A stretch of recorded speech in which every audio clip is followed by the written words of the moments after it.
Good morning. Hi. Hi, good morning. I hope your day is going, or I hope your morning's going good. Again, depending where you are, it could be afternoon, it could be evening, it could be night, but I hope your day is going good. Hope you're having a good day. We finished Modern Warfare 2 last night, the campaign. Oh man. I was getting a little frustrated last night. I'm not gonna lie. I was getting frustrated with the game because I kept dying and dying and dying. That's what happens when you play on veteran mode. I hope to go back into the game and do the co-op with Buddy so I can get some of those achievements. Again, we're gonna Call of Duty comes out, the multiplayer stuff. The multiplayer comes out Friday. Oh, the early release comes out Friday. So we'll be playing some Call of Duty and then switching over to some spooky stuff. Hopefully at night. I'm gonna try. I'm gonna try and see if I can get some peoples to play Phasmo with me on Friday night.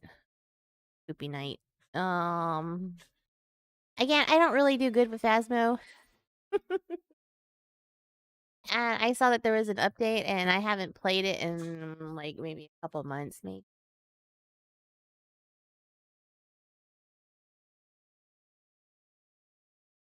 Dogs fighting because it's raining outside and my trying to wear himself out. I tried to do that this morning and it just wasn't working. Yeah. But go ahead and get into Beacon Pine so we can finish this.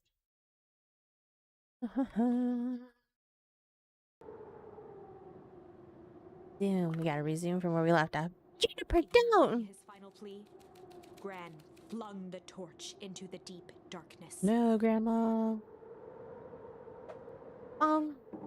She smiled and exhaled in relief. Mr. Nuncreed moaned in resignation.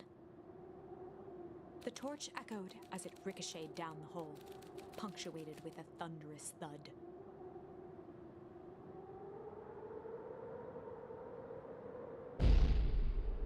Boom.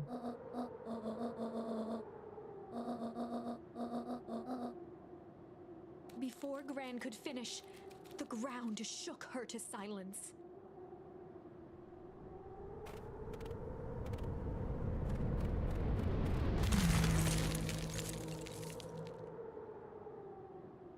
Oh, no. Gran only had time to spin around and run to Luca. Her attempt to shield him, an honorable but trifling act. Unflinching love, pitted against an unthinking horror, there was no contest. Her warm embrace froze in an instant. That is where they remain, fixed in place, forever. Forever. And so, our story ends on this melancholy scene. In a town brought low by its secrets, sits the frozen statues of a misguided band of meddlers. The end. Well, that was dire. On the bright side, we finally figured out where all the ice is coming from.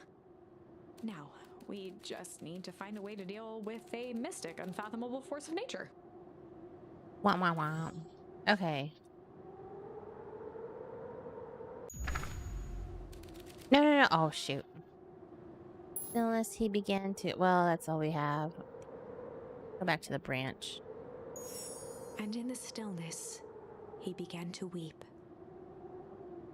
It was all just too much. Falling to his knees, Luca whimpered softly. We need to find more charms. That's what we need to do. The tears crystallized as they hit the snow. Gran stared at Luca for a moment with warm sympathy, remembering why this was all necessary.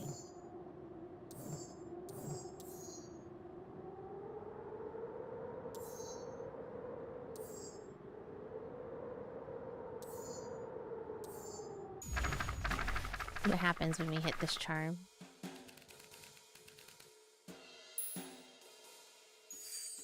They'd run the classic good cop, chill cop interrogation.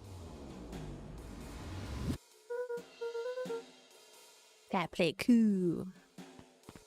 Luca walked calmly to the light switch, flicking it off and on a few times. Mr. Tolliver shook his head, gathering his wits. Golly, I sure got my bell He rung. looked over to find Luca, who returned a calming grin. Sorry, Mr. Tolliver. This was all a big mistake. Luca, what is going on here? Why did you have me strapped down? No one's fault, really. Rolo just got a little starlost. Rolo's here? Rollo and Beck emerged from hiding to give a timid wave. Well, alright. Mistakes happen. You kids gave old Hiram a good scare. Let's just get me out of these ropes and call it even. Glanced over to Rollo and Beck, who replied with skeptical looks. Mr. Tolliver, why are you in my grand's basement? I'm here to help, of course. Help with what? What's my gran up to? If you'll just cut me loose, I can show you. How do I know we can trust you? Mr. Tolliver exhaled with disappointment. Luca, have I ever done wrong by you? No. And since your gran moved to town, haven't I been nothing but welcoming? Yeah? So why would I turn my back on your family now? It's just... all this stuff seems pretty weird. A board with names of people from town, an archive of my dad's old disturbing patient Luca notes, gestured to the corner. barrels of explosives. I can explain everything. You just need to untie me. You kids deserve an Luca explanation. looked again to Rollo and Beck. This time they shrugged. Luca began to slowly loosen the bindings. Mr. Tolliver gently rubbed his wrists. That's good. That's a good lad. This will all make sense in time. Edged imperceptibly toward the stairs as he... You see, this town has secrets, Luca. A very dark past indeed. Before the kids had even noticed his movement, Mr. Tolliver was at the light switch. A past that must be brought He to punctuated his final words by flicking the switch and rushing up the stairs. light. Ah, have a Darted to the wall and turned back on the lights. It was too late. Rollo confirmed what they all heard. he just locked us down here. Oliver's muffled voice came from behind the door. I wasn't lying, you know. This is for your own good. Kids, just keep tight down there, and let the adults handle this. They looked bewildered at each other. Play it cool, huh? Not now, Beck. They heard the staccato thump of quick steps exiting the house. The kids looked down in resignation. This isn't how it goes in Hank Atomic. For some reason, they'd always assumed it was up to them to save their town. Luca opened his mouth, hoping to conjure some magical words to make this right. Only a hollow croak escaped. The end. What? Well, we certainly aren't going to find a grand resolution to our tale locked in a basement. Back to the drawing board. Hey. I wonder, here, go back to Sly. They'd run the classic good cop, sly cop interrogation. Luca and Rollo ducked behind a barrel, leaving Beck to her task. With a few crisp snaps, she roused Mr. Tolliver. What? What's going on here? You're that Moodville girl. Please call me Beck. Sorry about all this. Tolliver looked down and shifted a bit, testing his restraints. It seems there's been a mix-up. You see, I'm down here for the same reason you are. 100% you here? Caught herself before letting the surprise manifest on her face. She'd already gotten him to reveal his relation to Gran. This was gonna be easy. You know how Juniper is with her precautions. Operation Sparkplug has us all on edge. I guess she thought you needed some backup. But she sent a child? What better way? Who would suspect a kid? I don't know. I suppose that makes sense. Mr. Tolliver wriggled a bit in his restraints. Oh, I'm so sorry. Beck quickly removed the ropes. That had to be uncomfortable. A little, yeah. But you understand. We never know who to trust in this Mr. town. Tolliver rubbed the growing knot on his forehead. Very true. So it turns out we're both here to Twirled her hand, as if to prompt Mr. Tolliver to finish her thought. destroy the Beck evidence. shook her head and clicked her tongue. Yep, the old gal is nothing if not thorough. Mr. Tolliver let out an amused huff in agreement. She sure is. Can't blame her though. If anyone were to find out that we're going to destroy the source, well, we both know how bad that might. No one will know anything once I finish cleaning things up down Beck here. was on a roll now, playing Mr. Tolliver like a fiddle. You sure you can finish this up on your own? Juniper trusted me for a reason. You can leave the rest to me. Good. There's one more loose end I'll go work on. Loose end? Oh, it's nothing really. The other day I had the radio on scan while restocking the candy shelf. And wouldn't you know it, I intercepted an odd phrase in a perennial harvest transmission. Underground secret. Ominous. I think it might be a password, but Juniper dismissed it. Said it wasn't mission critical. What's the password for? We don't know. So we have a password and know where to put it. It's gotta mean something, right? Good thinking. You should probably go work that out. I've got this under control. That's a relief. Between you and me, this basement gives me the willies. Heading for the stairs, Mr. Tolliver hesitated and turned to Beck with a puzzled look. She grinned and gave him a peppy wave. With a shrug, he continued up the stairs, whistling a jaunty tune. Catch that? Sure did. This whole time, Mr. Tolliver's had a candy shelf. But all he ever sells is his apples. Beck blinked slowly and... The password, Rollo. Well, sure, but once things are back to normal, I'll be having a word with Mr. Tolliver about that candy shelf. Fine. In the meantime, I've got an idea. She turned to the table and began tearing small scraps of paper. He said he heard a password on the radio. Any good spy transmission is never what it seems. Beck marked each scrap of paper. Just need to find the hidden. Okay. What's another word for underground? Covered? Could it be cover up? Maybe it's one of those each letter is a number thingy. So U would be 21, N would be 14, for D would be, oh, it's the anagram. Drugstore. Luca and Beck looked at Rollo with amazement.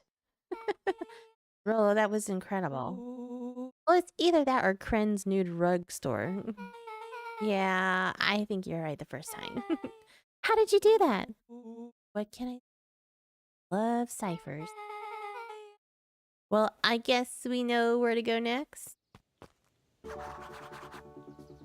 Investigate new drugstore.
You scared me half to death.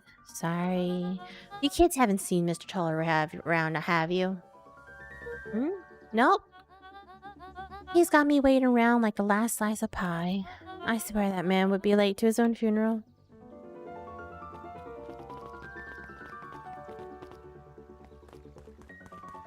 I don't think there's any more charms.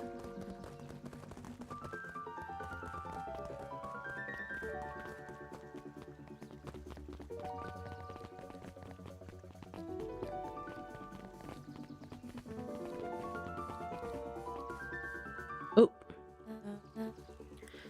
You're late, Augustus. Sorry, sister. Was caught up with work. Work? You? I had a few more details to lock down for the festival. Oh. What do you have to report? What is this insipid town festival really about? I think Mr. Kerr really does just want to do something good for the town. He's actually a pretty nice guy. You should spend some time with him. I didn't pull strings installing you as mayor so that you could make friends. Your job is to help me figure out what Kerr and Perennial Harvest's true intentions are with this town. We have a responsibility. This is our father's town. Excuse me? This was our father's town? He's gone, Harris. And he isn't coming back. Father left us with nothing but problems. Mr. Kerr came here and offered to help us. We accepted that helped. We didn't agree to them turning Father's warehouse into a toxic dumping ground. That is just a temporary arrangement. The glow can be seen from our damned backyard. They're dumping their nasty little secrets on us. When all this inevitably goes wrong, who do you think will be blamed? Cry hung in the air. We have a new choice to make now, sister. This town is going to change whether we like it or not. Are we going to choose to be a part of that future or be forgotten in the past? It's a shame. Father named you Augustus, but you'll always be a Gus. Good night, Eris. I'll see you at breakfast tomorrow. Dang. It's getting late, children.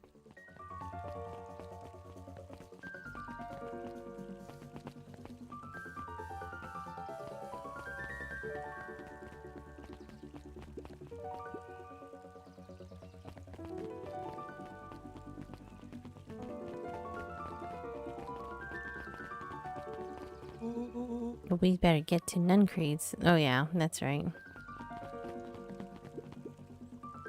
Knowledge, he spat with a sneer.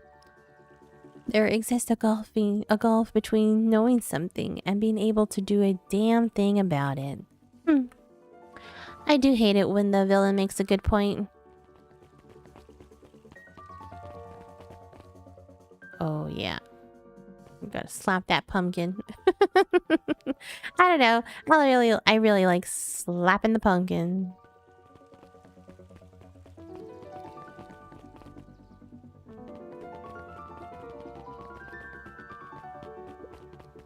Solomon stood proudly at the entrance to the drugstore, holding a brown bag overflowing with black liquor. Black licorice. Ugh. Hey, Solomon. We're looking for Mr. Nuncreed. Is he still in there? I'm afraid not. Where'd you get that candy from? You might say we have an arrangement. Traveled a surprising amount of licorice into his mouth. Sometimes it's the small pleasures in life. Though we might not always have family to rely on. Licorice has never let me down. Well, I can't say licorice would be my first choice, but whatever floats your boat. You can tell a lot about a person by their choice of confection. Oh yeah, I guess. I like sour gobs. I'm certain you do. I always wondered why Mr. Nuncreed kept licorice in stock. He must eat enough of it to make it worthwhile. There are many ways to earn loyalty. For some, it's easy as cold, hard cash.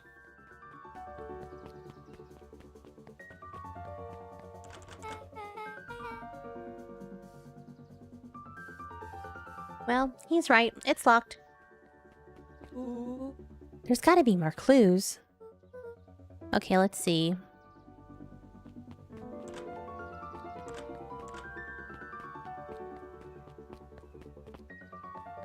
We can't go into the alley.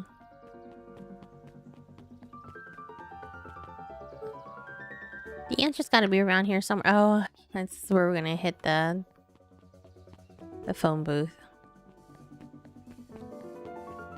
15 cents. Steals, steals, steals.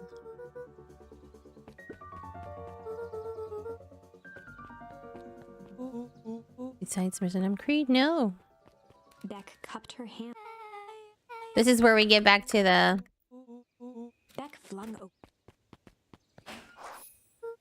Luca cracked.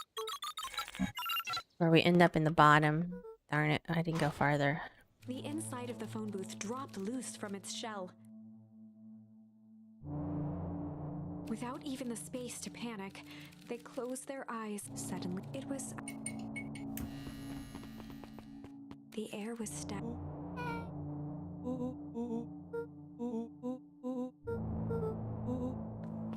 Okay.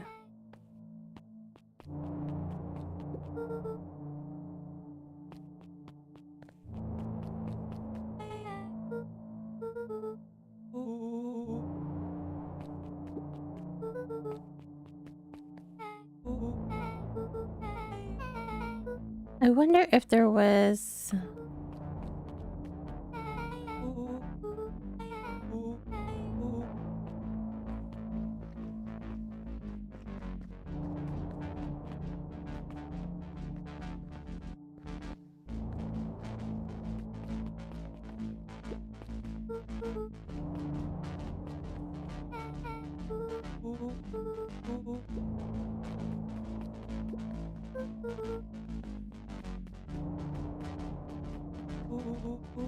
Rollo's hands hovered over the field of blinking buttons.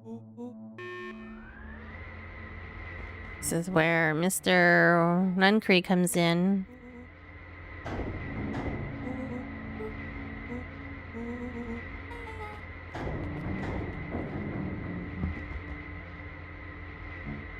Yeah, we didn't go far enough.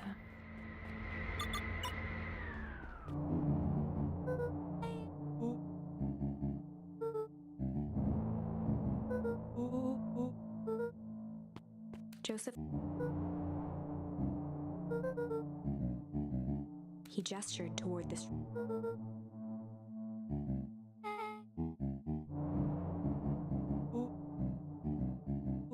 Nuncree.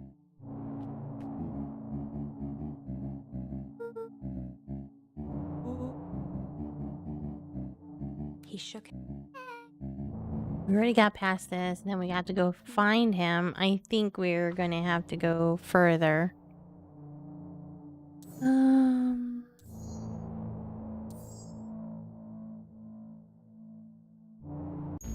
Let's go here.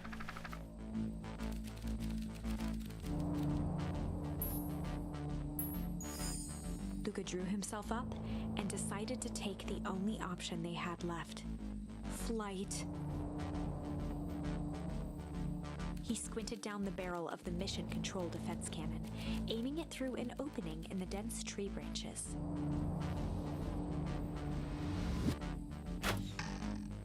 He looked up with surprise as it struck true and taut. Wow, I can't believe that worked.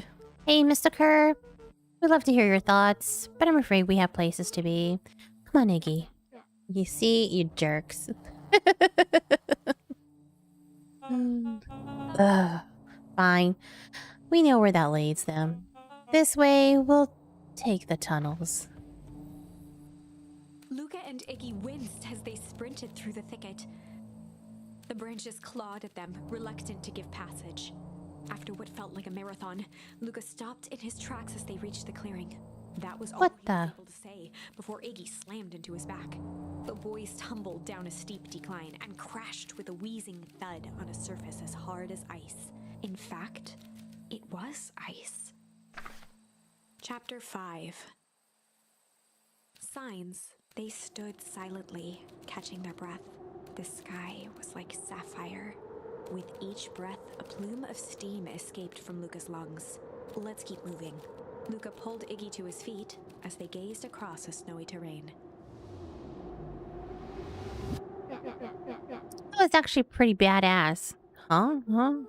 I think we lost him. Are we up in the mountains? I don't think so. If anything, we went downhill. Then what's up with this winter wonderland? All I know is there's no going back the way we came. Let's see if we can get our bearings. Follow me.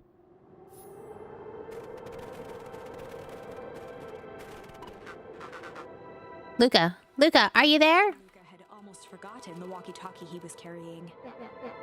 Is that Bozo Kerr? I hope nothing bad has happened to you out in those woods. I looked at Iggy with hesitation. No need to be rude. Sigh, Luca responded. It seems like the only dangerous thing in the woods is you. He speaks, the young man of the hour. Now how in tarnations did you end up with one of our radios? Just lucky, I guess. But howdy. You Van Horns are full of surprises, aren't you?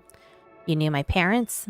I never had the honor of meeting your father, but your mom was sure a handful. Luca winced, shoving the walkie-talkie back into his pocket. We gotta keep moving. Well, not that way.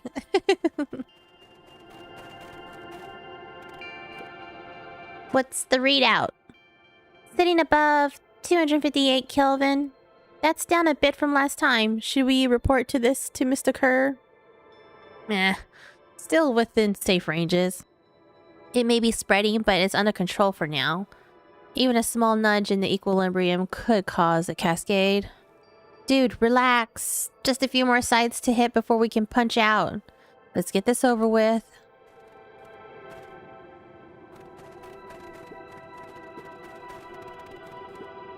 What's all this? Hard to say with all the snow. I think it's a town sign. I can almost make out letters under there. What could this even be? There couldn't be another town this deep into Weep Woods.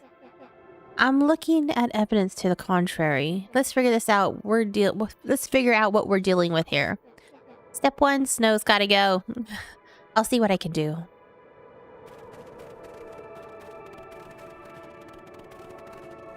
Nope.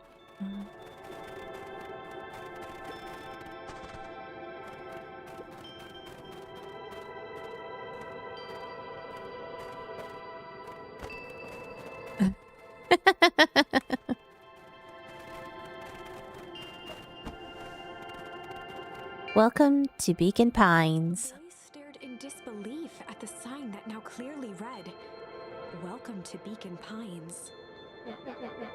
This doesn't make any sense. We're in Beacon Pines. How's that possible?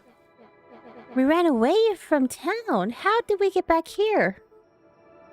I guess we got turned around? Where did all this snow come from? Well, it's been colder than normal lately. That's a pretty big difference between sweater weather and this Arctic hellscape.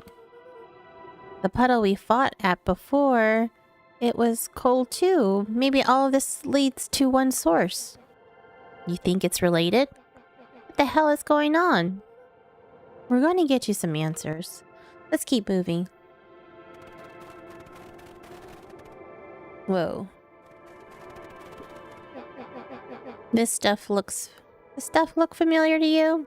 It looks like the barrel near the puddle I shoved me into. Yeah. Gotta find some charms. The fencing glistened, each chain link encapsulated with a translucent layer of ice. Looks like the stuff they put up around Weepwood. The stuff who put up? I don't know. It's all frozen. Down at the frozen stream, Luca could faintly see a school of minnows encased in the ice. Whatever happened here, it happened fast. The fish didn't even have time to run. Or, you know, swim, run.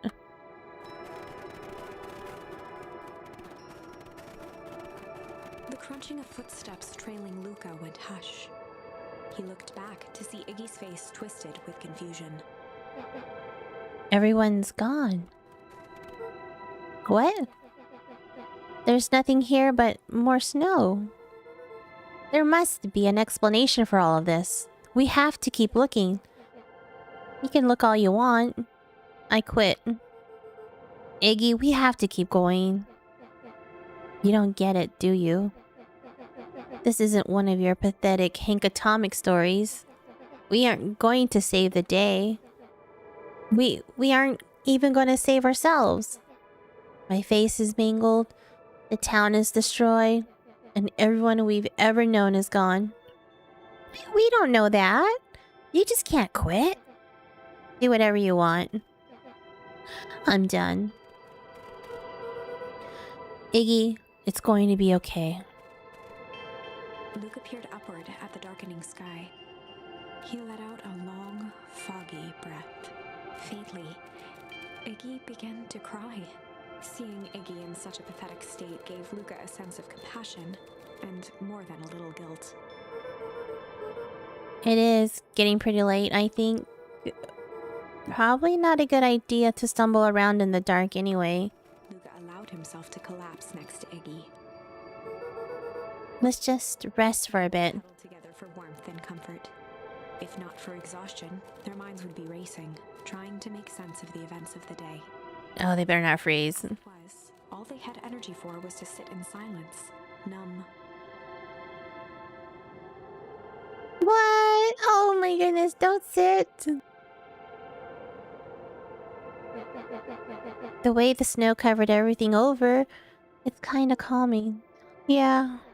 I haven't had time to say it, but thanks. Huh? For getting us away from those creeps. I sort of froze up back there. Iggy, I should be the one apologizing. This all happened because I lost my temper. Nah, that's bull hockey. First of all, you didn't know what the gunk would do. You didn't, right? Of course not. And second, stop with this baloney about losing your temper. But I did lose my temper. Motioned sarcastically to his half-deformed face. Obviously. But that's exactly what you should have done. Huh? I was being a horse's ass. You were supposed to be a horse's ass in response. That's how it works. Iggy, I'm having a hard time following. You wanted me to fight you? Of course. Jeez, you goody-goody types take forever to understand this basic point. Why'd you go around saying cruel things trying to get into fights? It's something to do. You're an asshole because you're bored? Sometimes I just feel empty. You wouldn't understand. You and Rolo are always having a blast together. Laughing and calling that dinky little treehouse mission control. Now wept openly. Perfect little Luca Van Horn. With his perfect little life. My life is not perfect. Everybody in town likes you. Not everybody. Hell, that new girl hasn't even unpacked yet, and even she already likes you. You have Tish. His nose with a sleeve. I love Tish. Tish is great. But she ain't exactly the world's greatest conversationalist, you know? Gave a warm chuckle.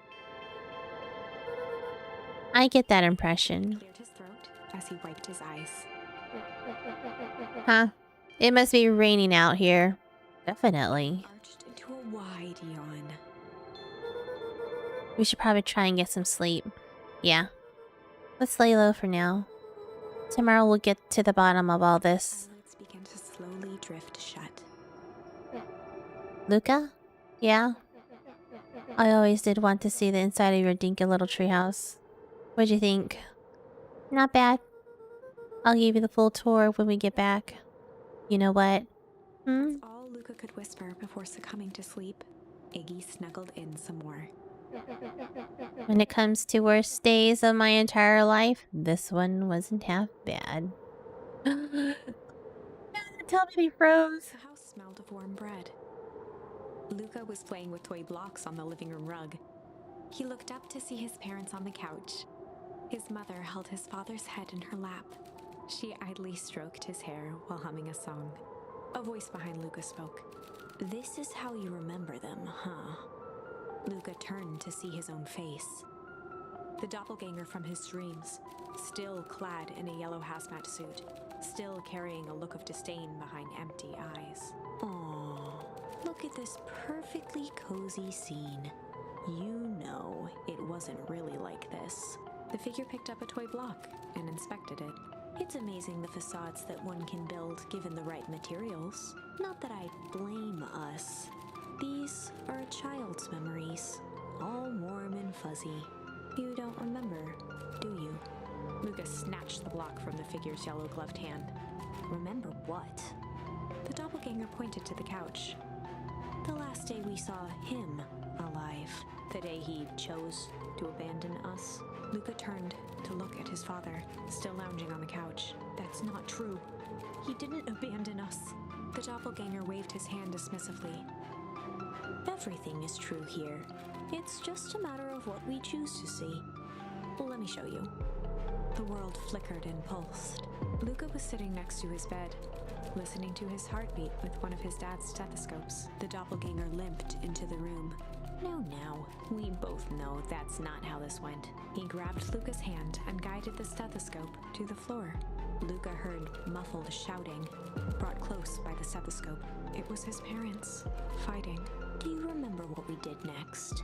Luca gave a slow nod and crept down the hall to peek through the banister. He could see the outline of his mother at the bottom of the stairs. Damn it, Walt. We can't afford to get involved in this. She was scared. His father stepped forward. What am I supposed to do? Just watch? There's a sickness in this town, and we both know who's behind it. I swore an oath to help people. I won't turn my back on them. Luca's mother grabbed Walt. She was crying, pleading. I can't lose you. Walt calmly removed Eleanor's hand from his shoulder. What's right is right, and what's wrong is wrong. I could never live with myself if I let Sharper get away with this. Eleanor raised her voice. Spare me your bullshit platitudes. What about our son? Luca flinched, dropping the stethoscope down the stairs. Walt turned with a panicked smile. Luca, is that you, buddy? With tears in his eyes, Luca descended the stairs. Mom? Dad? What's going on? Walt dropped to a knee to meet Luca eye to eye. Nothing, buckaroo. Your mom and I just got a little overexcited is all.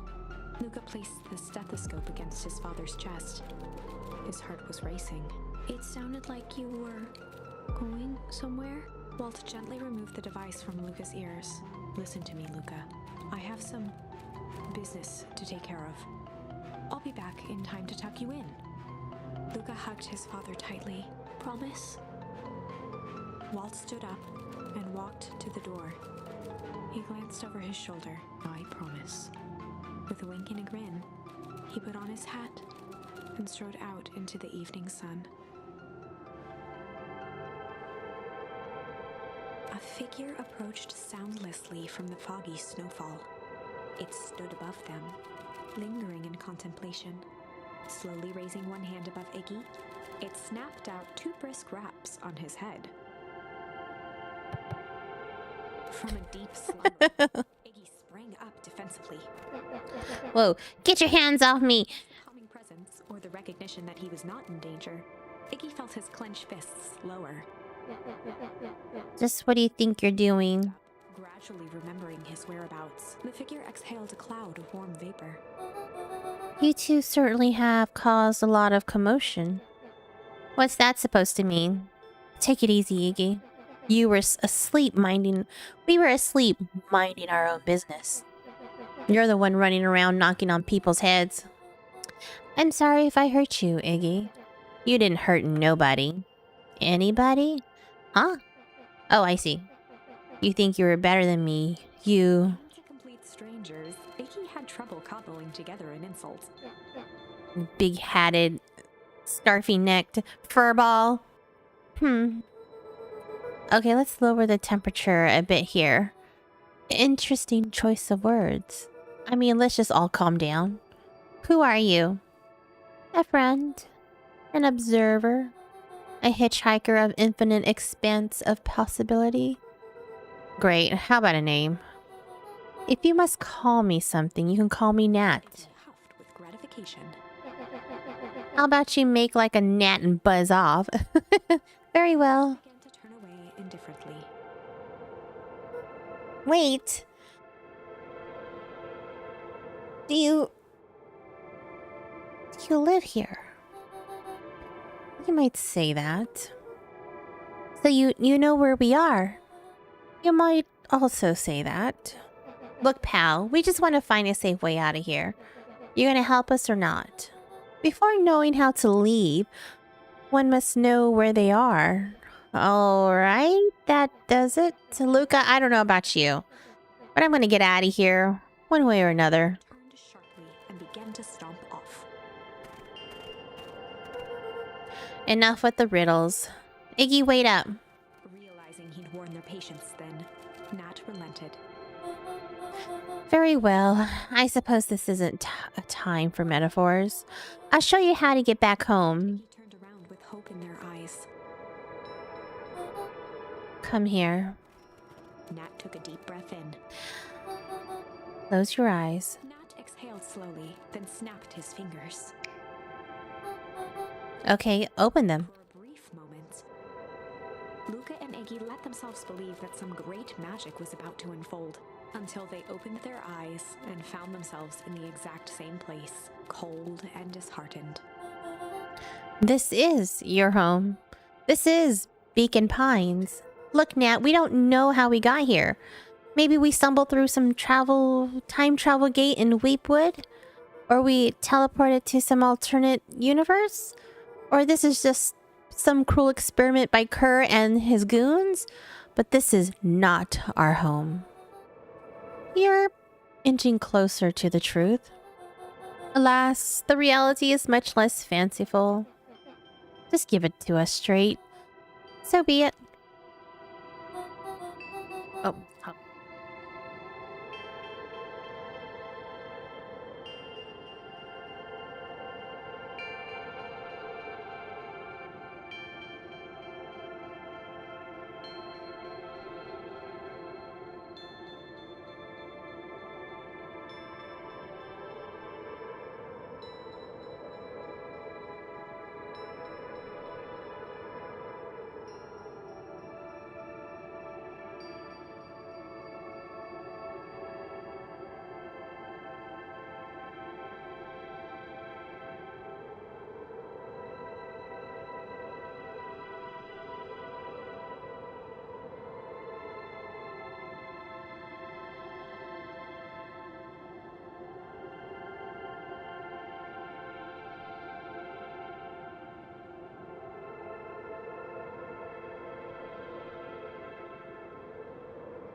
Okay. As I said, this is Beacon Pines. The original true Beacon Pines.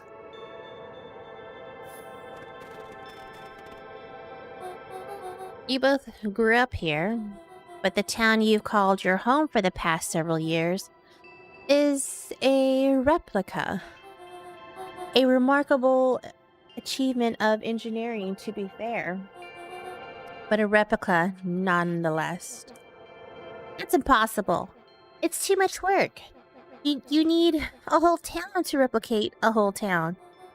Indeed. To pull off such a feat would require immense labor, power. That which could be moved would be moved. That which could not would require a precise duplicate. We would have noticed. Someone would have noticed. You think so? Unless the auditing was impeccable. A mind-numbing attention to detail. As for the innumerable trivialities which complete the tapestry, well, you can leave that to the miraculous thing we call a brain. It has a real aversion to this continuity and a revulsion, even. The brain has a wonderful way of smoothing out the rough edges, keeping us sane. Luca and Iggy looked around uncomfortably. So you're saying that someone made an entire new town and moved us all, and no one noticed? Precisely. But why? Why is the one question that can never be answered with certainty? The best one can do is to uncover. Narrowed his eyes, furrowed his brow, and uttered, The source. What'd you say, the source, like that? Why, indeed. began to laugh uncomfortably. It's all ridiculous. There's no way they could. At his feet. His eyes started back and forth in contemplation. With a sudden pain, a thought struck. If this really is home, He sprinted off into the pale distance. As Iggy turned to follow, Nat called out. Iggy, it's not too late to turn back. Simple.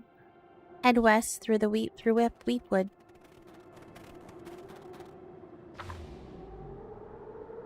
Chapter 6. Hmm. Nat expressed his sympathy with a shrug and sauntered off as unassumingly as he'd arrived. He'd given Luca and Iggy what they needed, and nothing more. As Luca sprinted across the snow, the events of the past few days became clearer, pieces to a larger puzzle. Rollo said he was underground somewhere, captured. Mr. Kerr tried to cover it up with lies. The clipboards were hell-bent on capturing Iggy. It all seemed to point to perennial harvest. But right now, there was one thing that Luca needed to know. Luca stopped dead in his tracks. The tree was gone, uprooted and moved, leaving a raw gash in the earth. He dropped to his knees and dug wildly at the cold. His numb hands hit something hard. A dry whisper escaped Luca's lips.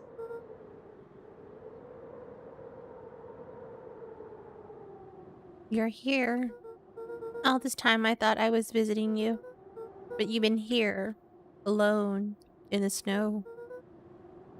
Dad, I'm so sorry. They ruined your favorite spot in the world. Our favorite spot in the world. Dad, what do I do? There was no reply, just snow-covered silence. Why'd you give me the slip like that? What if I couldn't find you? Only noticed the Jerk. tears welling in Luca's eyes and the snow-covered grave. Oh. Iggy, they stole his tree, Iggy. Yikes. Suddenly, they heard the crunch. No. No. Nope. Nope. Let her fall. 259K. fall off distance, still good. Dude, did you hear me? I said 259. Sorry. You ever think about what we did here? We saved a whole town of people. Doesn't feel like it sometimes. What about everything we left behind? That's the grave of someone with a family. The people who love them will never know the truth. The truth is overrated. Found to scoop up a snowball and lobbed it playfully.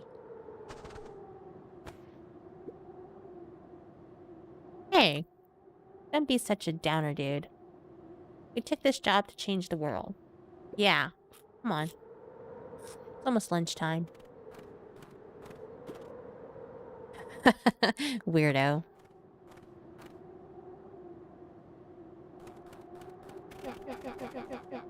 Here I thought I was a jerk. These dinguses are out here literally dancing on Luca graves. stuttered through heaving sobs. I thought I was visiting him. I thought he was with me. I'm not gonna lie, that's a bad break. Here's some advice. A solid smack on the back of his head. Hey, who's any of this helping? What? Sitting here in the snow, crying like some pushover. Who are you helping? Hey, Iggy, look what they did. They lied to everyone. Blah, blah, blah. Look at Van Horn, you're a lot of things, but you ain't no pushover. What did I tell you before? When some jerk comes at you, acting like a horse's ass, I should stand up for myself? Hell yeah. Kerr and his merry little band of clipboards pulled off this switcheroo for a reason, right? Nat mentioned something about a source. His eyes with a sleeve.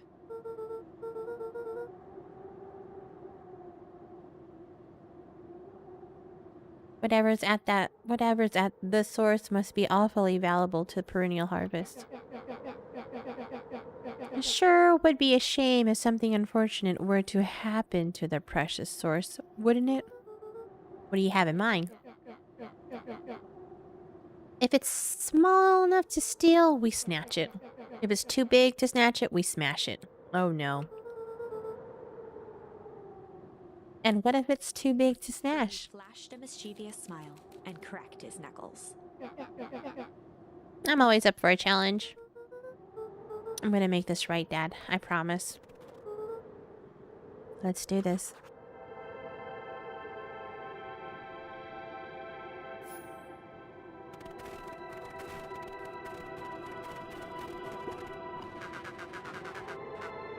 It can get awful cold out there in those woods, Luca. Probably best you to stay put and conserve your energy. Help's on the way. Where's Rolo? Where's my mom? Did you kill her? Oh heavens no, do I seem like a killer to you? Luca shared a skeptical look. Well, do I? Oh, shucks. Now that hurts my feelings. Screw that guy.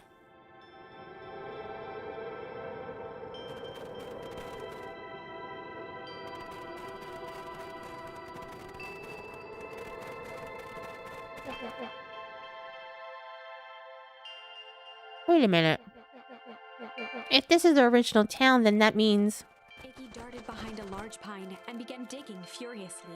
He emerged holding a shoebox with a crude skull painted on its lid.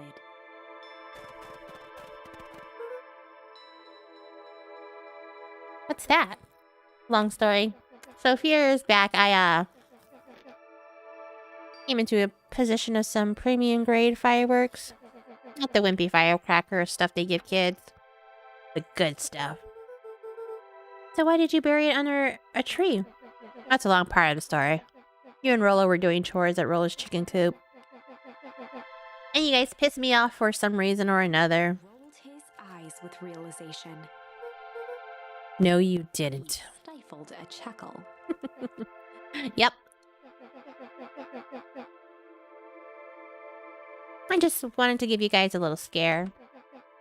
But like I said, these were some primo fireworks. So I might have underestimated things. You blew up the chicken coop. I prefer to think of it as an incendiary redecoration. Sorry, but you should have seen the looks on your face. Rillo got grounded for months, which is why I needed to stash the evidence and lay low. So I buried them under that tree. But when I came back for them later, they were gone. I figured some grown-up found them and tossed them. Triumphantly raised the shoebox. Turns out, it wasn't the fireworks that got moved. It was us. Unbelievable.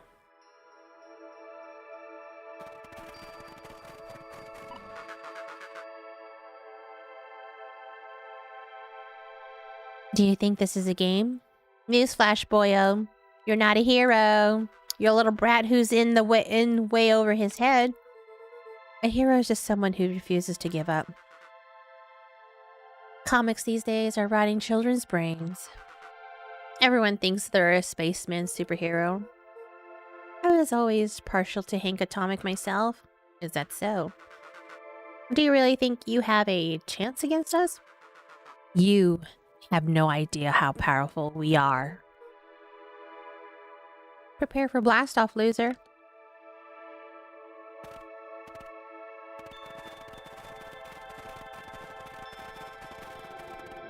Oh no.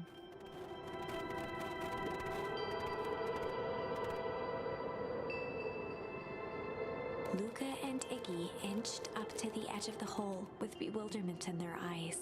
Arctic air breathed out of the cavern in heaving gusts. Echo! Echo! Echo! Echo! Whoa. I can see why they wanted to move us all out of town now.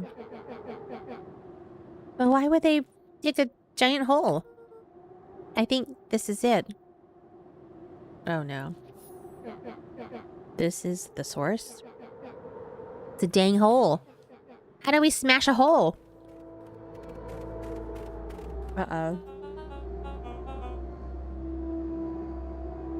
Oh. It's much more than that, my annoying little friend. Her. Where's Rollo? He wasn't lying before. He's safe. Well, safer than you two, at least. Drats, it's cold. You just had to drag me all the way out here, didn't you? Mr. Kerr gazed down the abyss in contemplation. It really is something, isn't it? What did you do to our town? What is all of this? Well, that's a doozy of a question. This is the source, where they collected the unrefined, The back of his head. Honestly, boys, I don't understand any of this well enough to explain it. Fact of the matter is, I'm not paid to know. What do you mean you don't know? Ain't you in charge? Oh, heavens no. My role is merely a flash, a winning smile, and manage various complications. Complications like us? You are a smart boy. His face contorted into a saccharine grin. It really is nothing personal. Some people are destined to strive for greatness, and others are simply obstacles along the way. Seems like you were destined to be a creepy lackey. The point is that we all play a part in life. Mine just happened to be a lead in the role of a lifetime. And you happen to be extras, ready for your curtain call. We aren't giving up without a fight. Your smile's not gonna be so winning after we're done with you. Now, boys, there's no need for melodrama. It makes even a professional such as myself embarrassed for you. Let's change the mood a bit. Snapped his fingers. Scene change.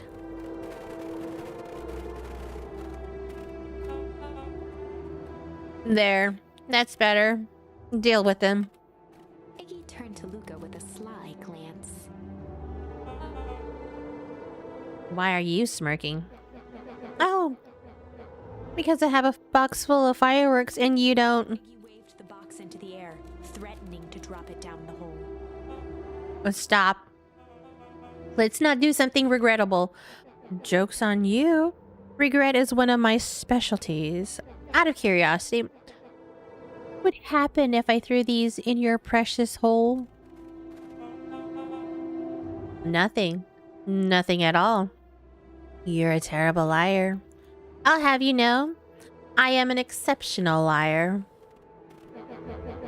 Up, that's far enough. Plucked a single bottle rocket from the box and held it up with reverence. Stop, you fool. Call off your goons. After a long pause, Mr. Kerr flung up his hand with frustration. Very well. You all can head back for the night. It's been a long day. I'll handle these two from here. Mr. Kerr sighed into the frigid air.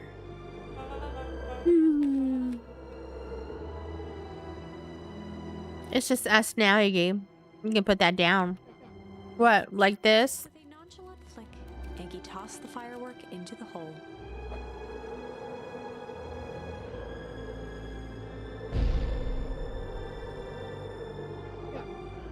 Oh.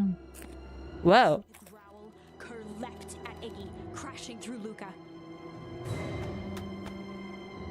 Iggy tried to twist away, but in the struggle they both tumbled over the side. Luca dove forward, bracing Iggy's hand just before it slipped. His grip was made precarious by the cold, wet snow. He could see Kerr further down, clinging to Iggy's coat. You reckless child. What have you done? Luca, listen to me. Hold on tight and use the walkie-talkie to call them back. How? What channel do I use? It doesn't make a damn difference. They're always listening. If you do that, the clipboards will just haul us up and snag us both. The only way you get out of this is if Kerr's out of the picture. Just let go and save yourself. If he lets go, we both die. I don't want to die, but seeing the look on your face almost makes it worth it. Mr. Kerr, you've had a long life. Why don't you actually do something selfless and just let go? Mr. Kerr gasped with insult. Long life? I'll have you know I can still play 25. You should have heard me sing the part of Phyllis Young. Wild look in his eye, Mr. Kerr began to hum a proud melody. With a wild look in his own. Dum. Wow. Can you believe this guy? Luca's hand began to cramp. His voice began to crack. Kerr, just let go. No can do. If you want to save your friend, you'll have to save me too. Luca, look at me. It's okay. Luca felt Iggy loosen his grasp. You weren't going to kill your friend like that, are you? Every muscle in Luca's body burned. I'm not his friend. Yes, you are. Nah, I'm just a no-good bully. Like you, Kerr. Iggy, no. His hand slipping. And I told you what you need to do with bullies. I can't. It's your only way out of this mess. Two birds with one stone. It makes sense for all of us to fall together. Wackadoos travel in packs. Settled over Iggy's face. Luca, let me do this. His voice was colder than the bitter air billowing from the chasm. Let me do the right thing for once. Guys! Luca had no choice but to refuse Iggy's. Choice but to refuse Iggy's request. He tightened his grip and reached for the walkie-talkie in his pocket. No! Oh my god. Delight crept onto Mr. Kerr's face. That's a good lad. Now, radio for help. Iggy begged Luca with his eyes one last time. But Luca pressed the button and called out, We need help. Mr. Kerr is in danger. It wasn't long before they were once again surrounded by clipboards. Ah. Mr. Kerr sighed with relieved frustration. There you are. You really are a worthless lot, aren't you? Mirror, now. A clipboard dutifully produced an ornate ivory hand mirror, and Mr. Kerr began preening his tousled hair. Ah, that's better. Mr. Van Horn, I applaud your sharp thinking under duress. I'll put in a good word for you with the founder. Take them away. A swarm of hands overpowered Luca. The last thing he saw before a cloth bag was pulled over his head was the defeated look on Iggy's face. The end.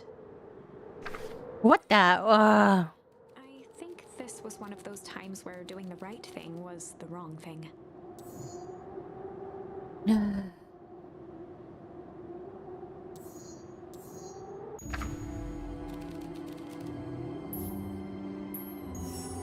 Luca had no choice but to accept. Oh no, Luca. Oh, Iggy. With a quiet blink, Luca watched a teardrop sail down into the howling void. As his fingers slowly gave up, he met eyes with Iggy. Good.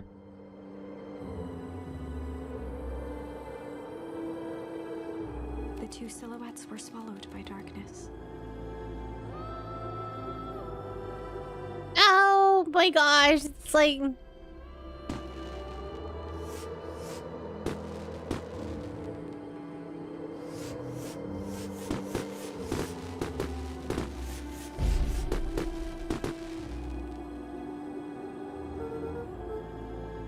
Hell of a goodbye, Iggy.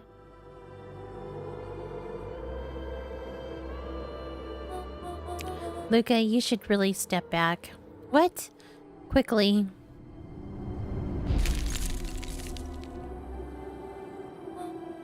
Curious?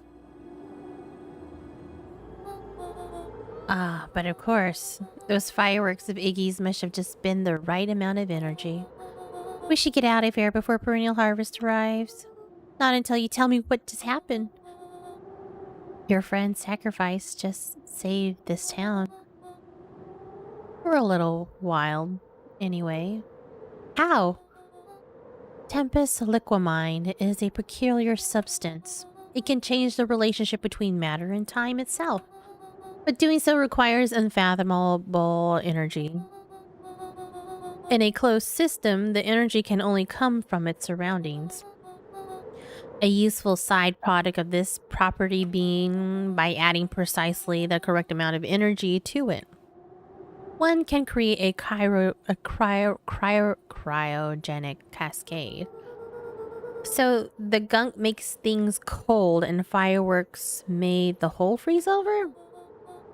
That's one way of putting it, yes. As dumb luck would have it, the fireworks weren't strong enough to generate a runaway reaction. I shudder to think what would have happened in that case. What that would look like.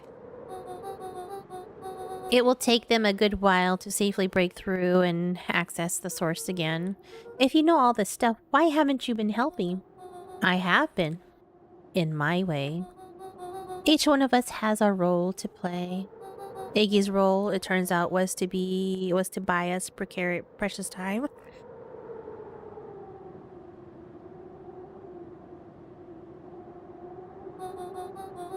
Mine has been to observe and wait. Wait for what? You.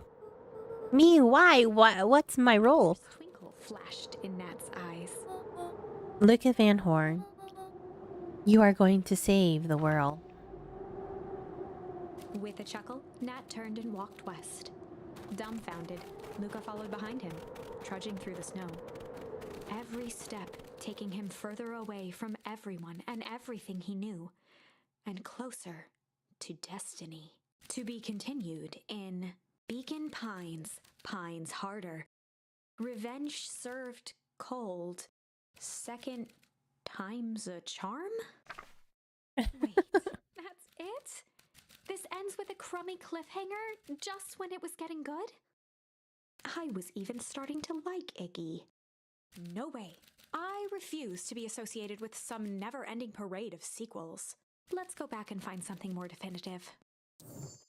Okay. So let's go to the soul.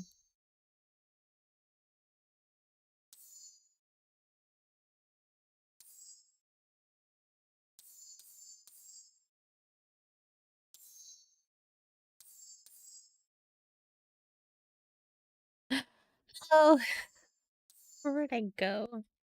I go here.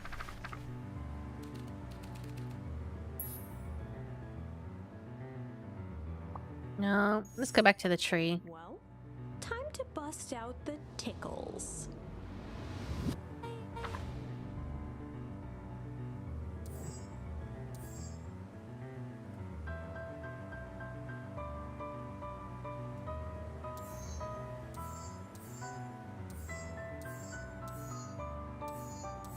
They're like, all of them are horrible.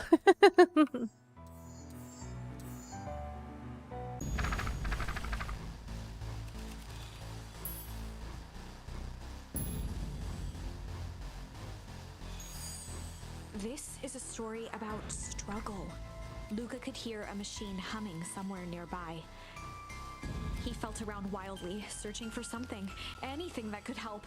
His hands found a hard object, maybe a tile. He yanked it free, lifting the cold stone. Let me go! Luca swung the tile as hard as he could at the shape that still held fast to his leg. He heard the crack of glass as the stone hit the assailant's mask.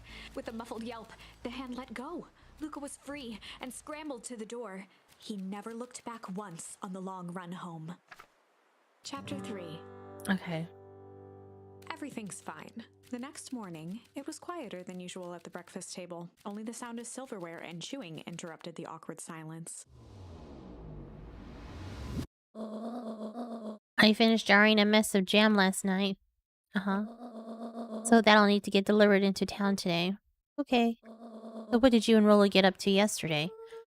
Oh, Rolla had things to do, so I just sort of poked around town. I set the jam by the front door. There's 2 batches to drop off. One for Mr. Tulliver at the Bag and Wag. Another for Miss Fratelli at the diner. Oh, and Mr. Nuncreed? He said he wanted some more. I suspected as much. Yes, he seems to have taken a peculiar interest in my jam. There are some extras in the basket for that enthusiastic gentleman. Just make sure Fratelli and Tulliver get the ones on top. No problem. Off with you now while the day is still young.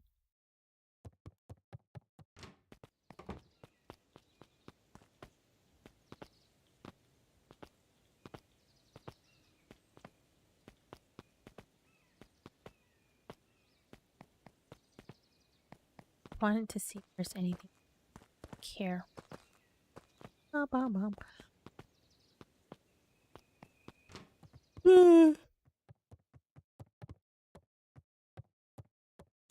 Uh-oh.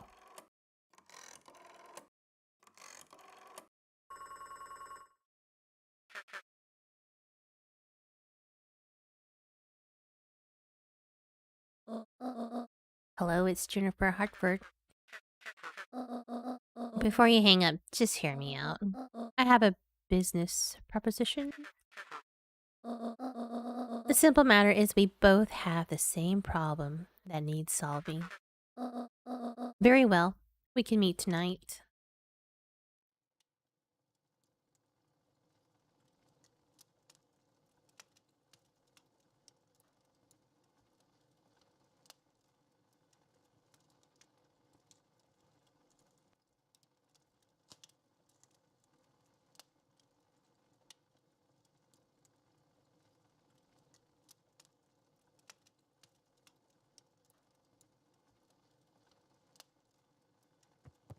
Jam?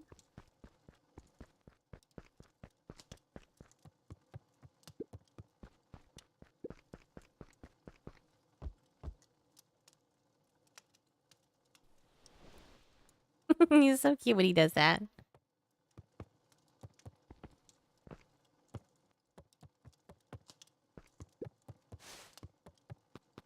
Is Jam over? Hello! Okay. Sorry about yesterday. Roxy can be so annoying. But good news, no more boring chores for me today. Did you make it to the old Valentine warehouse? So, what did you find? Give me the dirt. Something happened. There was someone else there. What? Who was it? Was it aliens? I knew it'd be aliens. No. Zombies? No. Alien zombies? What else could it possibly be? Rolo. I've got to deliver these into town first. We can catch up after. Ooh, is it a whole thing? Sounds like a whole thing. Well, we shouldn't talk about it here. Meet me at the treehouse tonight. I'm not sure what this treehouse that you speak of. Ugh. Maybe at Mission Control. Roger that, Space Cadet.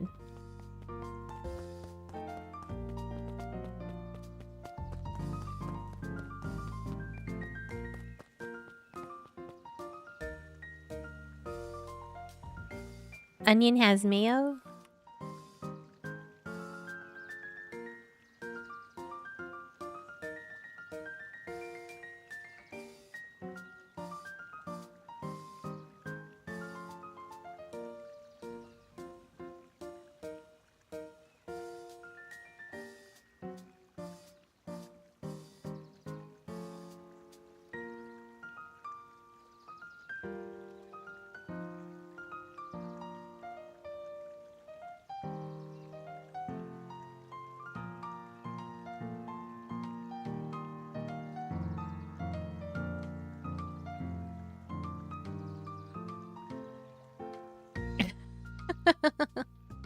안녕하세요.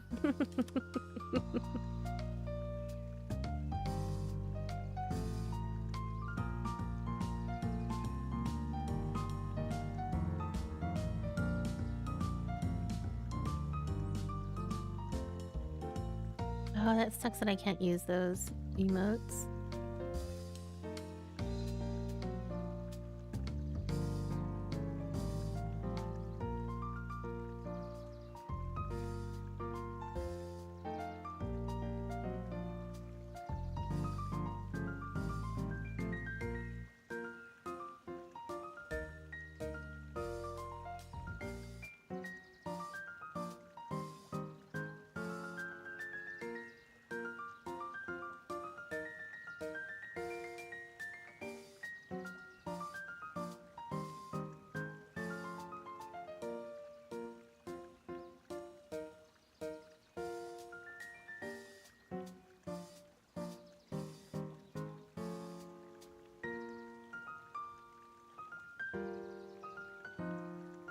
This is discovered. Okay.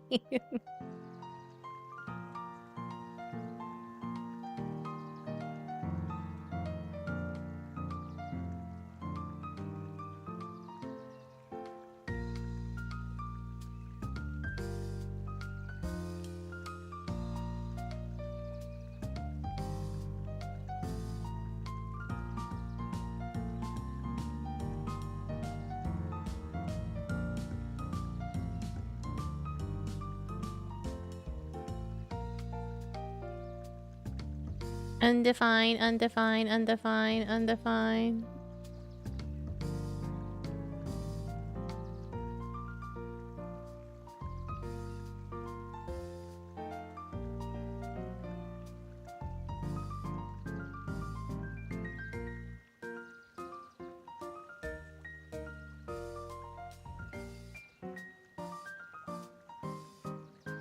Yeah, I can't post that anymore. The overlays are not working. Okay. Yeah, you didn't type anything.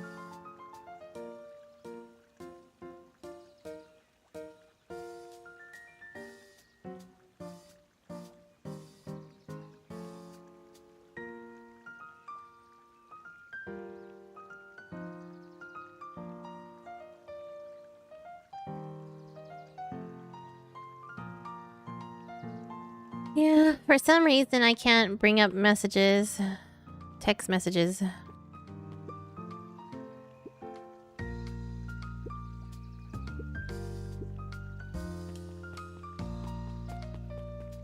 But finally finished Call of Duty.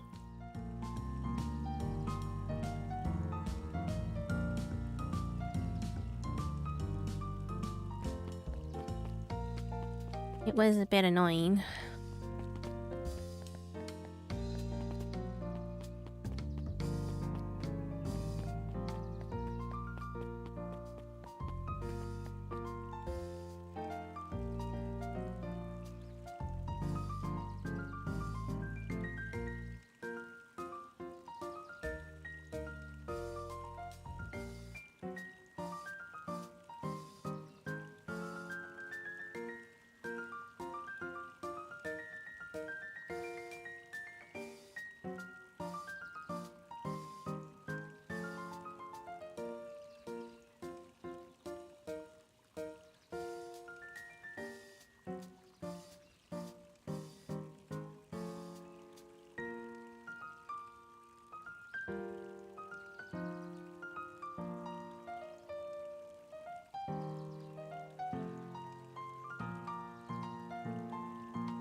I'm gonna have to take a look at that. Oh. Hey, how's your day going, World Eye? Are you looking forward to going to work? Mr. Wilder, I trust you have time to chat. Valentine, oldest of Sharper Valentine's children, and heir to the Valentine fortune, had a way of making questions seem like demands. Certainly. Mr. Wilder had learned to assume that if he was hearing from Eris, it was because she had taken issue with something he had put in the paper. I couldn't help but notice that the front page of this morning's paper was consumed with stories about this silly festival. Well, yes, that is the news of the day. But there was no mention of the museum.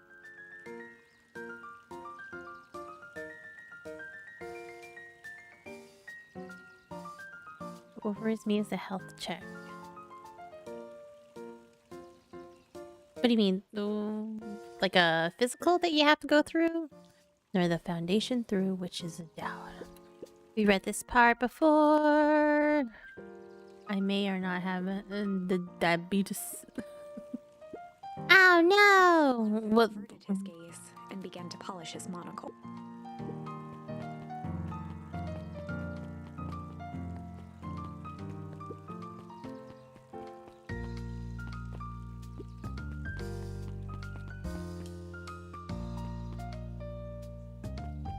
Will that hurt your chances of getting the job? Dawn had at night, by day.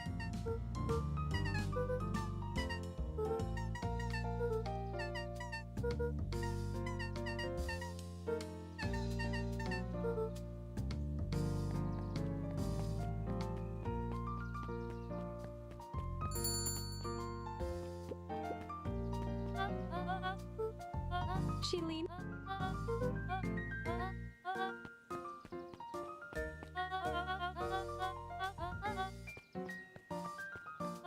Luca shifted.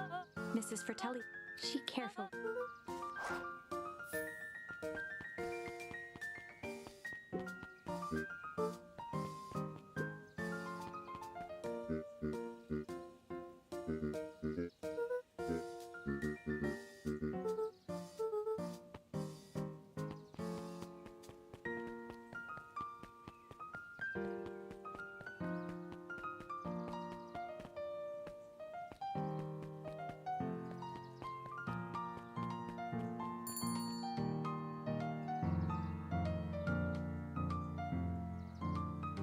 So, in order for you to get that job, you would have to. Do you have to pass that physical, or what? What would happen?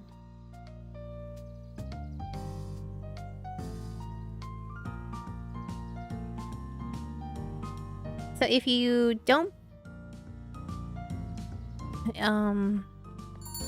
oops, I need to go that way.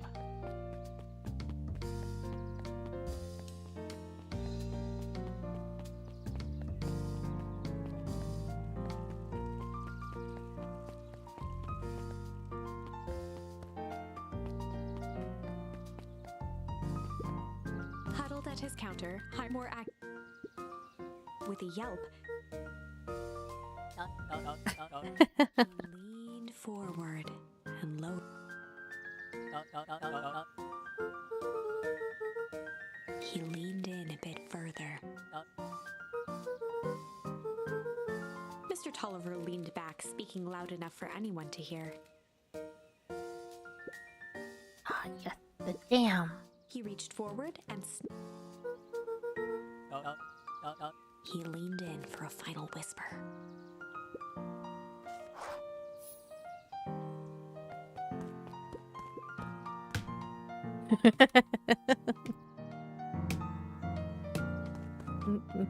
Smack that. Smack that watermelon.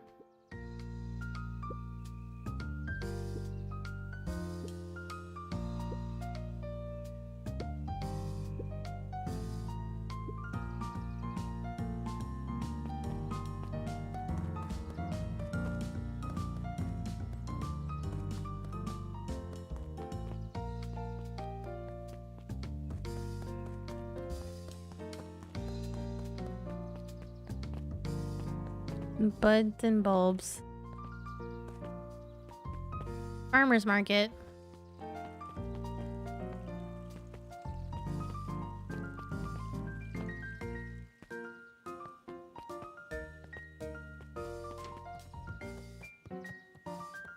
There were rarely any actual new, it's simply...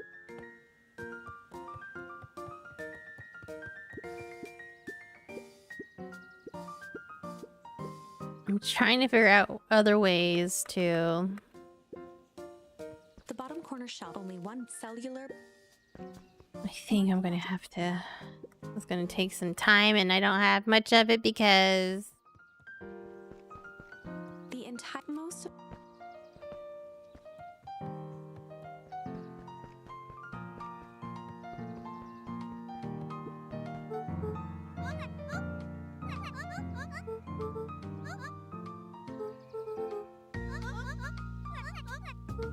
Kato motioned to the book in front of him.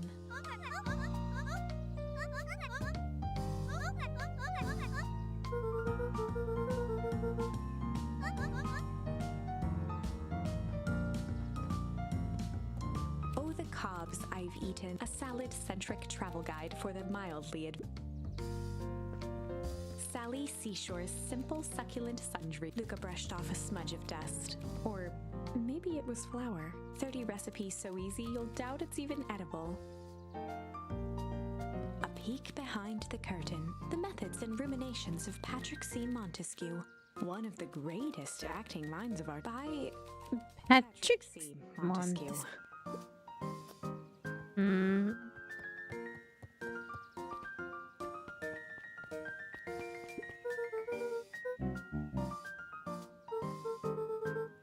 Mr. Nuncreed eyed Luca for a moment, then nodded in agreement.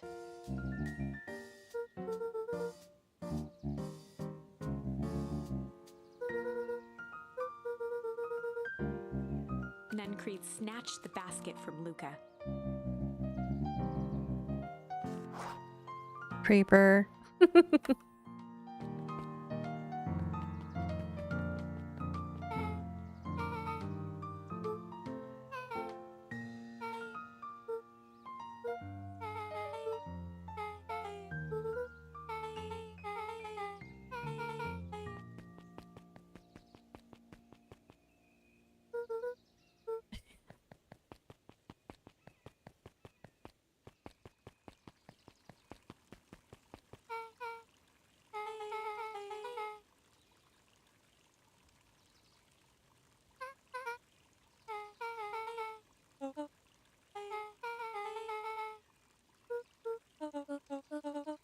Beck locked eyes with the look on her face.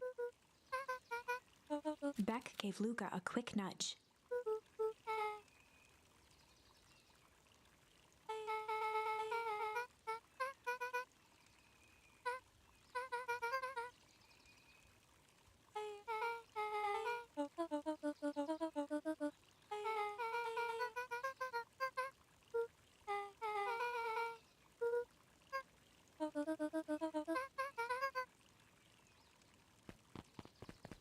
Oh no.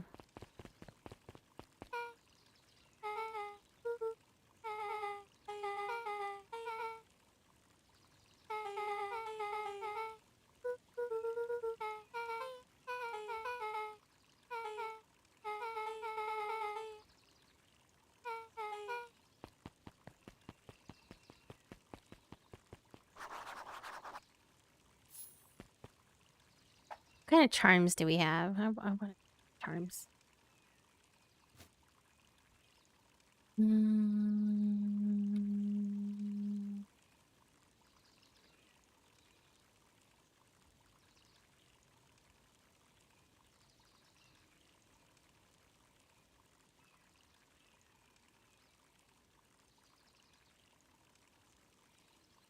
Range, fight, refuse, struggles.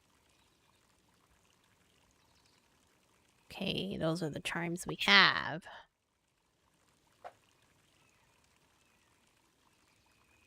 So when are you supposed to go in for your physical for work?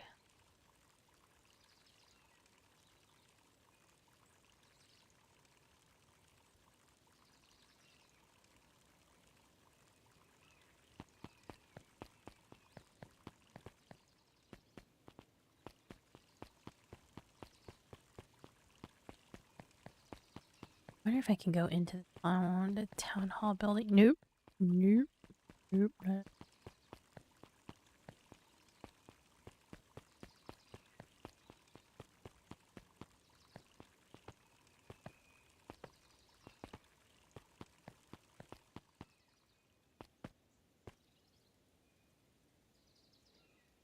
So, are you doing that this week, or are you doing it right now? Tomorrow?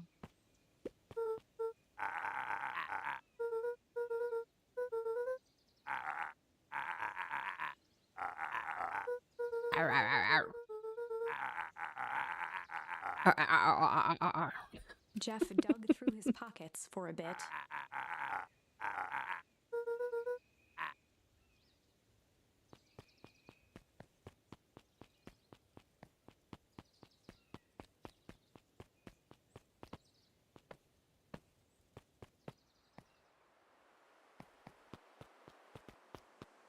Oh, shoot.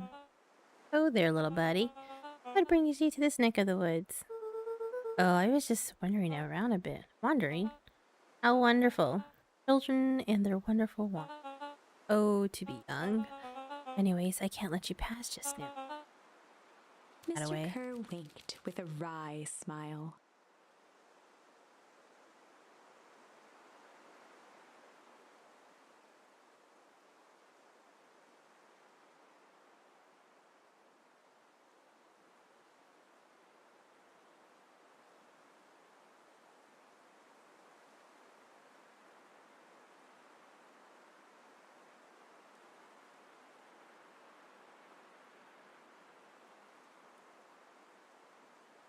Okay.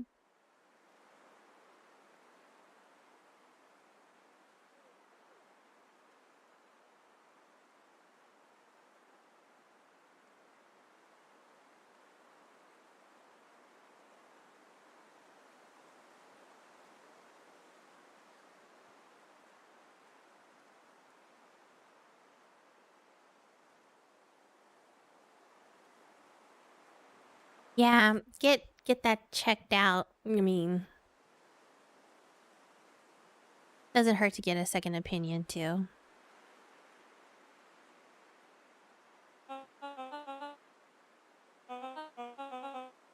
He gave Luca an energetic thump on the shoulder.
I'm just trying to like find more charms.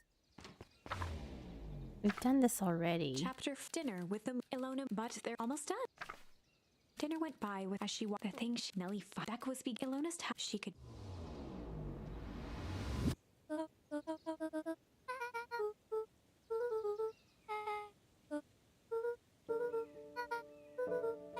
Lucas eyes Nellie was the one. Ilona Okay. Luca wiped. Beck gave Get this over with.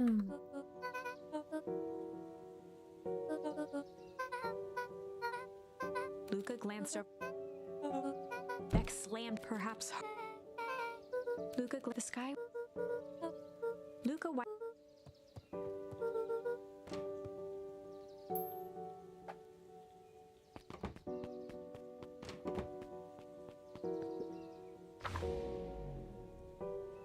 Surprised, Luca turned around. He knew Rollo, but Beck seemed cool. Probably.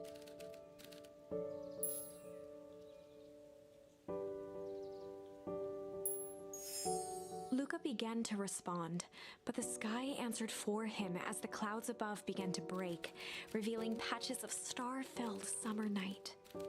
Moonlight fell. Okay, we get here and then Rolo gets mad. Luca stopped.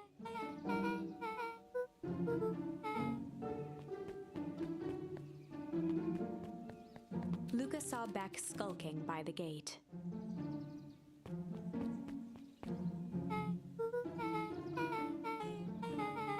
Beck grabbed.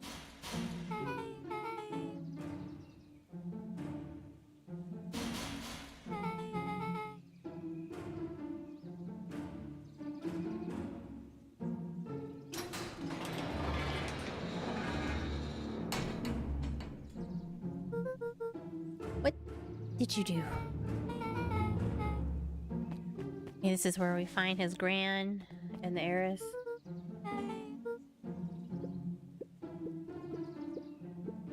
Trying to find Beck's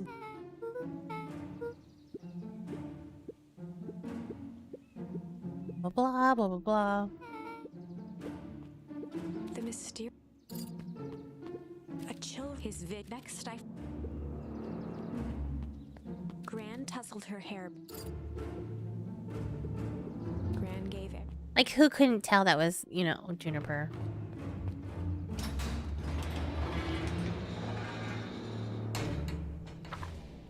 Her hair is very distinct in this Chapter game. 5. What? Big Lucas after.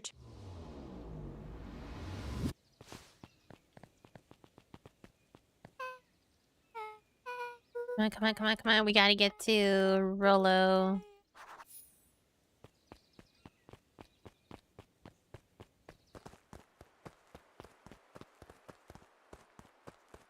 Oh, we can't go.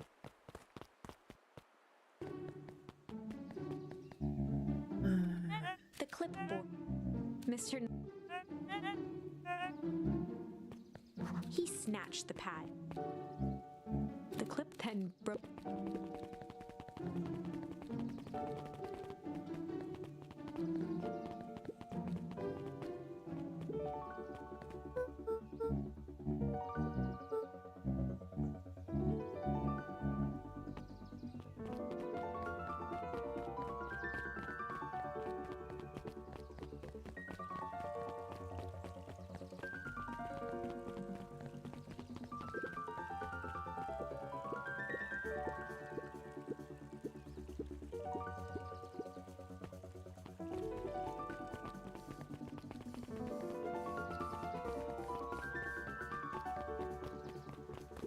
William Kerr and got the mayor. La la la la la. We have to. Oh, trying to figure out different outcomes. Kerr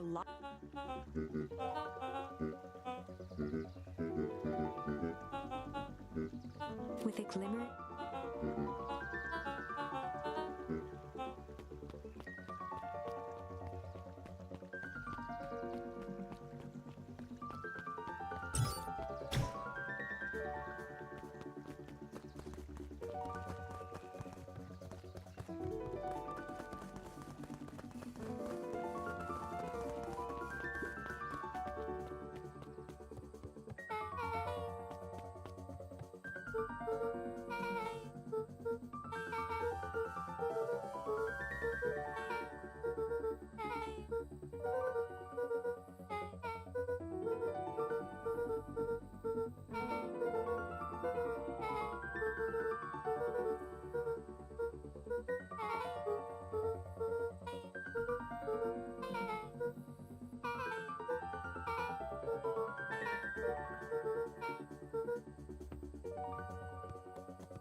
Whenever Lucas, it reminds.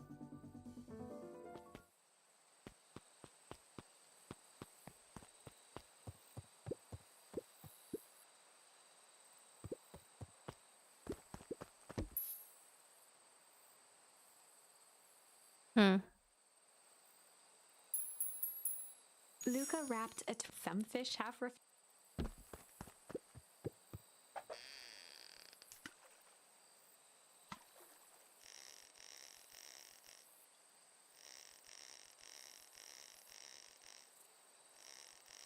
I think this one we have to have one more charm because there's a space there for one more thing.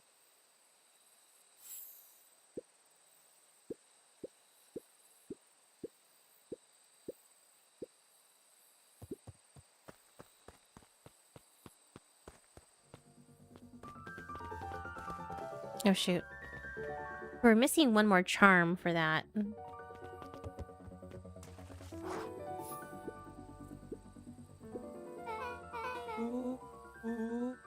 Rollo waggled his head with pride.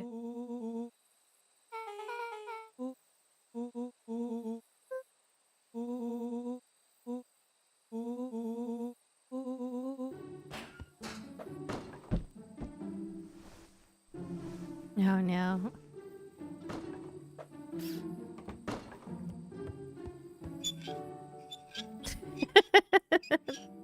Oh, that window makes me laugh so much.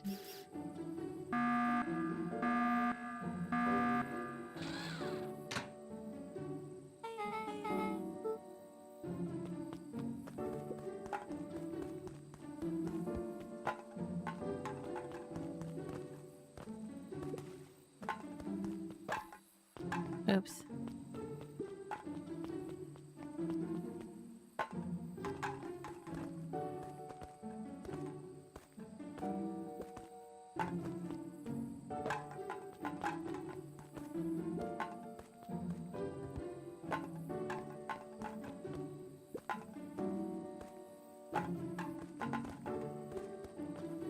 Ah.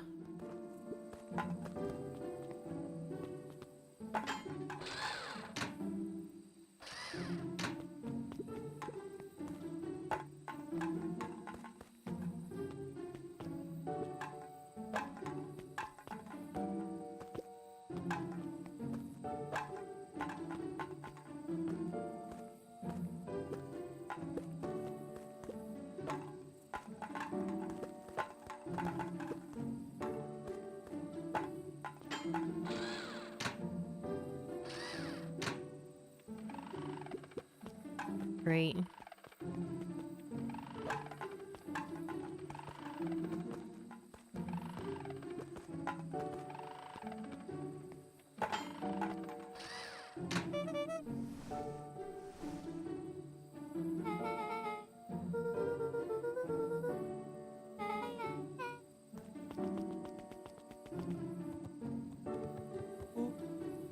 So, pretty sweet security, right? It was imaginative, I'll give you that. Okay, we've already done this. Rollo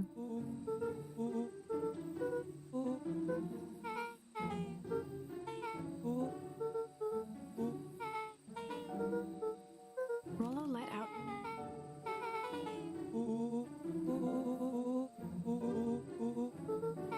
Rollo and Luke.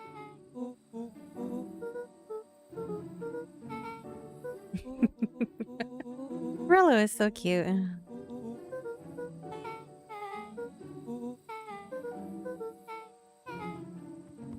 Luca gazed out the window.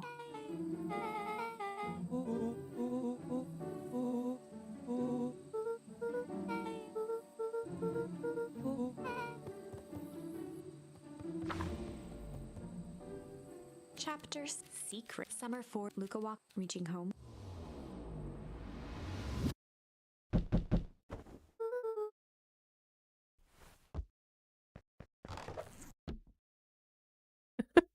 He just...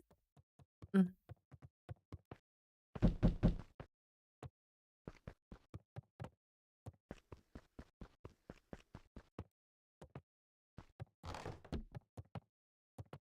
The chart.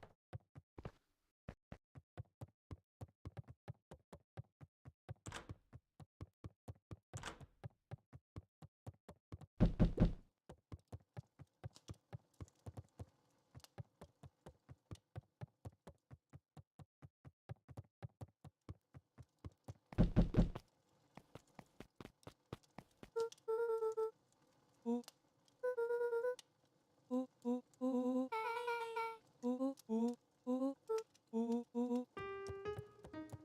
and Beck rolled their eyes as Rolo.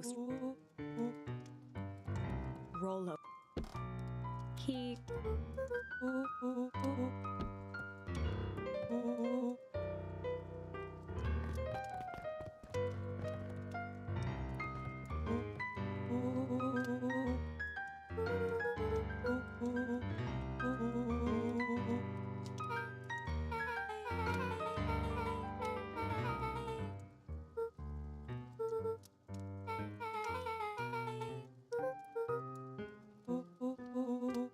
Okay, I think this is where we find the... a look. All three came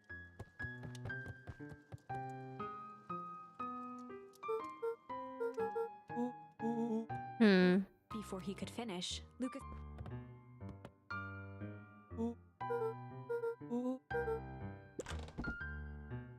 The three crowd with the glass, their eyes, but I wonder, go back to...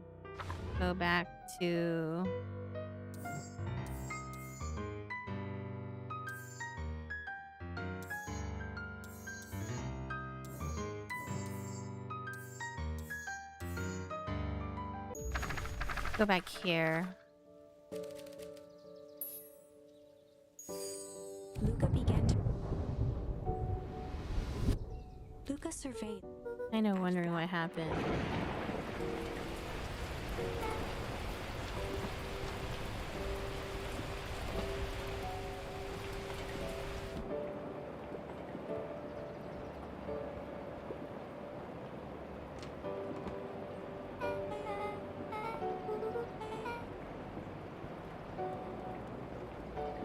Took a little look around Luca here. squinted and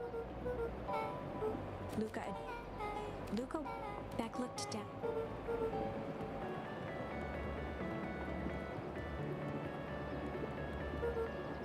Cause I feel like this radio that she has could... Luca flicked at one.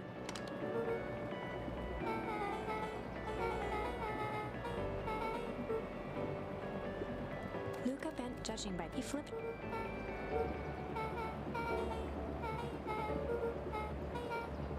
I feel like we're gonna need her radio.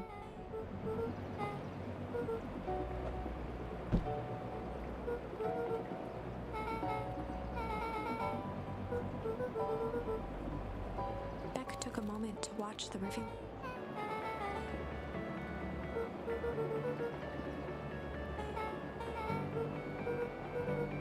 Luca took a deep.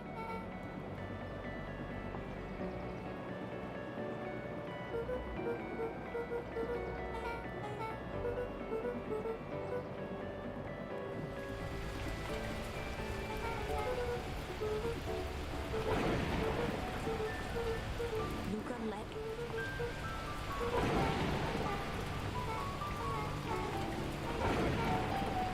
Her voice, Beck brushed up.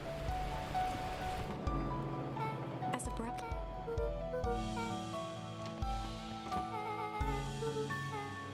Beck. Chapter 5. Friendly. The air, the smell. Despite he did not even. But it's not. Adding it back. This is what.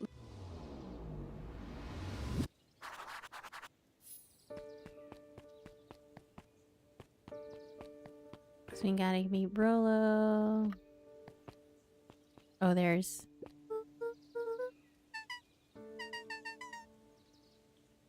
her ears. Her ears are so cute.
We're missing a charm.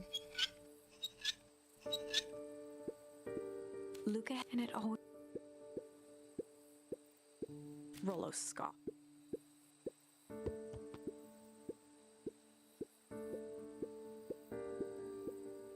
Luca stumbled.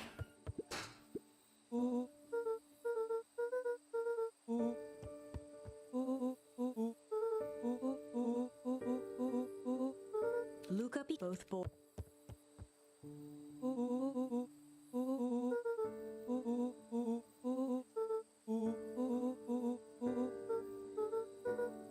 Rollo's tone changed. The words Rollo stopped, but it was.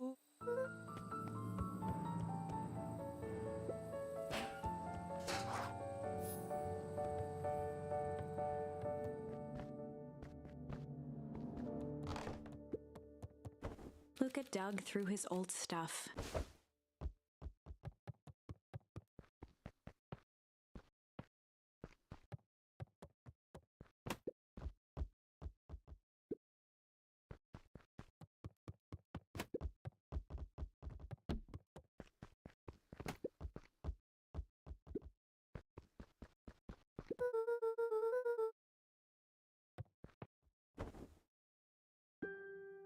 Grand coup.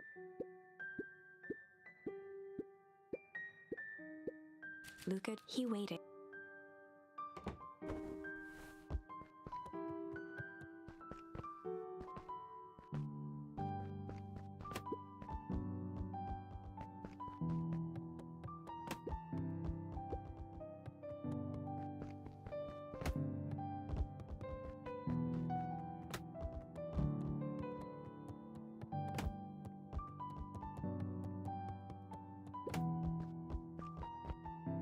Luca dozed off again.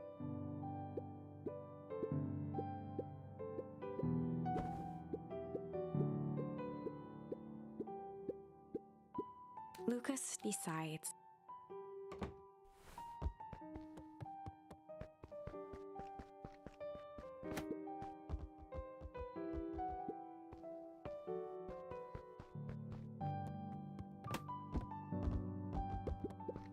The adventure. Luca, Rollo had a special Rollo. Luca wasn't, or just whatever the root, but it is now. He'd read it. He was well.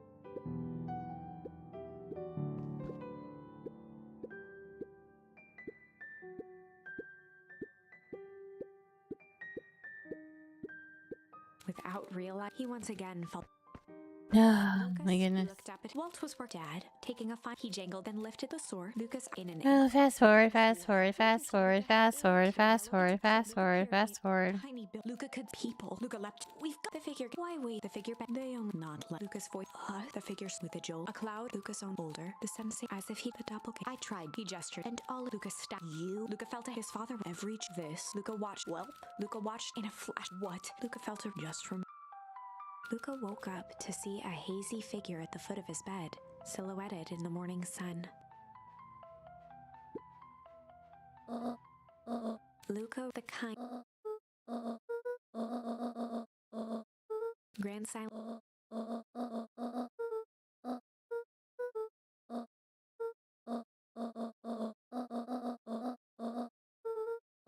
Luca, No, my goodness, come on. Luca took a deep breath.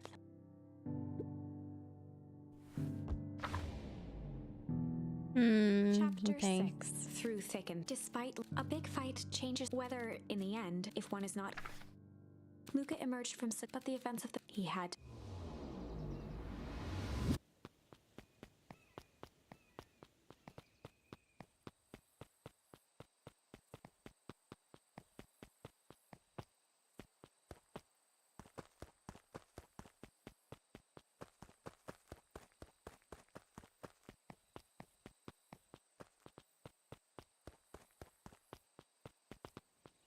Oh, Rapomsky is finally asleep. Taking his afternoon nap.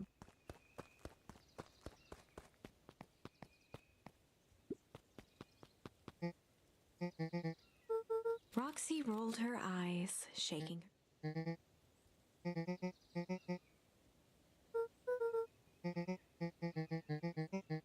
Luca looked down.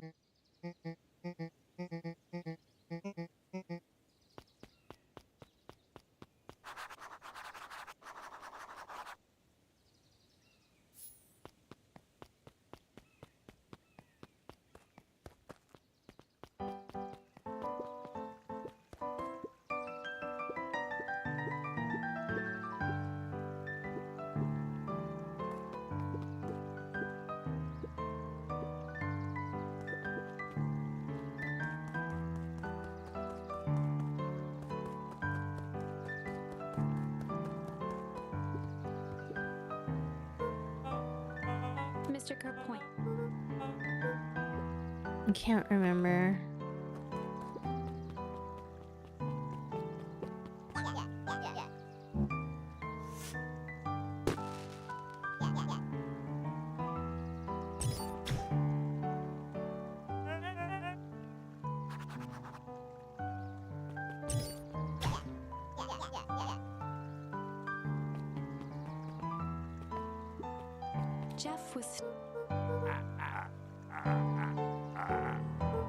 Jeff turned to Luca with a furrowed brow, then gave an understanding nod. For a moment, the two...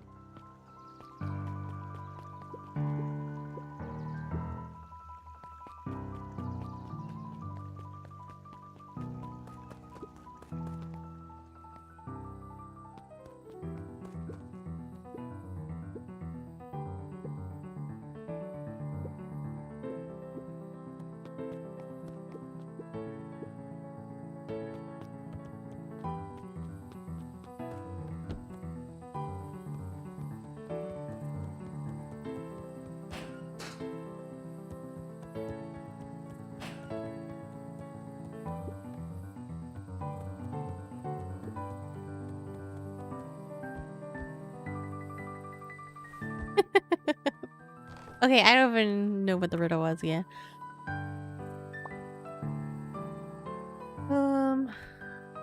Space adventure through. Oh, a space adventure though. You need not buy it. If you be brave, go somewhere quiet. The library.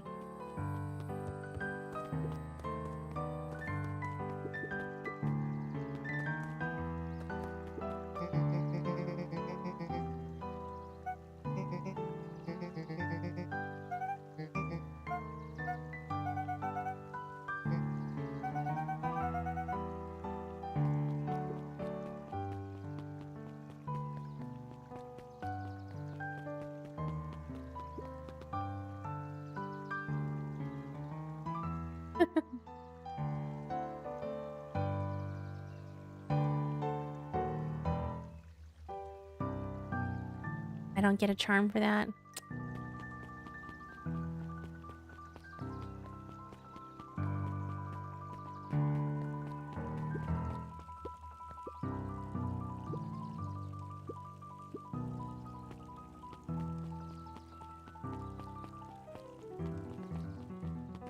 Ah.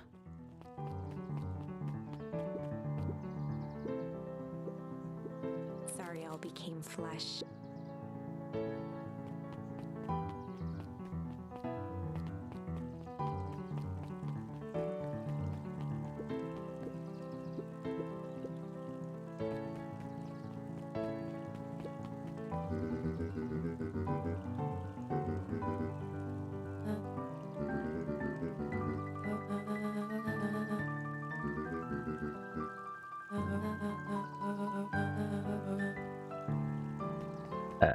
Excuse me.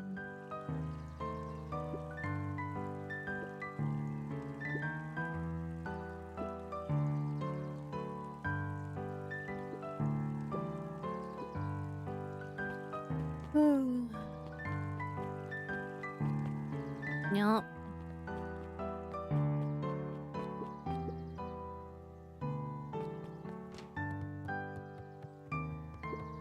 Kato's eye. Kato straightened up. Kato stared at Luca.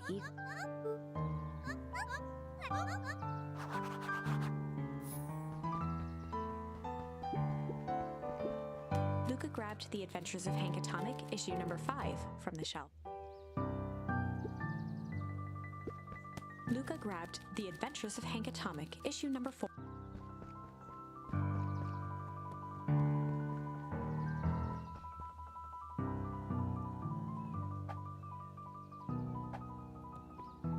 Luca grabbed The Adventures of Hank Atomic, issue number 5.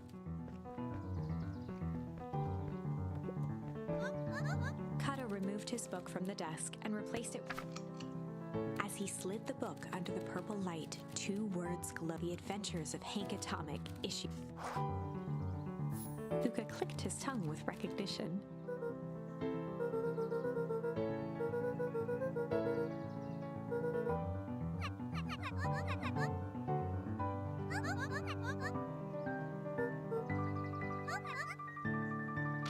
Kato began flipping through the pages, stopping when he hit a glowing word.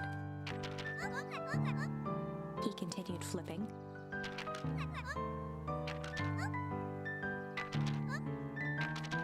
Reaching the end of the book,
I can't go further.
Up at dawn.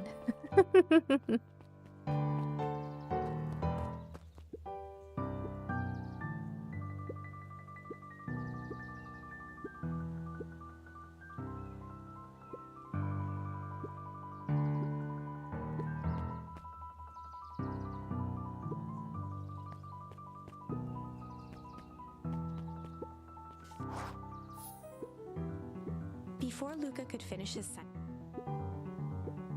Luca shrugged, taking a sizable bite. It's cool. Rula wanted me to be sure to give it to you that one specific. Luca tongued at his cheeks, feeling something rough, but he reached into his mouth and pulled out a slip of paper. He shook off the bits of corn dog to read the slip. Luca finished off the remainder of the corn dog.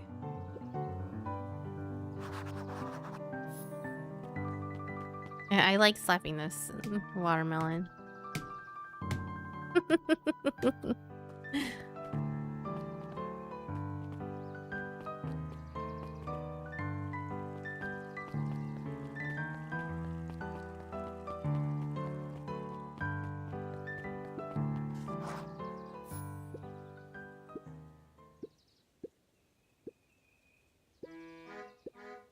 Lumi waved his hands around sarcastically.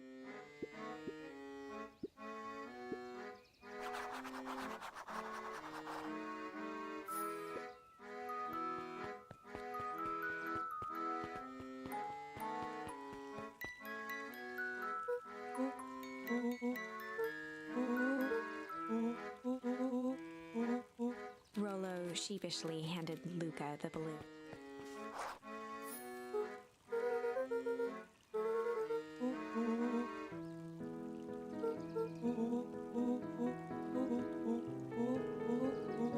We already did that. I wonder how many charms you can get on Beacon Pines. Luca threw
We all know Beacon Pines is a great town.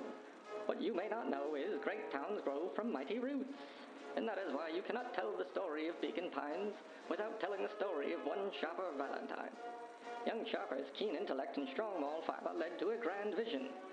A vision of a community dedicated to a better tomorrow. In his own words, a better tomorrow is within our grasp, but it requires a singular mind to harness it. Lucky for us, he decided to grow that vision here, in Beacon Pine.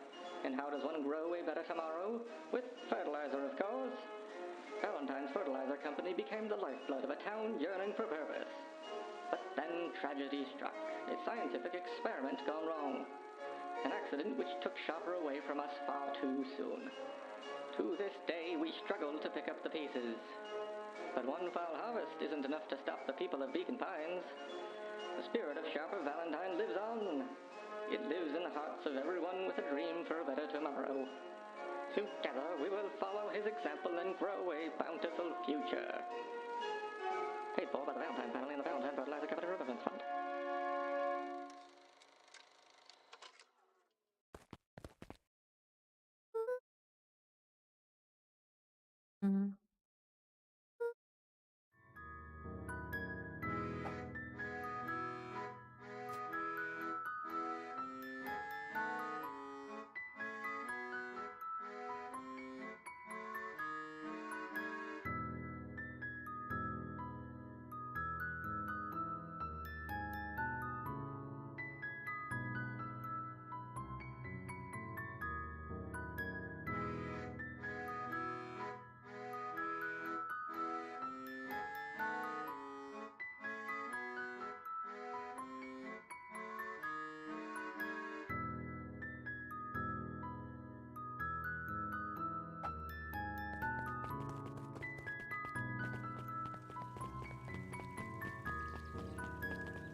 Rollo Luke, if I'm on, but would have none of this. We both have. I wish God everything. I hope love. Luca folded the.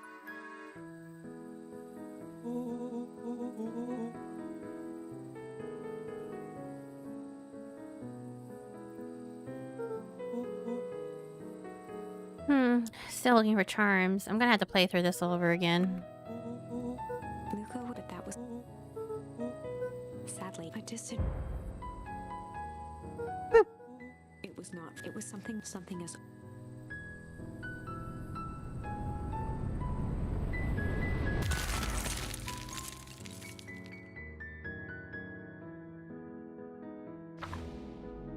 Yeah.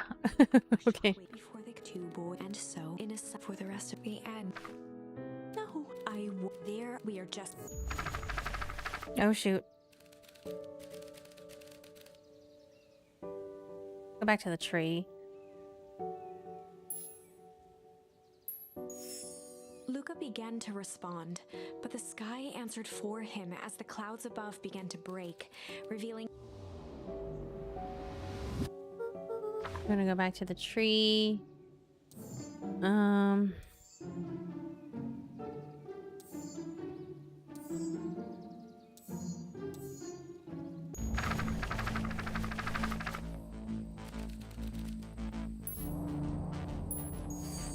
Luca drew himself up and decided to take. He squinted down the barrel of the mission control defense cannon, aiming it through an opening in the dense tree branches.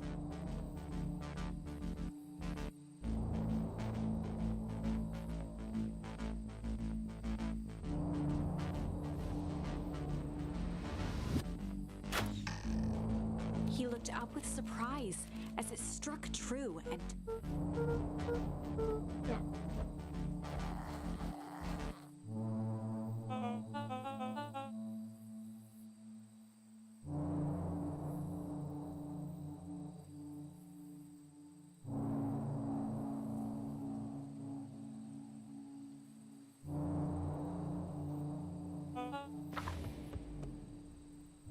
Luca and the branches after what that was all the boys. Okay. In fact, chapter sign they the sky with each. Let's keep Luca pull.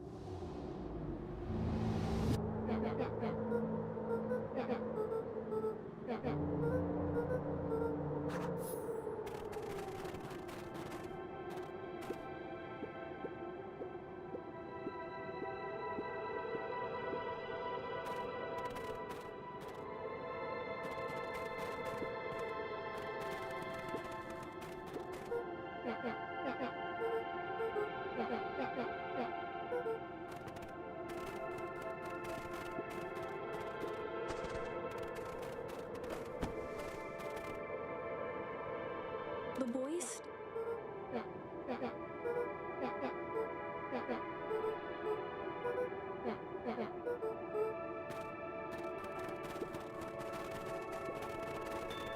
The fencing listened, each chain link encapsulated with a translucent layer of ice. Luca with a resigned. Okay, we got this far. Luca looking down at the crunching of footsteps. He looked.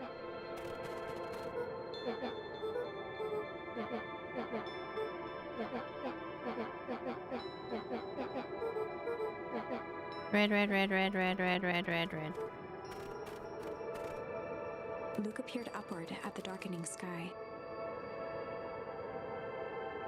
He let out a long, foggy breath, faintly, seeing. Luca allowed himself to cope. The boys, if not for as it was.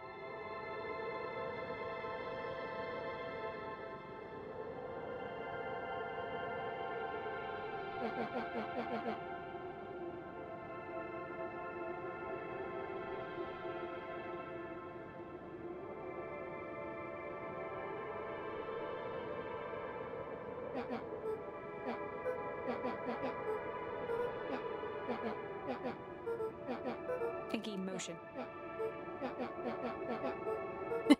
Iggy's face. Iggy shrug. Iggy no. He wiped his. Luca. Iggy cleared his. Iggy. Lucas. That's all Iggy's. Okay, we're gonna fast forward this. He looked at his mother. A voice behind Luca turned the doppelganger. Aww. The figure it's a me. Not that you don't remember. Lucas. The doppelganger. The day Luca turned. That's not the doppelganger. Everything. Well, let me show the world. Luca was sitting next to the doppelganger. He grabbed Luca. It was his parent. Do you remember what Luca gave? He could see the outline. Damn it, Walt. She was his father's. There's a I won't. Lucas. Walt. Calm. What's right? I could never. Eleanor. Spare. What about Luca Flint? Walt. Luca. With Mom. Walt dropped nothing. Luca played. It's sound. Walt just listen to. I'll be back. Luca hug. Promise. Walt stood up. I promise. With a wink. A figure of it stood slowly from a whether it was Iggy felt Luca looked the figure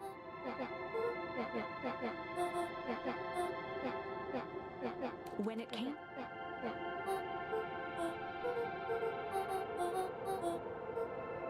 Iggy huffed. Nat began to turn away.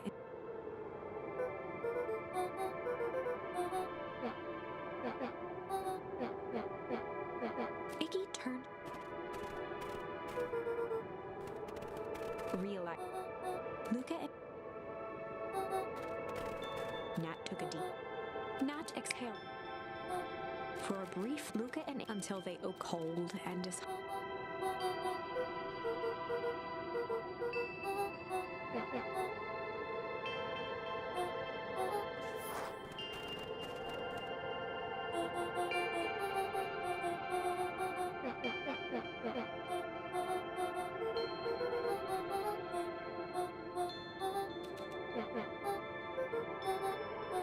Nat. Luca began to laugh uncomfortably. He looked, his eyes started back and with a sun. He sprinted off into the pale distance. As Iggy turned to follow, Nat called out.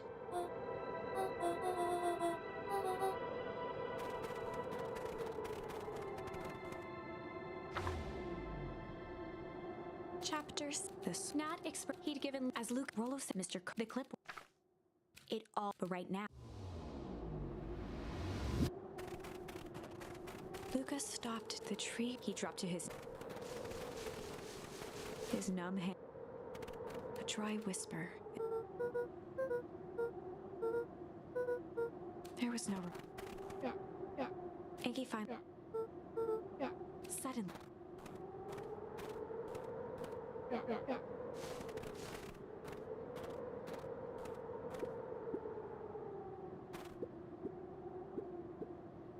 Okay, come on, come on, come on, come on. He bent down to scoop.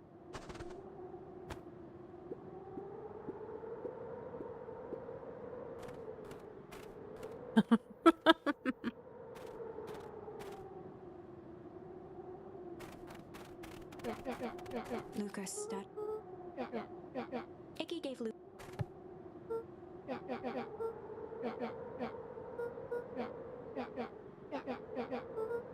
Come on, come on, come on.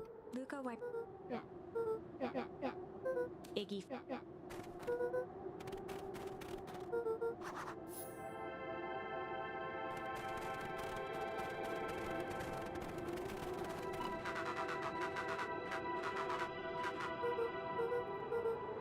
Iggy.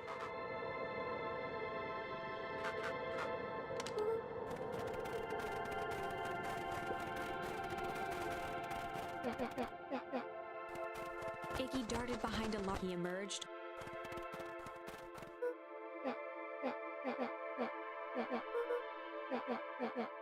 Luca. Iggy stuck. Come on, come on, come on, come on, come on. Iggy tried.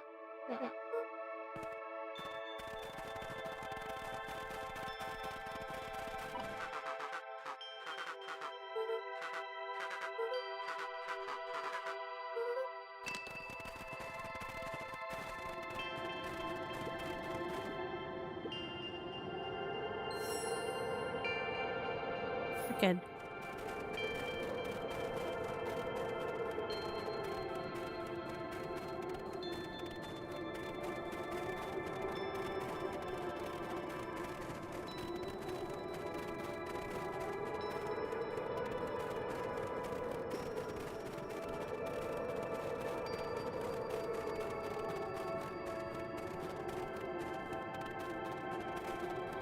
I guess there's no way. Have to.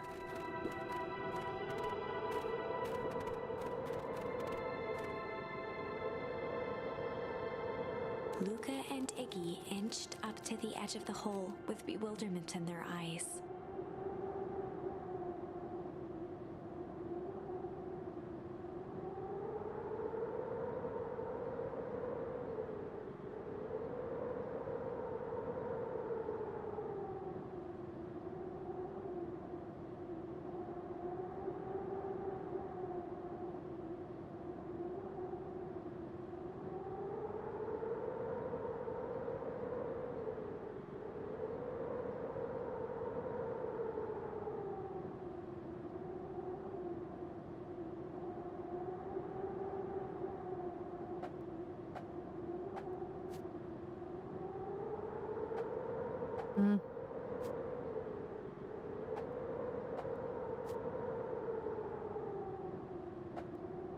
Arctic air breathed out of the CAPT.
Mr.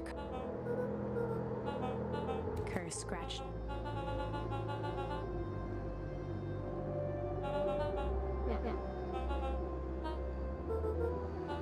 His face contorted into a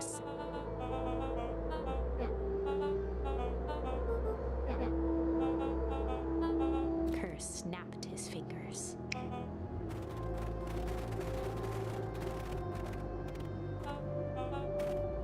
Iggy turned to... Iggy waved.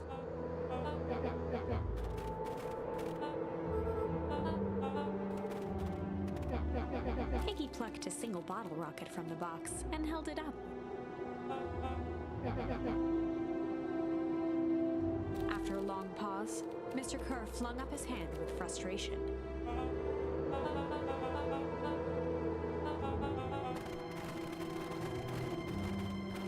Mr. Kerr sighed into the frigid air.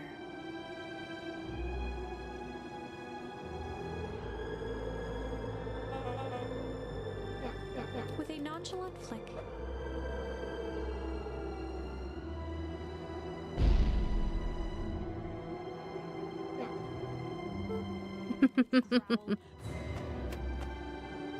Iggy tried to twist away, but in the struggle they both tumbled. Luca dove forward, bracing. His grip was made precarious. He could see Kerr further down.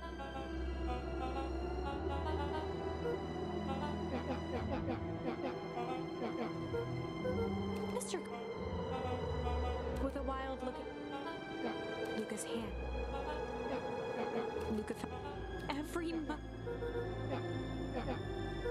Luca felt his hand.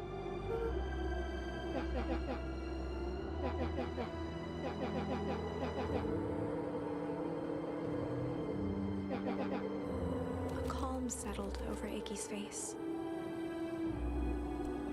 Oh no. Iggy's voice.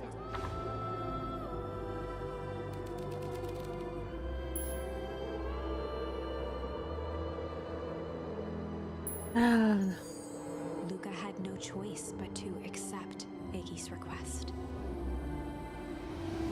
With a quiet blink, Luca watched a teardrop sail down into the howling void. As his feet...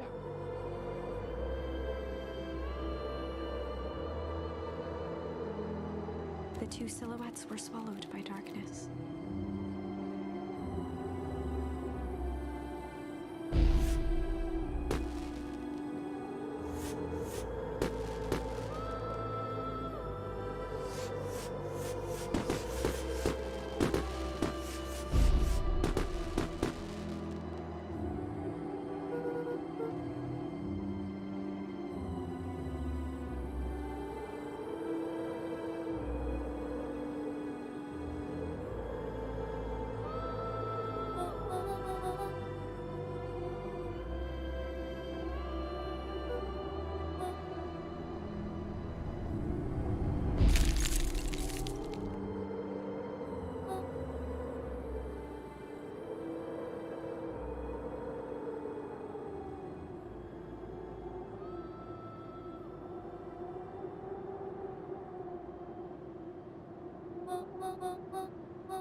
We have some.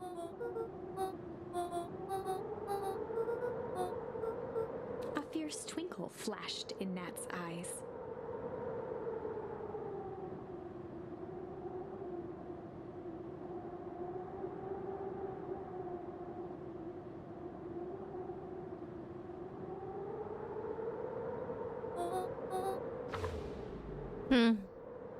With a dumb every to be Beacon Pine revenge Wait, I was no way. Let's go back. Oops.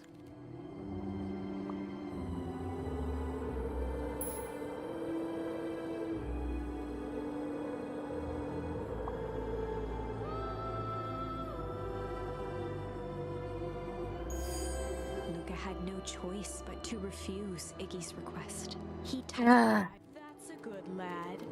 Now, radio for help. Iggy begged it wasn't long. Mr. A clipboard. I'll put in a swarm of No! I keep playing this one. No choice but to refuse Iggy's Ah. request. He tightened it a while. That Iggy it wasn't Mr. A clipboard. I'll put in a swarm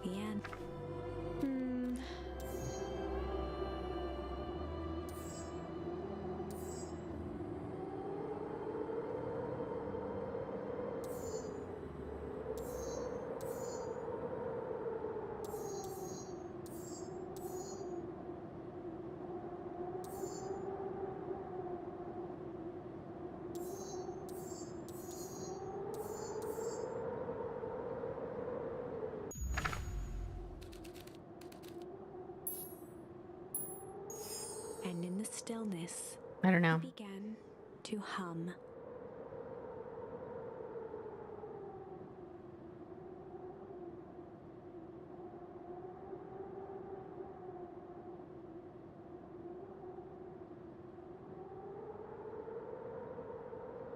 After the death of his each night, it was the only that melt shivering.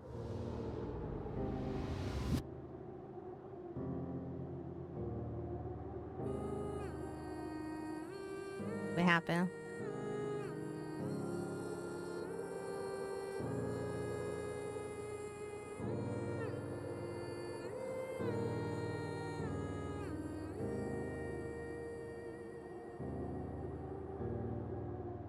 Gran lowered the torch, listening closely. As recognition slowly set in, her heart sank. Oh, okay, that changed that. Those countless nights of consolation, the incomparable loss they shared. She let the torch fall to the snow and sizzle out. A few steps toward Luca was all she could bear, before dropping to the snow herself. Through a flood of tears, she began to hum along, note for note.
Luca lifted his head in astonishment. The last time he heard that melody was the last night he saw it.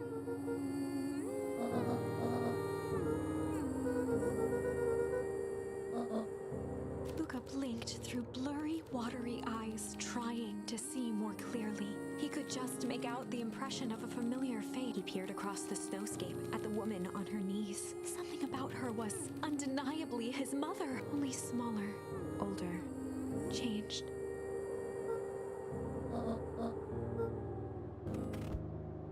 Luca sprinted as fast as he could toward his mother. They held each other close, and the cold retreated from their bodies. Elmore? I thought you were gone. You should have known I'd never abandoned my Reached out son. at Luca, tightening her embrace in an appeal for forgiveness. Oh, Art Man Joseph, I thought you pieced it together by now. You were exposed. Oh my god. What happened to you? Where did you go? Why did you leave? I never left you. I was always right here, Luca. Why did you lie to me? It tore me up, Luca, but I did it to keep you safe. I thought that getting the answers, but the more I discovered, the more I realized the danger we were in. Until perennial harvest was stopped, it was better if everyone thought I was gone. You could have trusted me. These are bad people, Luca. They won't stop until they get what they want, and they don't care who gets hurt in the process. Then what do? We have to stop Joseph them. slumped into the cold, wet snow. Can't be stopped. Too big. I tried beating them at their own game. I'm done fighting First fire time with in a fire. long time, her voice felt like her own again. No more lies. I see now there's a better way to stop perennial harvest. The cold hard truth. Concrete with pity. He looked small. Joseph stared into the snow, as if searching it for answers.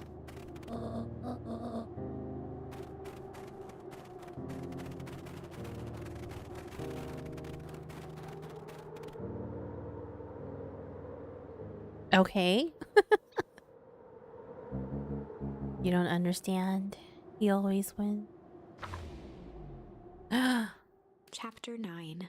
Okay. The Devil You Know. 7 months ago, Eleanor Van Horn crept down the maze of sterile hallways under perennial harvest. She stopped in front of the large steel door marked Deep Engineering. No turning back now. She raised a trembling hand. The stolen keycard worked as promised, and the door buzzed open with mechanical efficiency. She was immediately hit with the smell of disinfectant.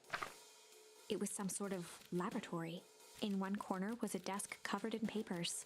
Across the room stood a tall metal pod with hoses protruding from its base. She rushed to the desk and began shifting through the piles of papers. They were experiment reports on something called Tempus liquamen. There were dozens of them. Every one stamped failed. Eleanor heard the sharp echo of footsteps approaching. She was out of time. Her eyes scanned the room, eventually landing on the strange pod. Muttering a curse under her breath, she dashed over and dove inside.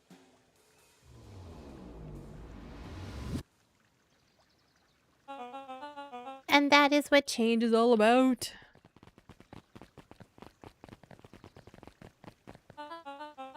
Grabbing the future by the scruff of the neck and making things happen.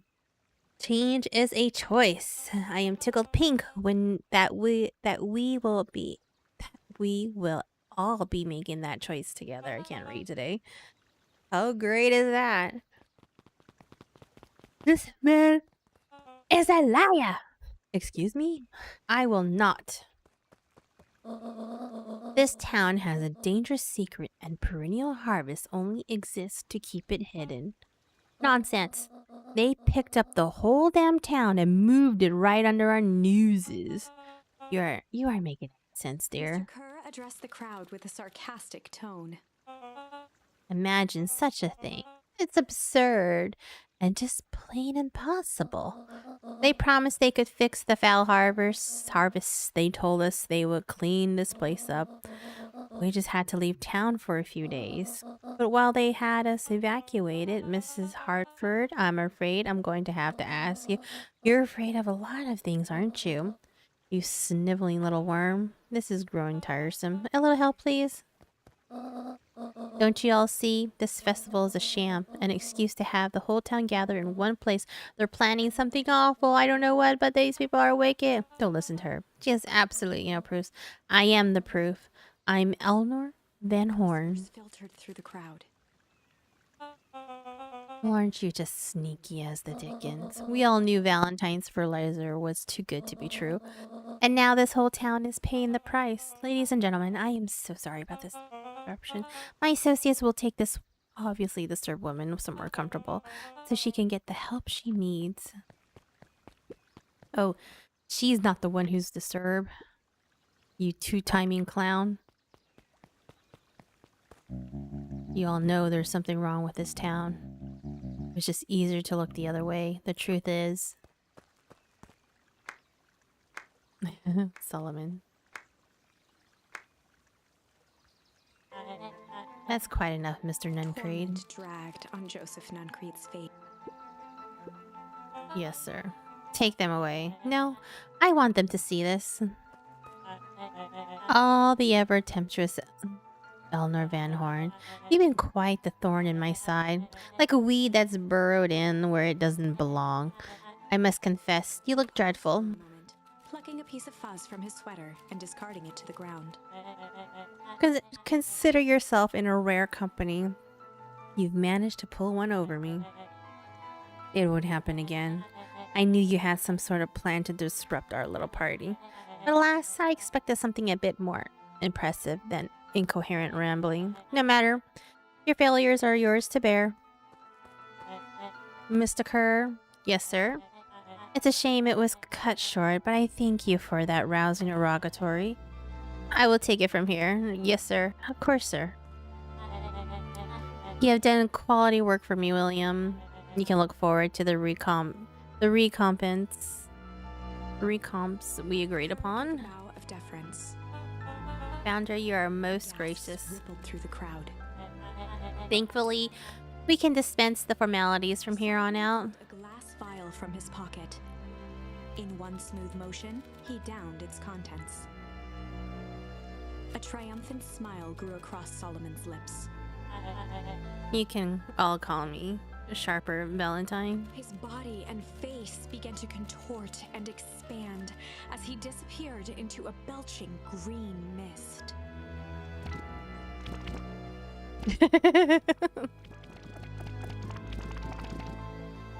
A hushed horror gripped the crowd.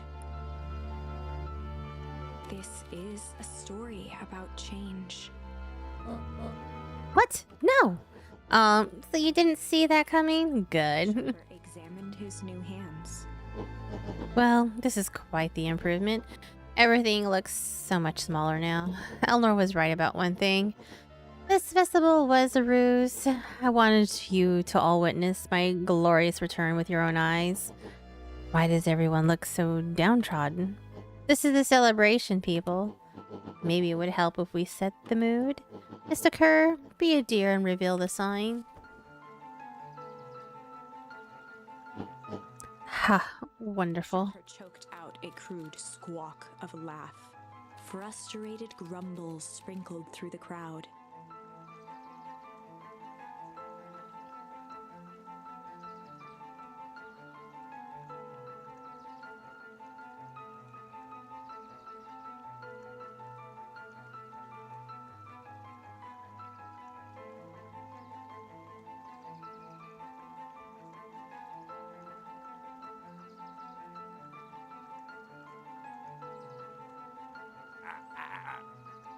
Sharper, you malicious bastard.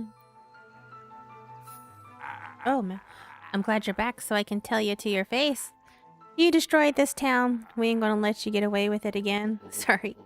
This is not the time for an audience participation. Some assistance, Mr. Kerr. Gave a subtle nod to the clipboards.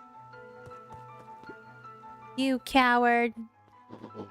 Does anyone else have something to contribute? Helpless quiet settled over the crowd. I thought so. Did you all truly believe you could be free of me? A town of complete and utter fools? People should be celebrating my return. You're clearly lost without me. And that leads me nicely to my children. Daddy, I gave you both the greatest gift a parent can give. The opportunity to prove yourselves in my absence. Squandered. To say I'm disappointed would be an understatement, but Silence, Augustus, and Adultus speaking. I don't know which is worse, a son who is completely hopeless, or a daughter with such potential who inevitably lets me down. Eris, you failed me with an admirable consistency. Thankfully, I was counting on it this time. Father, I have been wasting time, my dear. What have you accomplished? I was focused on cementing our legacy. Legacy? Who needs a legacy when you can just live forever? What about... It's alright, kiddo. I'm afraid you suffer from a complete lack of imagination. There's just no helping it. Now then, where is Joseph? You didn't take the opportunity to slip off, did you? Ah, there he is. Everyone should give him a hand. None of this would have been possible without Joseph. I think you've said enough. Oh, nonsense. The people deserve to know how helpful and loyal you've been. I only did what I did because he left me no choice. You always had a choice, Joseph. You were simply too weak to take it. No matter. Cheer up. You're about to be rich beyond your wildest dreams. You should follow Mr. Kerr's example. When I found him, he was in a sorrier state than any of you. An aging actor, desperate to recapture his youth. He played his part as soon he'll be able to play the lady man again. Forever, in fact, if he remains loyal. That goes for all of you. Well, those who haven't already frittered away my goodwill. Beacon Pines is mine again, and I'm willing to share its spoils in exchange for absolute loyalty. Are you saying William Kerr was never in charge of Perennial Harvest? You think that puffed up black scith could have accomplished all of this? Don, I suppose it's time for your big exclusive. Sharper addressed the crowd with indignant pride. He'd planned this moment for so long that now, at the deed's fruition, it almost felt frivolous. You see, I needed a figurehead to hold things down while I orchestrated my return. Someone to misdirect, lie, and bilk this town for a spill. So I invented William Kerr. Take your bow. You've earned it. Kerr flourished a preposterously elaborate bow. Patrick C. Montesquieu, Thespian extraordinaire at your service. Founder, I just wanted to thank you again for this opportunity. It truly was the role of a lifetime. Wait. So this Bill Kerr was a Pat C the whole time? Your secret is out in the open. What's to stop this town from rising up against you? Oh, that's the delicious part. Fear. Thanks to our clipboards, I know what each and every person in this town fears most. And I will make those fears manifest for anyone who steps out of line. The choice is simple. I'm not afraid of you. Ah, Young hero, I've kept a keen eye on you, boy. You and your friends made a habit of disrupting my plans. What a pity. If things would have gone a bit differently, you might have had your moment of triumph. But that's fate for you. You can't do this. Oh, but I can. I have won. Underestimate what a great man can do, given time. And now time is my plaything. Perhaps the most expensive thing I've ever bought, but well worth it. Sharper coughed up one final laugh and cracked his knuckles. Enough chit chat. Let's get to work, shall we? Oh my goodness, hold on. So, Sharper set about remaking the town in his own image.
Okay. The fertilizer factory soon reopened for business. Sales rose steadily as more and more farmers across the countryside began to swear by its miraculous properties.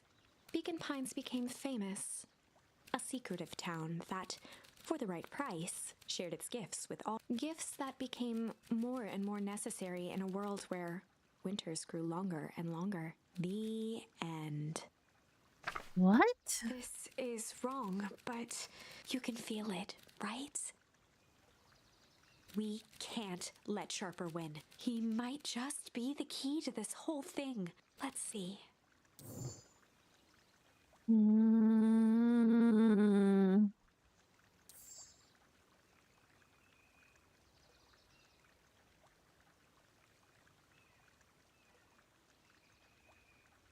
Will we have another option?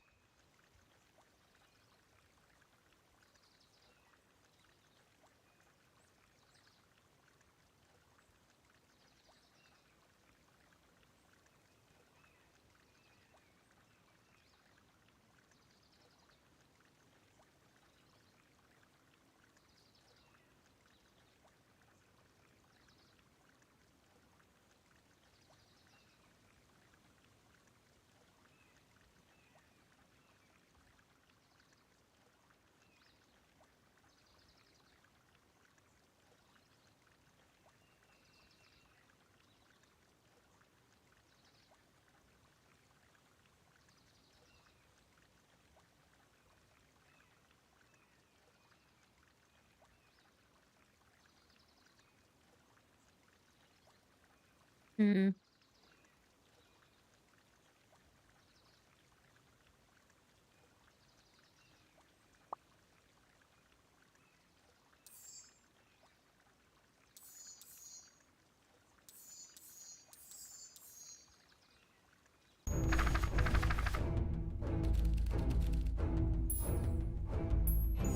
See what this happens. Malice lurking behind those eyes, like a trap ready to spring. Luca felt the weight of Nuncrete's hand on his shoulder. Something wasn't right. He didn't know why, but something was telling Luca to get out of... I should get going. I told Roxy I'd check for Rollo at the treehouse. Nuncrete's grasp. Of course. Luca, you know your dad and I were good friends back in the day. You can come to me with anything. Anything at all. I think when we went through here and we hit that first charm, he actually took us... Look.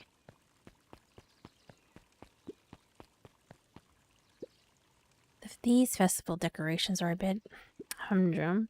Now, if I were to throw a festival, it would be a thing to behold. I agree. This is all more than a little sad. It's worse than sad. It's boring. What if we did a little something to spice things up? I'm listening. You know that festival sign waiting to be unveiled? It should be a shame The if two someone... scurried off, eagerly formulating a plan.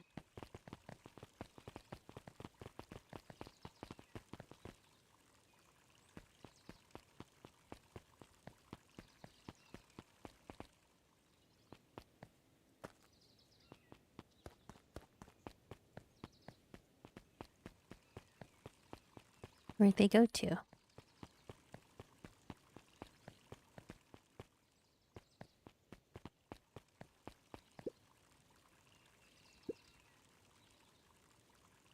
A bit much, if you...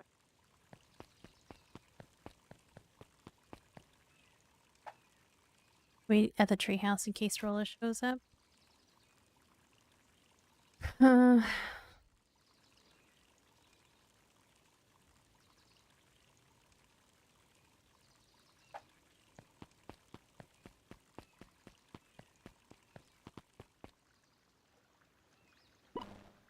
Identify yourself, please. Nellie Modwell. I'm working out. I'm able to locate you on our... I am able to locate you on our staff roll. Oh, I don't officially start until tomorrow. Mr. Kerr said I could come in early tonight to get a few things done. Hold on, please. Hold, please. Clearance authorized. Thank you. Our harvest awaits. Whoa. You could get a wretch to the noggin sneaking up on a guy like that. Don't scare a man while he's junkin', Sonny. Evening, Jeff. Isn't it kind of late to be junkin'? I might as well ask the same things of you. Find anything good?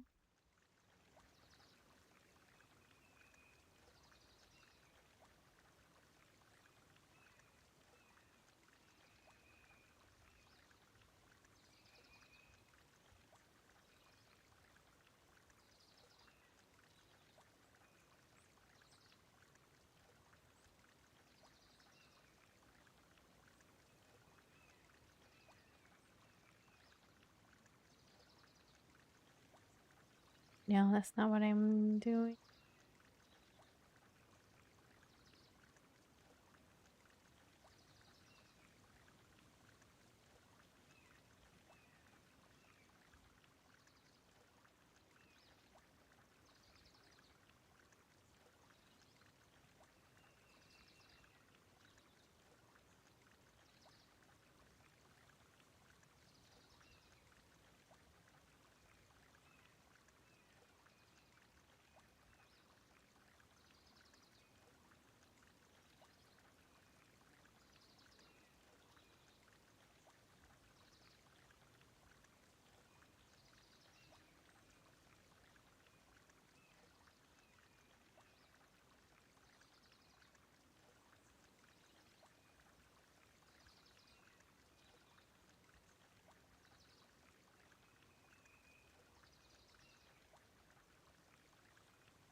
think I timed out my bot.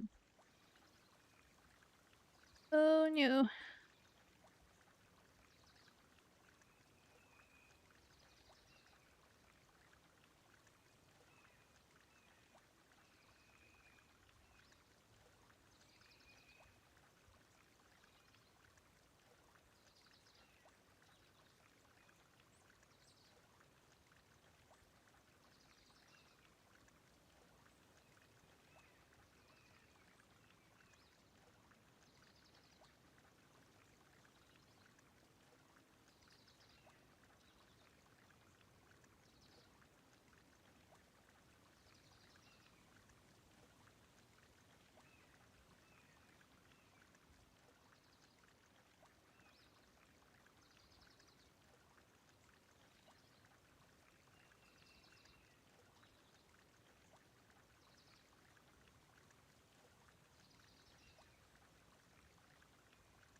Stupid bots.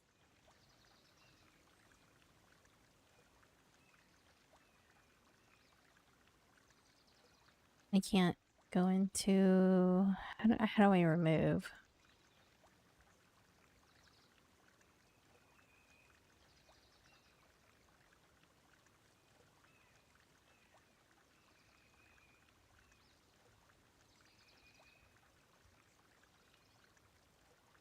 Move.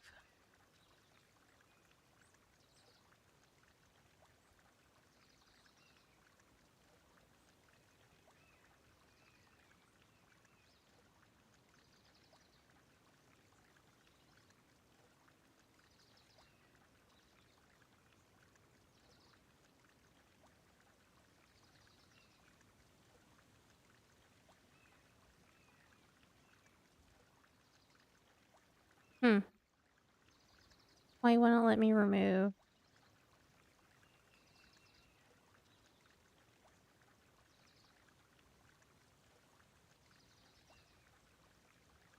Need to put that in. Here. Stupid bots.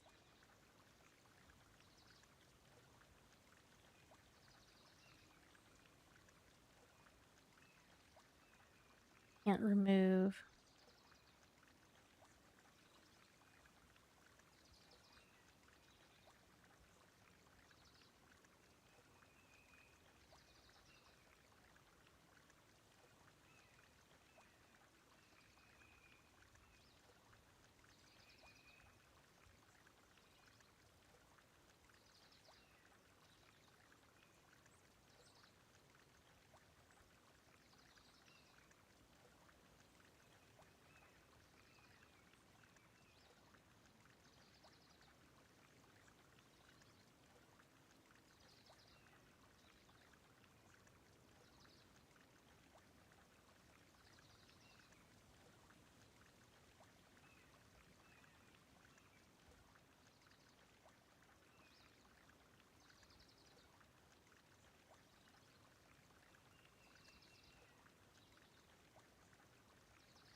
I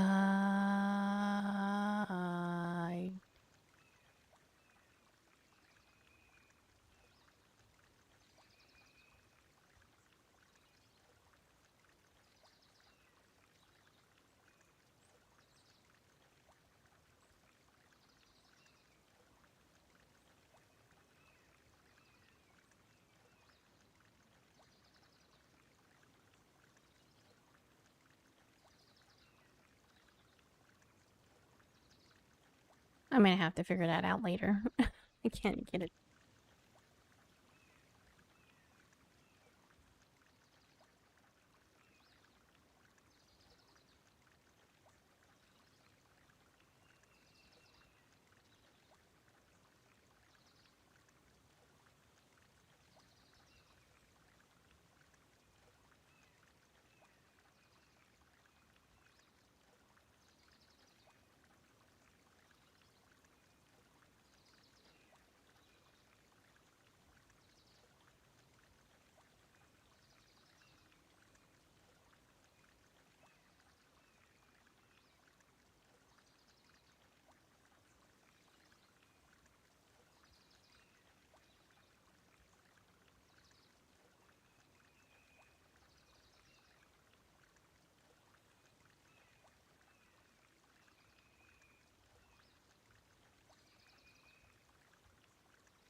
Okay. Find anything good? Ever since Perennial Harvest moved in, even the junk is trash. You can learn a lot about a person by looking at the way they throw away. With this bunch, it's all shredded paper and coffee cups. I better get going. I didn't see nothing if you didn't see nothing. See what? Exactly.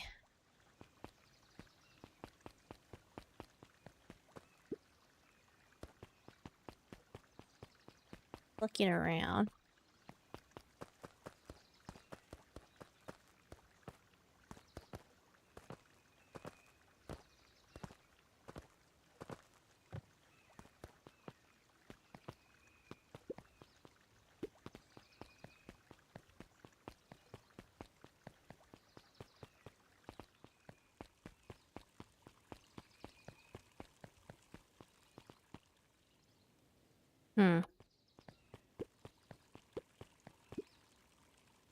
He looked down and muttered in a great voice, "Mama always told me my problems would look smaller once I grew up, but my problems always seem to grow right along. Heavens, I sense a big trouble ahead."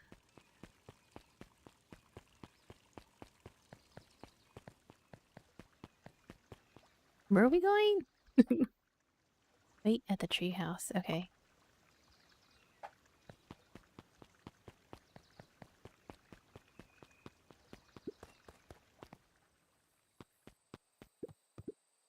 Hey, Jetson. Have you seen Rolla come this way by any chance? Right, not an elusive as the fish in this here pond. I don't think we can. Whenever Luca saw it, reminded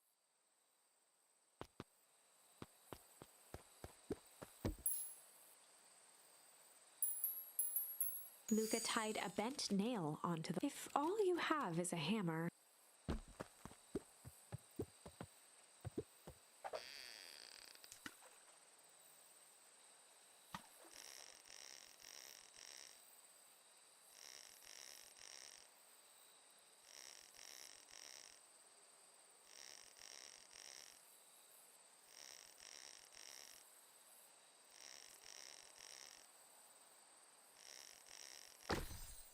Ooh, what is that?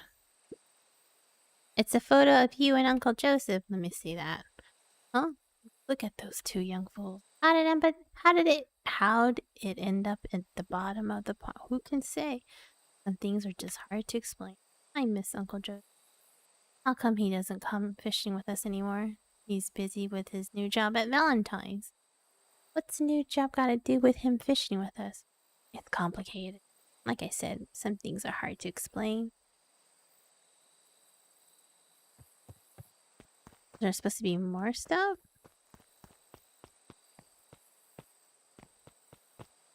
I want to say there's more stuff to put on here. Well, that's all. So this is Uncle Joseph, right?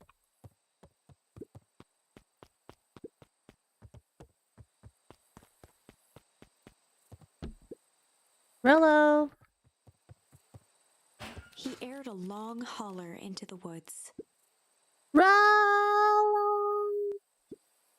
Hi. Rollo, wherever you are, I hope you're Luca okay. felt his eyes getting heavy and plopped into the beanbag. He conceded to its lumpy embrace.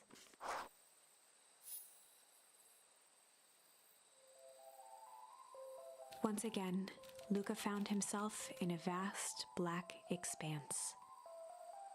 This time, he knew exactly where to go. He took a single confident step forward. The world flickered and pulsed. He found himself standing in front of the frigid air of a blazing campfire, the source. He plopped down cross-legged and gazed into the cold flame. Soon enough, the fire began to die out, popping sporadically, until all that was left was a single ember. Luca stood up and dusted himself off. He plucked the glowing ember from the cold ash, examined it, and slid it into his pocket, a keepsake. The voice of his father spoke behind. "You made me proud, Buckaroo." Luca turned to face him. "Dad, what is this place?" A warm grin grew across his father's face. "A place where everything that has been and everything that could be all wait together." Luca found himself staring at his father's face, trying as hard as he could to memorize every wait? For what? Another voice spoke out as Luca's doppelganger stepped forward. "That's up to you." Without knowing why, Luca began to weep. Is any of this real? Are you real?" Luca's father bent down to smudge away a tear. "Of course. I'm as real as the part of you that misses me." Luca turned to look at the older version of himself. "And you?" The doppelganger choked back tears. "I'm as real as the part of you that's angry he's gone. Does that make sense?" Through his tears, Luca laughed. "I think so." His father pulled him in for an embrace. "Time to go, Buckaroo."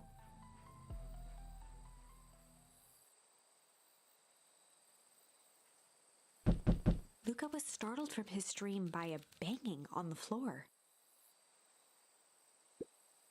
Are you in A there? commanding voice rumbled from below. Just as Luca sprang to lock the entry hatch, the door knocked open. The hell? Chapter 5.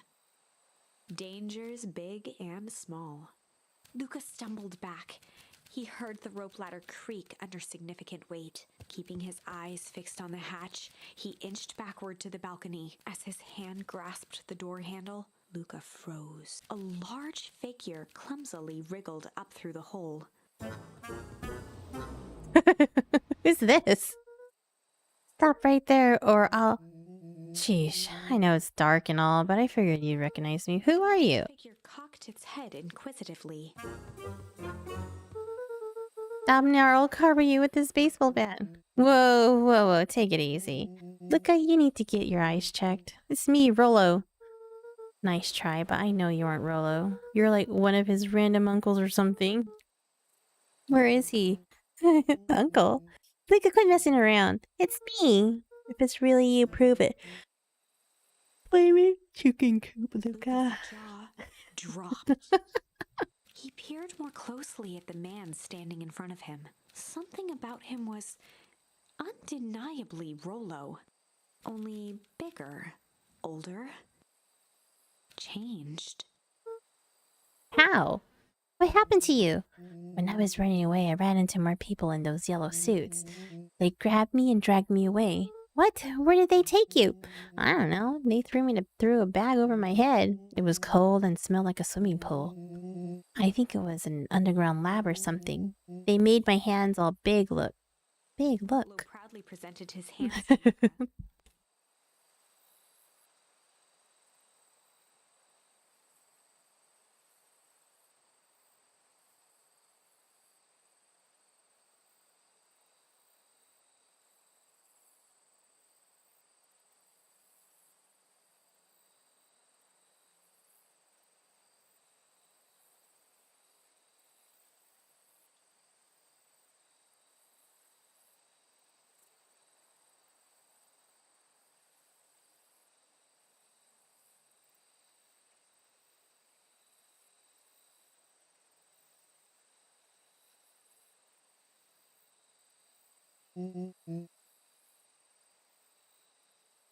Pretty sweet, right?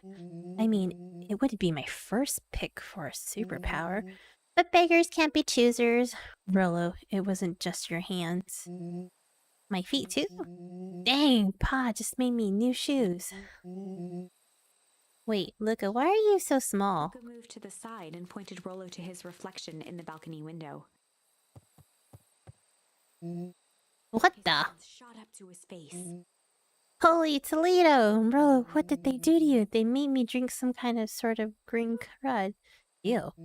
Actually, it wasn't too bad. It kind of tasted like licorice. I passed out and woke up like this. And then I sorta smashed open my cage and escaped. Whoa, you smashed open a cage? Kinda. At least I think I did. It was all a bit of a blur. They had you in a cage. Who are these people? I don't know who did this to you, but we're gonna fix it. Fix it? This is awesome. Well, I'm just glad you're safe now. Luca, you don't need to worry about me. Sure, I got snatched, but look at it this way. I got snatched. I know where snatched people go. We finally may have a lead on what happened to your family. Maybe you're right, but this all seems dangerous. Danger? Ha! Rolo shadowboxed a few jabs. I'll take them all on. Hey fellas, what's up? With a yelp, Rolo dove behind Luca. Wow, take cover. Did I come at a bad time? Who the heck are you? This is Beck. Sorry, something truly bizarre just happened. I didn't know where else to go. So you're just hanging out here with your large adult friend? Ah, no, this is my buddy Rolo. This is your missing friend? One and the same? He seems a little old. I'll have you know this is a recent development. What the heck does that mean? Oh, I'm sorry, you're the one who just showed up out of nowhere. So we'll be asking the questions here. That's fair. How did you find us? Your silly little treehouse? I think you mean our silly little mission control. I hate to break it to you, but your secret path isn't so secret. All I can hear your racket from a mile away. See, Luca, this is why we need to improve security around here. Not now, Rolo. Becky said something bizarre happened. Yeah, He but shot a nervous glance at Rolo. anything you can say around me, you can say around Rolo. This has been a weird day all around, hasn't it? Yup. His eyes narrowed. Okay, so it all started when I made it back home. My first order of business was to try and salvage my hair. So I dyed it with some stuff from the chemistry set my mom gave me. Okay. Need to play it cool and hope no one notices. Notices what? Nothing, I was just... Come over here and let me have a look. Oh, honey, what in the world did you do to your hair? I just kind of felt like a change. This is gonna take forever to grow out. You were the one who said that change was a good thing, right? I was talking about your mother's new job. I was talking about us moving. Well, I guess I just took your lesson to heart. Anna tried to put on a smile. But I forget. I came up here to tell you that Nellie had to go to work. Tonight? Her and Mr. Kerr decided it would be good for her to get some things done before tomorrow.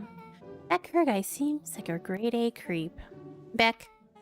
He is. Him and his weird cult of personality. You're not going to ruin this job for Nellie. It means too much to her. Oh, I know exactly how much it means to her. It means enough to her to exile her daughter to this podunk town. This place sucks. The people are weird. You just don't know them yet. It's always cold. We're in the mountains, you'll get used to it. I can't even pick up a single decent station on the radio. It's all banjo music and farm reports. You know, I grew up in a town not that different from this one. Is that why you're better at talking to plants than people? Okay. So here's what we're gonna do. First of all, you're grounded. What? I'll have Nellie come and see what we can do about fixing your hair.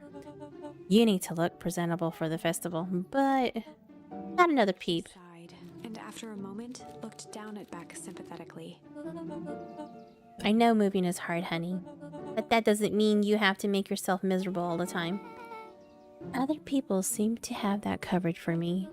Oh, and if you decide to rebel by dyeing your hair one more, A sly grin and tousled Beck's hair. I'll just shave it off for you. I think of how rebellious you'll look then. Very funny. Thank you. Good night, sweetie. Good night, Mom.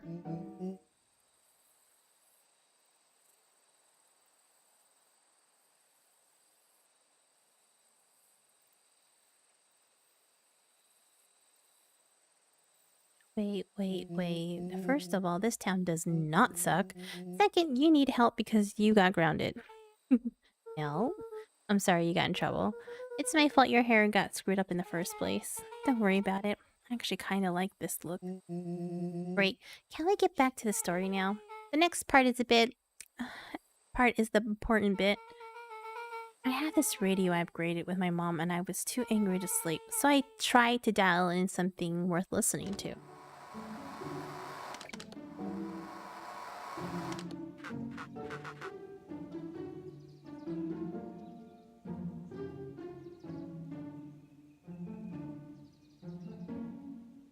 Mr. Kerr, are you there? Mr. Kerr?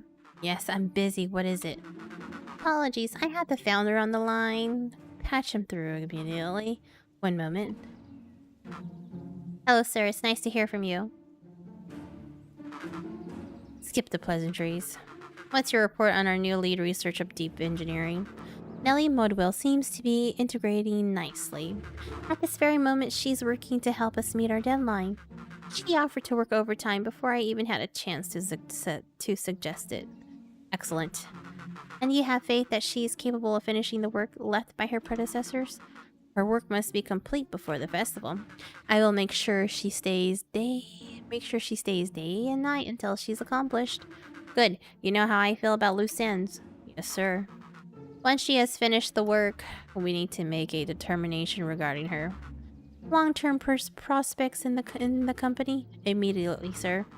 I usually have more time to fully bring people into the fold. We are in the in-game, Bill.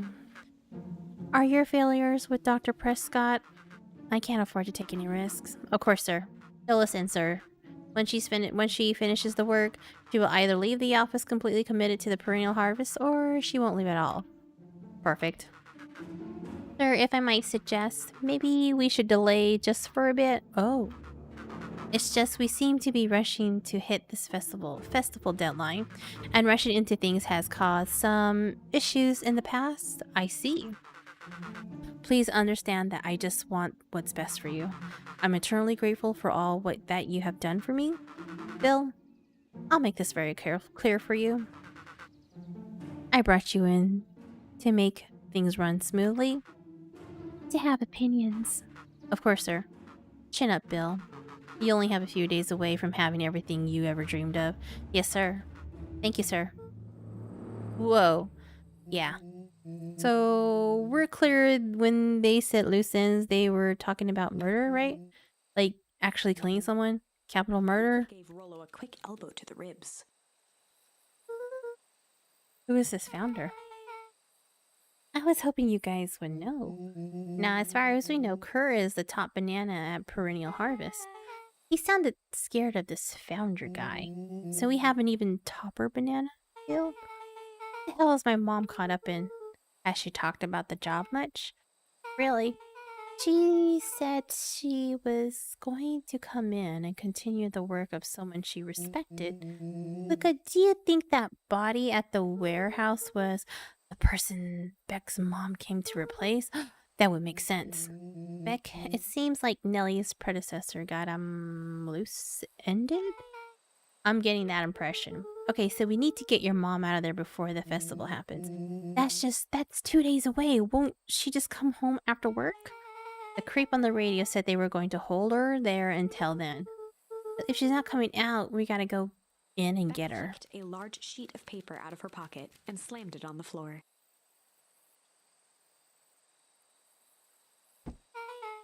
Maybe this'll help. You have blueprints?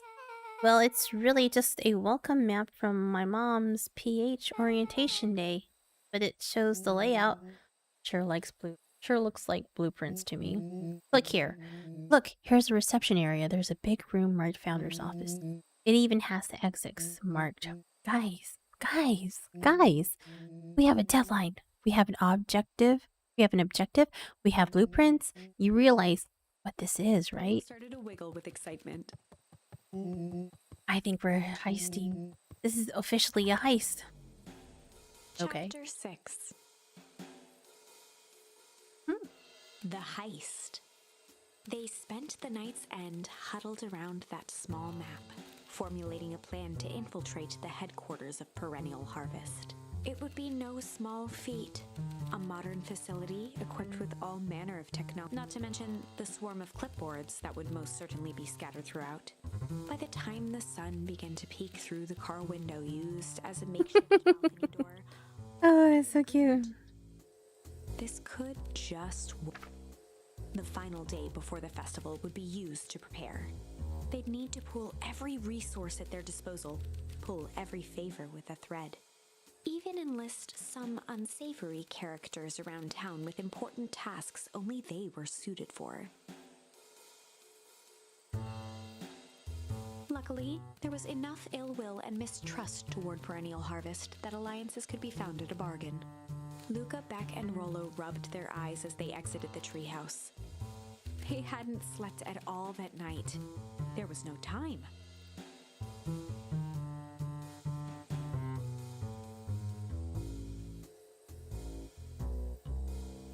The festival was to begin in 1 day, and they each had their assignments. Alright, quick recap. Really, you're gonna talk to Roxy, cordially. Without her and Fitz, this whole thing could go bust. Me, Cordial is my middle name. Uh-huh. And how do you plan to explain your new Rollo's sizable figure. circumstance? Bye, she'll be so happy I'm alive. She won't even notice. Beck snorted an involuntary giggle. And Beck, you sure Ilona won't just shoot this whole thing down when she hears it? She'll listen. When she understands the danger Nellie is in, the danger we're all in, the plan will make sense. Okay? That leaves me with Jeff, then Iggy. How are you gonna persuade them? Think of something. Each looked at each other with sleepy confidence and nodded. Well, Godspeed. Oh no. Enlist the help of Jeff, okay? Enlist the help of Iggy and Tish.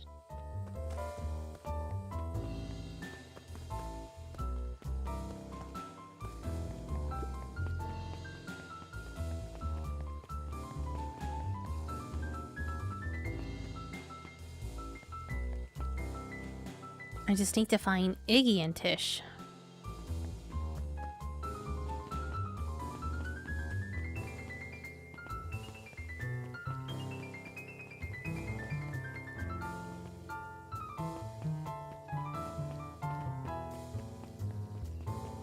Where's Jeff? Jeff's Oh, there he farm is. closed down about a year ago. The effects of the foul harvest stretched wide. When there are no crops in the field, tractors don't need fixing. Hey, Jeff. What can I do you for? Well, I know how much you hate perennial harvest. Hate's a strong word. Oh, sorry. I mean, I didn't say it was a wrong word. Gotcha. So, we're gonna break into their headquarters, and I thought you might be able to help. Yeah, see? I knew you kids were alright. Great, so you'll help? Jeff's face drained instantly.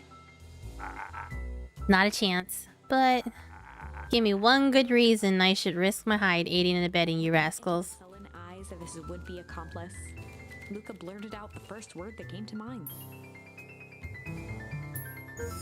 Junk. Yeah, what of it. Sonny, I've got more junk than a king has copper. Ain't interested. Oh man. Luca wasn't ready to. He shouted out.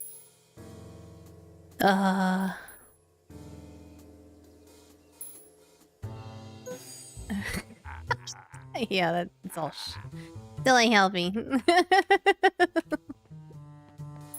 What are we gonna use? Hide. Junk. Fight. I've done enough fighting for one lifetime and more than my share of losing. The time's come to hang up the gloves. Oh man. Crooked. God, they're all crooks. Like cockroaches. Stamp one out and another comes scurrying to take his place. Man. Jeff's Hide? perked up. What'd you say? Go ahead and hide then. Some traction. Luca carried on with vigor.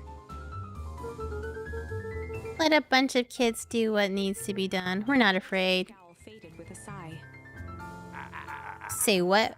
Well, about old Jeff and they'll all do, but you'll never hear him say I hid from nothing. Stomp of the foot was all Jeff needed to drive his point home. What was it you kids needed? Sort of disguise. I've just got the thing. And while we're at it, that crate should come in handy. This ain't gonna be free, you know. I'm thinking 5 bags of sour gob should cover it. Put it on my tab. Put out his open hand to seal the deal.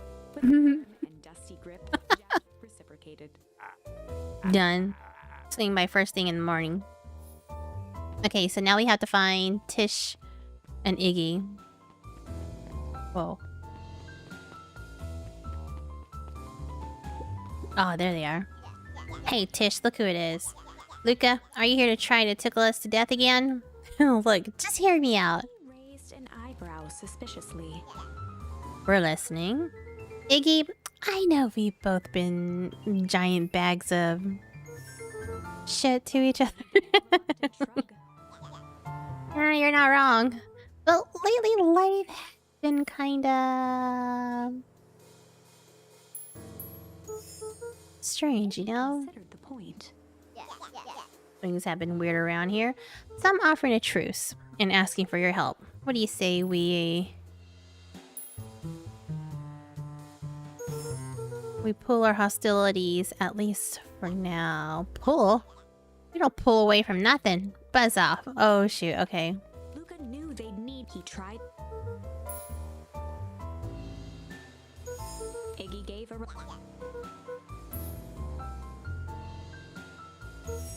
Iggy considered the point. Hey.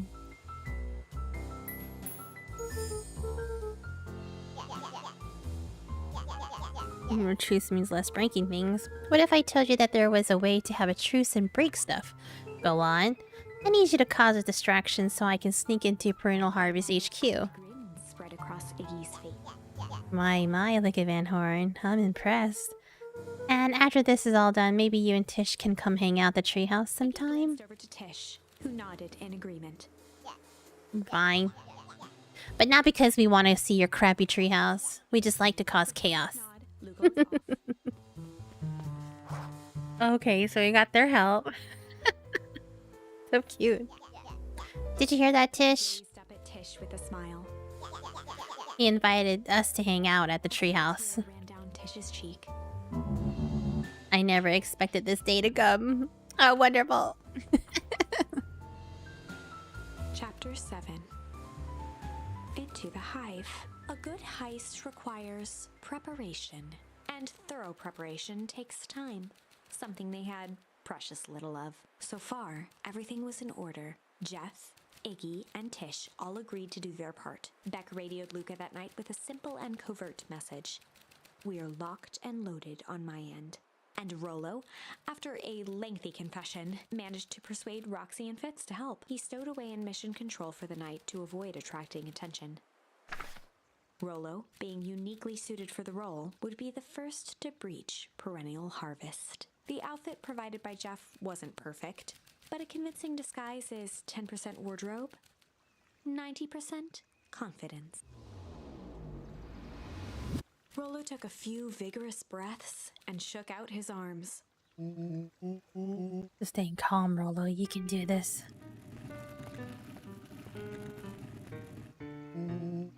Got your delivery here. A delivery? I don't have anything in my notes about a delivery. One moment.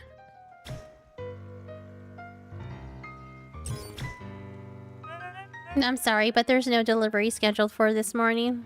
Right. Have to think quick. That's because this goes directly to the founder. He asked that it be kept secret. Adjusting his tool belt. You know how the founder can be.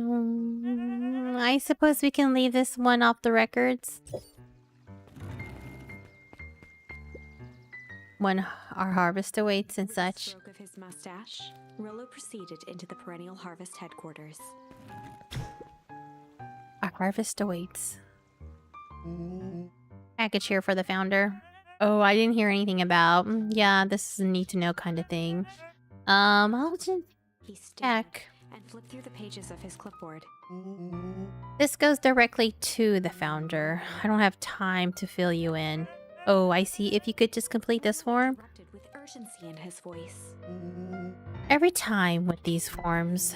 Look, if you want to explain to the founder why I'm late, well, it's your funeral. Oh, I'm sorry. What did you say your name was again? I'm... Our harvest awaits. Sir? That's restricted area. Excuse me, sir? Our harvest awaits. Ready to light this candle, Tish? Yup. Suck on this perennial ham fist.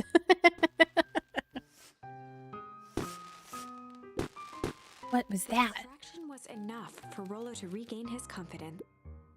Just open the damn door. I've got a job to do. Fumbled around in a frenzy. I should check that. Check on that. Oh, come on. Just buzz me in already. Okay. Haha. Phew. That was close. Our harvest awaits. Hey, I figure when in doubt, stick with the classics. Well, that was a close one. But you pulled it off. Nice work, Frillo. Alright, everyone knows what to do. Yep. Deep engineering is to the north. I'll go with Beck. In case she needs some muscle. I'll head east to the founder's office. You two be safe. Locate the founder's office.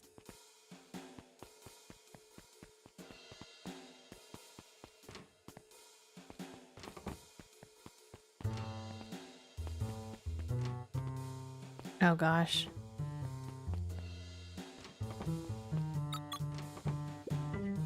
Solomon? Stopped in his tracks. Luca? What are you doing here? It's a long story. Are you okay? Confusion flashed across Solomon's face. His words rushed out dramatically. No, I am most certainly not okay. Some strange people grabbed me and were they in hazmat suits? Yes, how'd you know? They brought me here and locked me up, and when they were distracted, I ran. Dang, okay, you should stick with me. We got a plan. Briefly faltered. We? Yeah, Rolla Beck and are headed to deep engineering. Thank heavens you found me. We've got to get out of here. We can't leave just yet, but they'll catch us again. I've got to do something first. When you were running, did you happen to see a door marked Founder? Founder? Why are you looking for him? I'm not. I just need to get into that office. Now that you mention it, I do think I saw a door that said Founder. I was just down this way. Noticed a plaque above the door. Office of the Founder. Knocking comes with consequences. Oh, here it is. So it is. It's pretty lucky that I ran into you or someone or else I might have missed it. Truly fortunate. Locked. Solomon leaned forward to examine the mechanism. Regrettably, it seems to be some sort of electric lock. I don't see how we could possibly defeat a lock like that. Smiled and looked at his watch. Let's just wait a minute.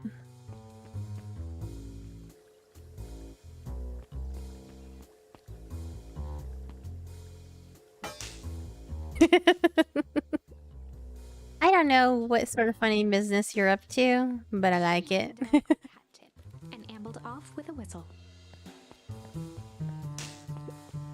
Howdy. Good afternoon. The light on the keypad changed from red to green. How did you do that? It's good to have friends. Quick, let's get inside before someone spots us. Oh. Luca switched on his walkie-talkie. Real, I'm in. As expected, there's a control panel. Great timing. We're stuck at locked door marked 24601. Need you to get us through. What if someone catches us? We should get out of here. I'm not leaving my friends, Solomon. On the computer screen, a green cursor blinked in a password field. Surely you don't have a way to get around the password. Luca picked out his best guess. The screen blinked to life. Columns of green numbers glowed on a black background. How did you just guess that? Oh, it's an absurd password Roller heard when he was down here before. It's funny how someone arrogant enough to call themselves the founder uses such a basic password. Or they were thinking several moves ahead, not expecting anyone to guess something so simple.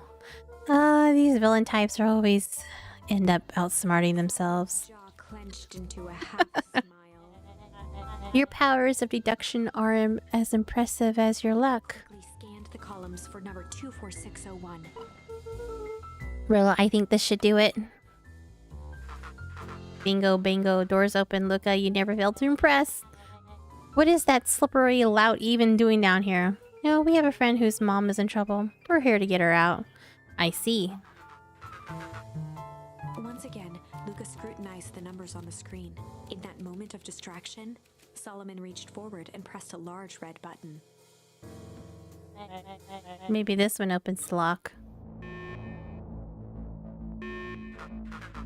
Crap, we've got company. Luca must go faster. One sec, I can't think with all this noise. Playing with his finger. Here it is. Go, go, go, go. First, these fumbling hands. My apologies, Luca. Don't beat yourself up. I know you were just trying to help.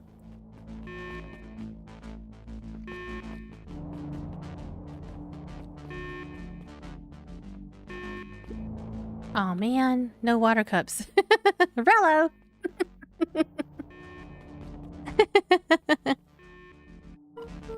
Rello, are you okay? Rello, come in. Mr. Kerr approached with a sneer and spoke into his walkie-talkie. You can turn off the alarms. They're trapped. Satisfaction, he called into the hallway. That, my dears, is a dead end. Nowhere to run. Rolo, where are you? Are you okay? Yeah, I think we lost him. Making our way back to Nellie's office. Okay, you two rabble-rousers are coming with us. Nope. Make a break for it. Get down, little shit, just kick me. Don't just stand there. After them. Okay, I think that worked. Roxy and Fitz had them on a wild goose chase. I am having trouble following what just happened. Like I said, it's good to have friends. Rilla, how long do you think you, Roxy, can distract them? How long can Roxy keep someone so pissed off they can't see straight? Let's just say we've got time. Entering Ellie's office now. Mom. Oh, honey, what did you do to your hair? I thought you'd be happy. I finally used the young chemist lab kit. You sure have a knack for making me incredibly proud in the most frustrating ways. We need to get you out of here. We? Who is your adult friend? I'm not an adult. Ever heard of a growth spurt? I had more of a growth spew. No, that's not possible. Leaned over to examine his teeth. Substantial banding on the enamel of the molars, consistent with Tempest liquid exposure. Is that what you call that gunk they forced me to drink? You drank it? Oh no. They told me it was only being tested on plants. Oh, Beck, sweetie, I promise I didn't know. Mom, what the hell's going on in this place? I was brought here to work on the discovery of a lifetime. A novel chemical compound was discovered under Beacon Pines in a wellspring they called the source. They named it Tempest Liquamine. It pulls energy from its surroundings in order to fundamentally alter matter's relationship to time. It was a secret to the Valentine's fertilizer. They harvest the source, infusing small amounts of Tempest Liquamine into the product. It worked wonders, drastically accelerating plant growth. Crops would be ready to harvest in a fraction of the time, but it led to complications. The foul harvest. Perennial harvest came in to clean up the mess, to succeed where Valentine failed. But Tempest Liquamine is rebellious. Rebellious? You can think of it as a manifestation of change itself. It's volatile by its very nature. So the more you try to force it to do a specific thing, the more it resists. Yes, I can relate to that. My role was to finish the work of my predecessor, Dr. Prescott. Harnessing Tempest Liquamine to reliably manipulation an organism's age. Just imagine how many people we could feed. Mr. Kerr was very insistent that we achieve a successful result before today's festival. But you didn't, right? You know how much I love a good puzzle. I poured myself into the problem. It wasn't long until I discovered oddities in Dr. Prescott's notes. Oddities? They contain obvious errors, mistakes that someone of his reputation would never make. So I fixed them and now I get to replace my entire wardrobe. I really am truly sorry. Man, those clothes were hand-me-downs anyways. It sounds like Dr. Prescott figured it out, got cold feet, and intentionally sabotaged his own work. I had considered that possibility. I've sent a letter asking him to clarify his thinking. Mom, Dr. Prescott is dead. Her had him killed. What? I overheard them talking about it on the radio. It's why we gotta get you out of here. I just... Like, now? Wait, the vial. I finally solved the chemical equation allowing direct control of aging. Mr. Kerr picked it up just before you came. All the more reason why we gotta get out of here. Luca, we've got Dr. Modwell heading your way now. Roger that. Be careful. Alright, everything's on track. And what is your plan for escape? Ooh, hold on.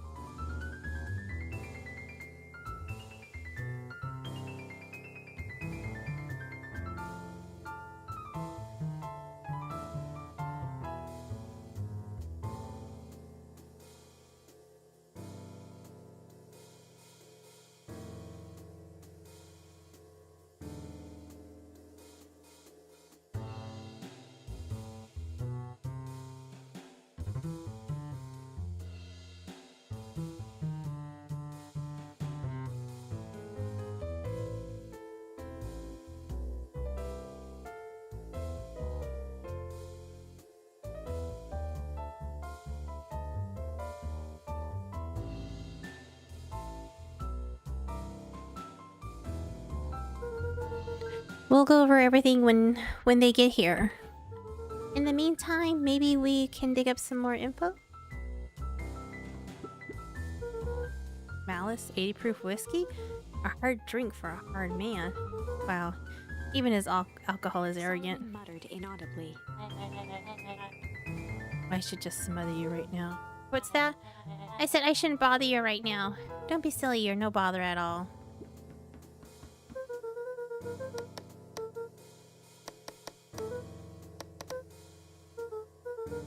For being so evil, this guy sure is Solomon boring. once again muttered under his breath. Huh? Oh, nothing. Luca tugged on each of the cabinets.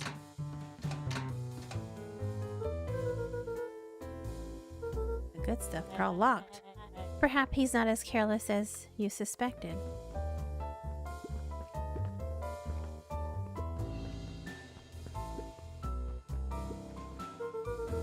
It looks like the founder was helping her plan the festival. Why would such a secretive leader be obsessed with the party? Only time will Luca tell. held his hand up to the ashtray. Must have been here recently.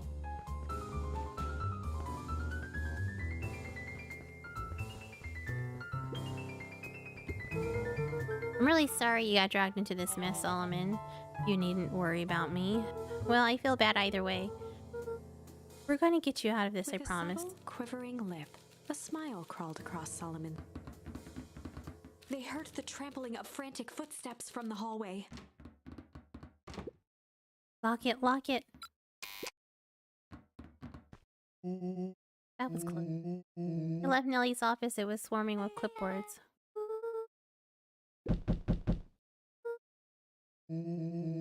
Before we started tossing blame around.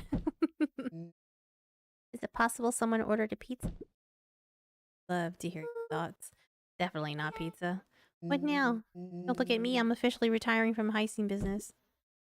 We're so sorry for the inconvenience. We just have a few questions. Can someone watch the door? For everyone huddle. Oops. Oh no, I think this little caper has gone on enough. Solomon, no. Hush now, child. The adults are speaking. Dr. Modwell, a brief reintroduction is in order. We've never met in person, but we have corresponded. You see, it was I who hired you, Solomon, the pathetic orphan child. A powerful and enigmatic founder, sharper, the fallen progenitor who created this perennial harvest, Valentine fertilizer, all connected by a single thread. Yours truly. But Her that's... eyes searched the floor in thought. Solomon watched eagerly, waiting for the flicker of epiphany. With a sickened look, she peered into his soul. Yes, now you've got it. Tempest Liquimine, you discovered how to reverse the process? Clapped with genuine delight. Very good, Dr. Modwell. Very good. Though the discovery wasn't intentional. Solomon glanced down, examining his youthful form. And the effects went a little too far from my tastes. That's why you needed me to finish off the Prescott's work, which you did admirably. Mr. Kerr, the vial, please. Presented it with a theatrical twirl of the hand. May I present you the eighth wonder of the... Rollo snatched the vial from Kerr's palm. Wow, this stuff sounds pretty valuable. Be careful, you fool. You have no idea what you have in your hand. Actually, we do.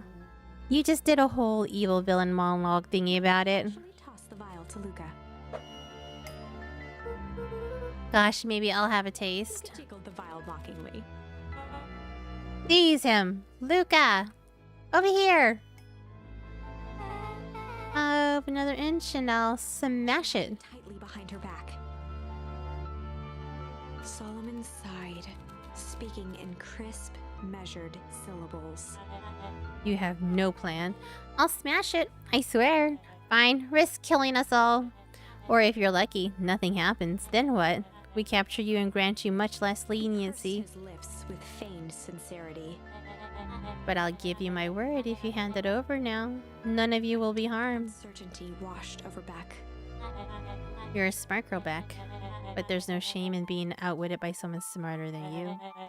We both know there is only one way this She looked ends. to Nellie shakily. With a dispirited nod, Nellie sighed in defeat. Beck slowly approached Solomon. That's a good girl. Beck, don't do it. We can't trust that jerk. Sorry, With he's right. apprehension, Beck conceived. Solomon pocketed the vial and brushed off his shoulder with a sharp flick. Ugh. Mr. Curry, you have allowed yourself to be humiliated by a group of children. Report to my office tomorrow for a performance Blood review. drained from Kerr's face. Of course, sir. But first, you have a speech to make. Trot out there and give me the introduction. And don't forget to... Yes, sir. And to think all of this is thanks to the efforts of Mr. Van Horn? Don't understand. How is this all because of me? I said Mr. Van Horn, silly child. Dr. Walt Van Horn. Your father was always a thorn. I offered him an opportunity to be part of something, but the fool was blinded by righteousness. He even broke into my laboratory in an attempt to sabotage my work. Solomon shook his head with gratification. But the universe has a funny way of correcting course. By meddling with a force he didn't understand, Walt control. As fate would have it, Luca, your father's dying act was to grant me. A muffled applause resonated faintly through the walls. Well, my cue. After the festivities and my subsequent ascension, I will return to deal with you all. Until then, I suggest you use this time to reflect on the magnitude of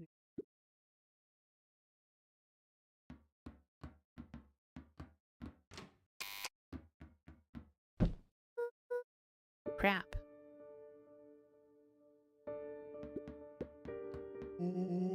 I can't believe Beck sold us out like that.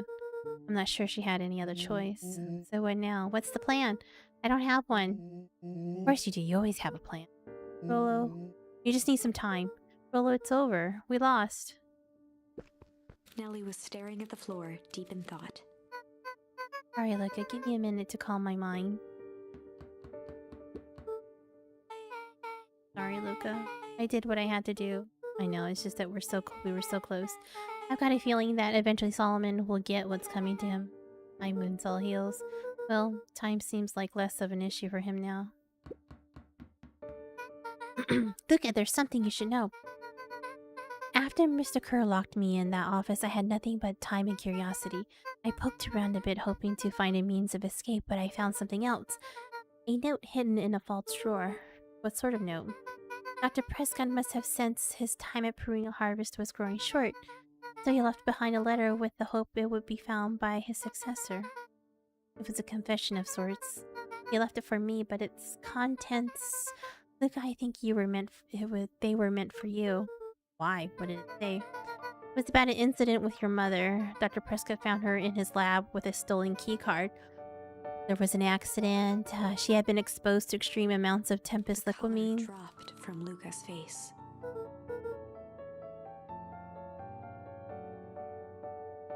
She survived. Dr. Prescott decided to help her recover. He no longer trusted perennial harvest, so he kept her whereabouts a secret. Over time, your mother led him to reconsider the purpose of scientific discovery. Science is often at the vanguard of change, but that doesn't mean it's always right. He realized that no one should have control over something as powerful as time itself. I now believe that's why he began to intentionally sabotage his own work. And it cost him his life. That's a reasonable conclusion. Luca was overwhelmed with emotion.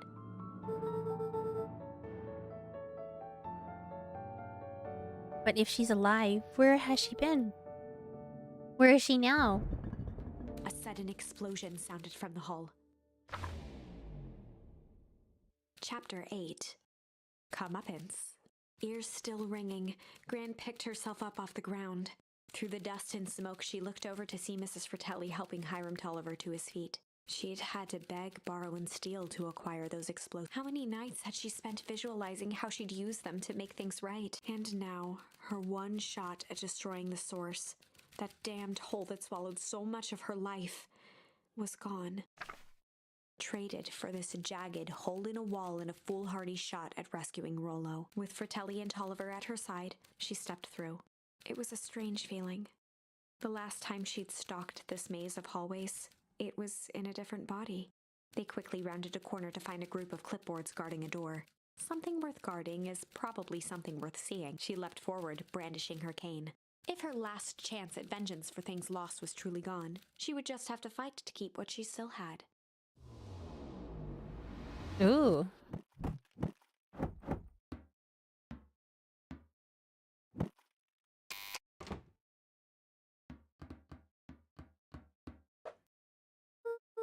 Gran, what are you doing here? Luca, what are you doing here? We're here to save Nellie. We're here to save Rollo. Hey, Mrs. Lucas Gran. That's so nice of you. I'm fine. Oh no, what did they do? What did they... Gran, there's no time to explain. We have to go now. Come on, everyone. We've got a party to crash. They made their way out from deep within Perennial Harvest, just as Solomon finished up his speech. Thankfully, we can dispense the formalities from here on out. Solomon pulled a glass vial from his pocket. Gotta stop him. In smooth motion, he downed its contents. A triumphant smile grew across Solomon's lips.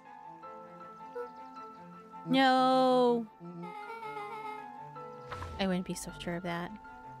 With a mischievous look, Beck elbowed Luca. Remember when I had the vial behind my back?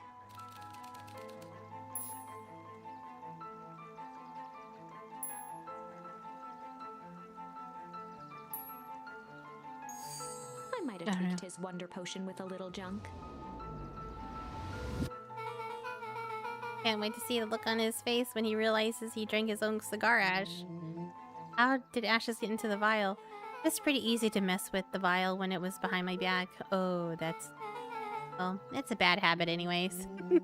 Pa always says bad habits are like 50-yard field goals. Oh, hard to kick. You can call me Sharper Valentine. His body and face began to contort and expand as he disappeared into a belching green mist.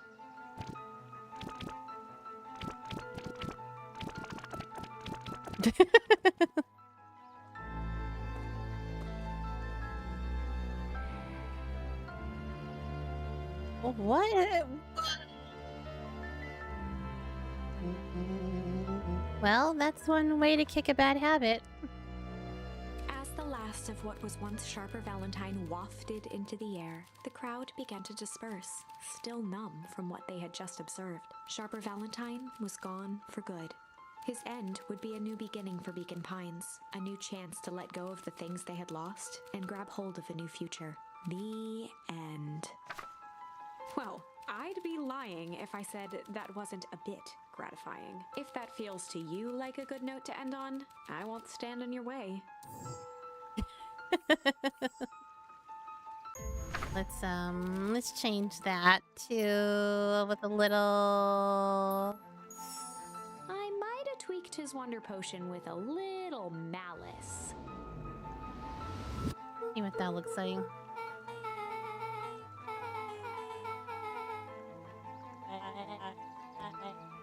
His body and face began to contort and expand as he disappeared into a belching green mist.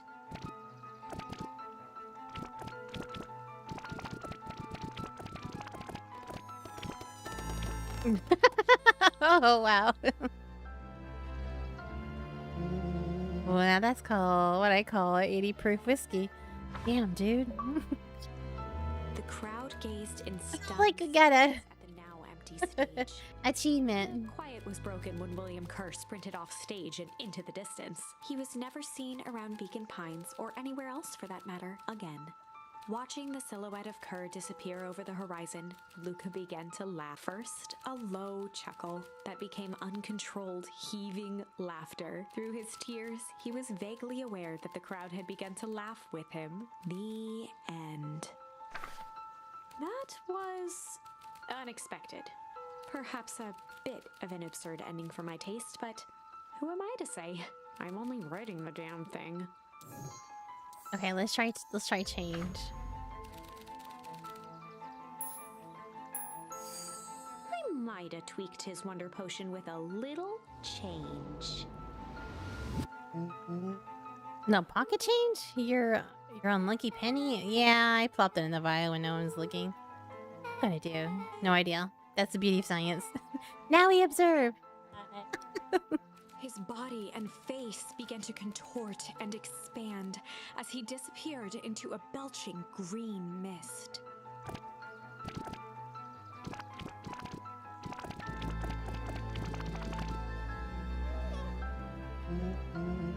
Holy crap, he's a baby! Yeah, but he's still sharper, right? What? He was no longer matters? Oh, wait, what? He no longer matters? This is an innocent child. I apologize for all the harm my father has caused you. Awkwardly cradled the squirming child. She looked to her brother, her voice shaking with uncertainty.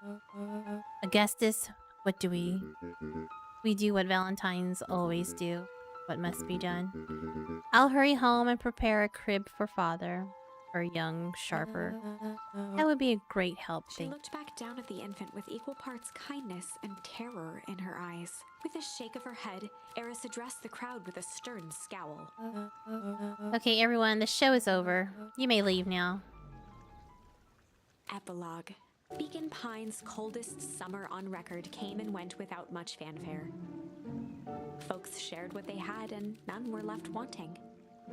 The new school year was ushered in by the falling leaves of autumn. After everything Luca, Rollo, and Beck had been through, middle school was bearable. The chill of winter didn't seem to bother people much. They kindled a hope for a better future in their hearts. When spring arrived, farmers planted their crops with a sense of joy and And as the dawn of the first day of summer came again, its light slowly spread through the shallow valley. It crept over the town square, across the river, past the neglected welcome sign, and came to rest on a young boy sleeping at dawn, his mind at peace, knowing he is here for a reason.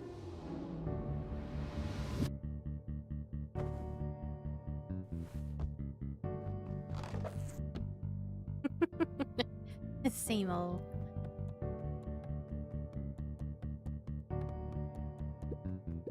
Over time, Eleanor began moving Walt's old things out of the closet and into storage. Eleanor had moved back into her bedroom, and now that she wasn't sneaking out late, she even slept there most nights.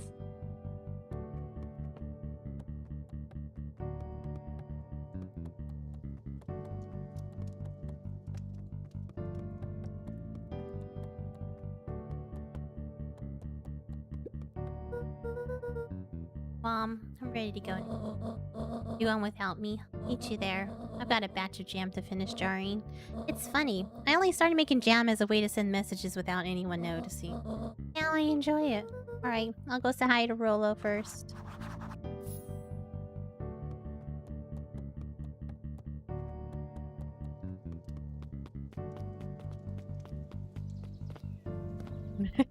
I like the way he jumps. I hear you and Rolla have big plans for that little treehouse. Yeah, I started getting crowded after we revoked the max capacity one roller, one rule. So we decided to expand, but at least we've got some help with that. How's the internship at Nellie and Ilona's shop going? It's been great. I'm hoping it helps me get into the School of Agriculture up at State. Also, Nellie said she'd write a letter of recommendation. Would be huge. I just can't help but worry about leaving Rollo. He's grown up so fast, but he's still my little brother. Yeah, he had a heck of a growth spurt. I just don't mean grown literally. This morning he was up and finished his chores before I even had breakfast. Well, some of that might be his excitement about the treehouse renovations. Don't tell him this, because it'll go to his head, but I'm pretty proud of that little punk. I'm sure he feels the same way, but he's too dang proud to tell you. I know.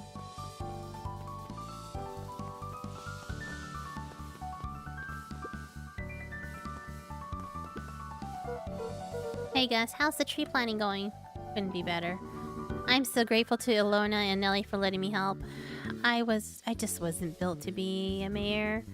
Too much bureaucracy. Gus, we finished cleaning up the sidewalks. What's When next? perennial harvest collapsed, most of the clipboards skipped town. But some stuck around and dedicated themselves to making things right.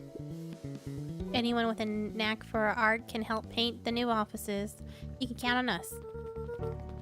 Well, it looks like you really found your calling. I never really felt comfortable telling people what to do. Now this right here, this is something I can be proud of. Slow and dirty harvest. How's the morning nap? And the most underrated part of a good nap is the view. And the view is getting greener every day. Nice. I see you decided on a name. Yep. We had to clear out all the old stuff before putting on the final touch. Slow and Dirty Harvest is now official. I like it. It was actually Nellie's idea. There's still a lot of work to do, and the name serves as a reminder. Just because progress is important doesn't mean change shouldn't happen fast. In fact, I've learned that the more you care about something, the more important it is to take things slow. Our motto is, go slow and fix things. Amen to that.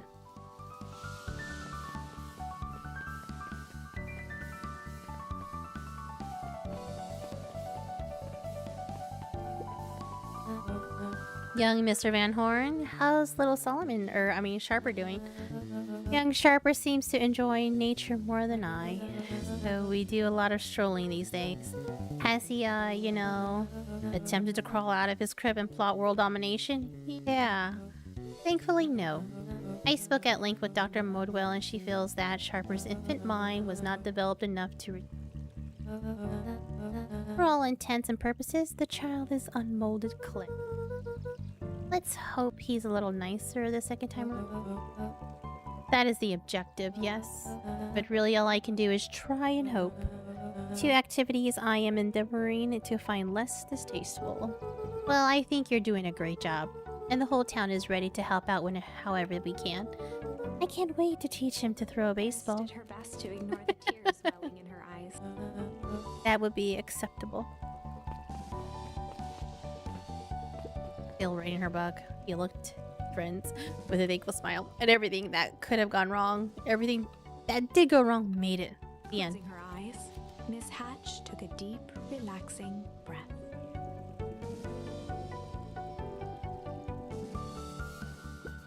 Oh, hello, Luca. How are you? Really good, actually. That's wonderful. Did I miss anything? I think you're pretty much up to speed.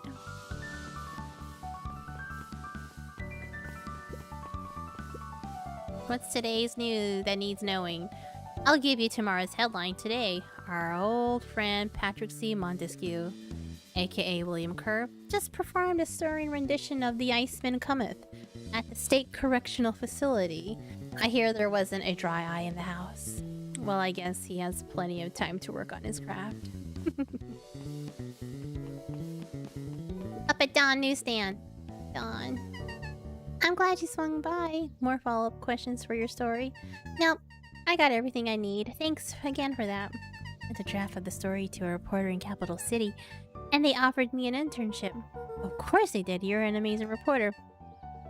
I don't know about all that. A story about a phony corporation that picked up an entire town of people and moved them to cover up the massive illegal mine shaft full of incredibly hazardous chemicals? Sort of writes itself, if you think about it. Just don't forget us when you become a fancy big city reporter. Capital City isn't that far away. I'm gonna have to come back from time to time to check in and see what sort of new trouble you've gotten yourself into. Sorry to disappoint, but my adventuring days are over. Ah, you both know that's not true. What mistakes you say that? Call it a reporter's intuition. Talk to Last Chance Diner. Mrs. Fratelli glowed with a carefree smile. Is that your suitcase? That is 2 weeks of unencumbered tranquility. Excuse me, would you be so kind as to take my order? 2 weeks of sand, margaritas, and forgotten obligations. Excuse me, I'd love to place an order. Fratelli sighed with a zen-like calm. Just as soon as lunch rush ends, I'll be a feather on the wind. You're going on vacation for the first time in years. And I've got you and your mom to thank. Why's that? Didn't tell you yet? You two are gonna fill in for me at the diner while I'm gone. Just like old times. It's fine, I'll wait.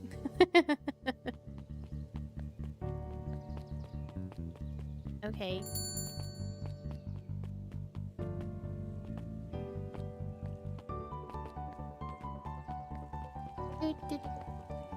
Go to the coffee people. We're catching up with peoples. This is so cute. Oh, whoops.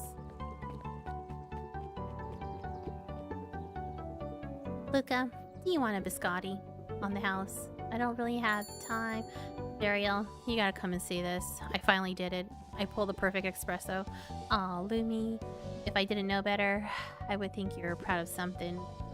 As if I know you're officially a person that cares.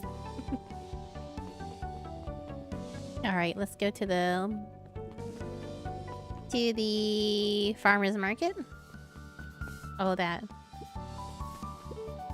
Wow, back for seconds if it's not too much trouble. For the longest time, I didn't understand that appeal of ice cream. It serves no purpose, other than that to be briefly enjoyed and then it's gone. But it's pretty tasty while it lasts.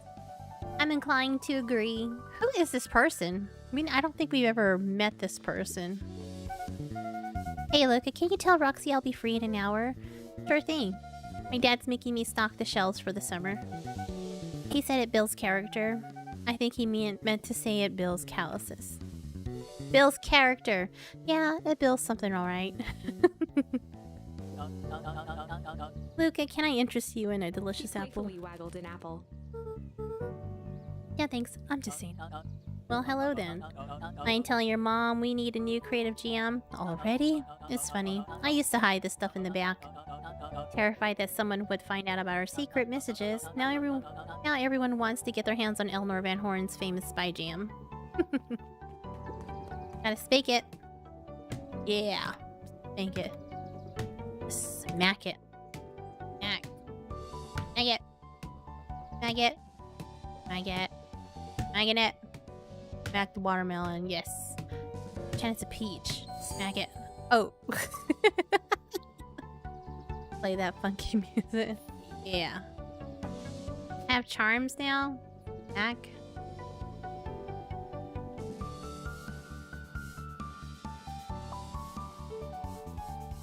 There was...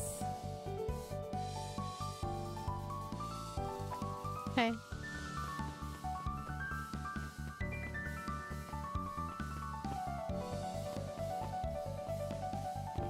Woo!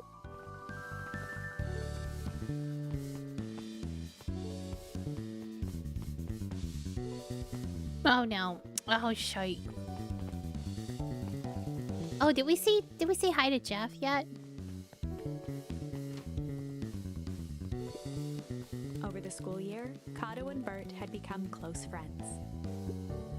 But did you know that when they covered up the source, they found a new species of fungus? Yep. They're all studying it in the news. You know that? Beacon Pines is now the small town in the county. Yep, close to population before perennial harvest moved in. It typically went on like this for quite some time.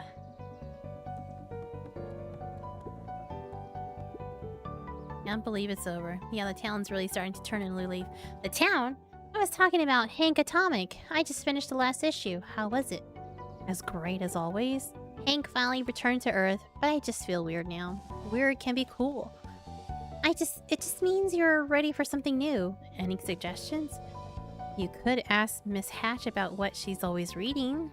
She seems to really enjoy it. Huh? Maybe I'll do that.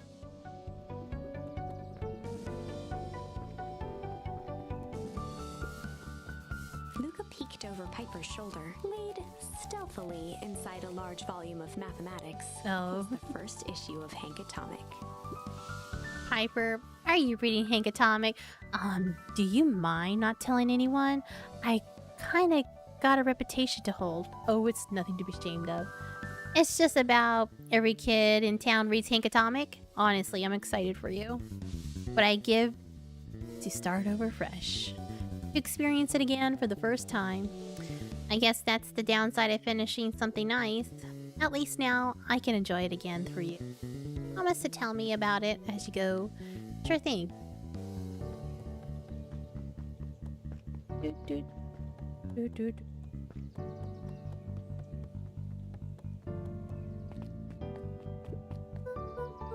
Hey, Mr. Nuncreed. I'm gonna go see my dad in a bit. Did you want to come with?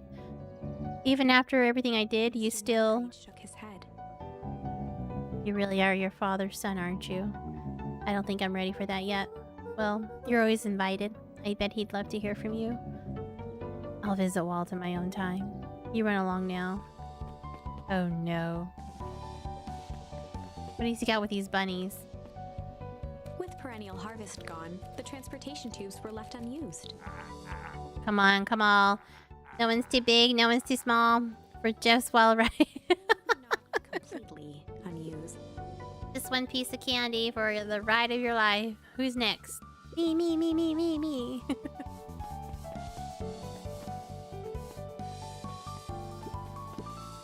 Guess what? Yesterday I saw Dynastis Titus.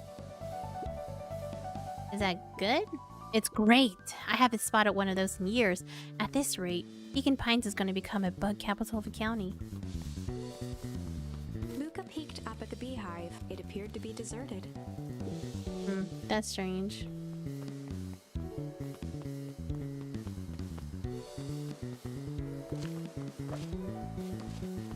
Oh, the building's gone. Where's Titian?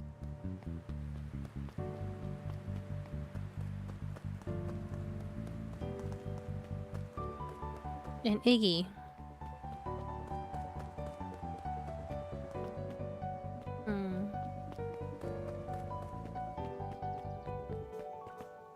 The Valentine Mansion loomed over every other building in town, both figuratively and literally.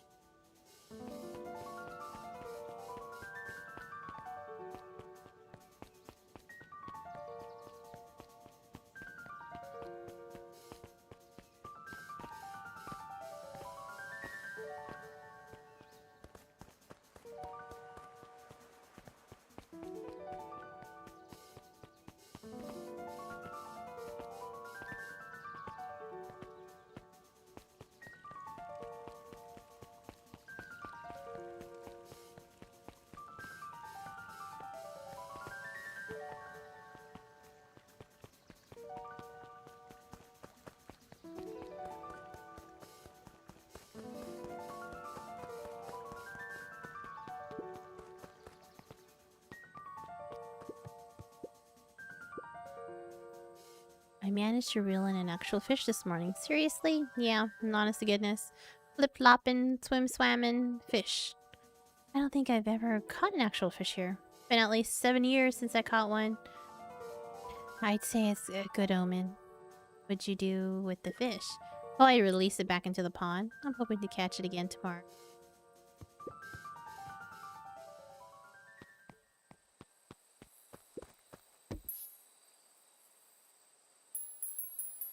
Luca stuck a toy stretchy hand onto the hook. Those things always get dirty anyway.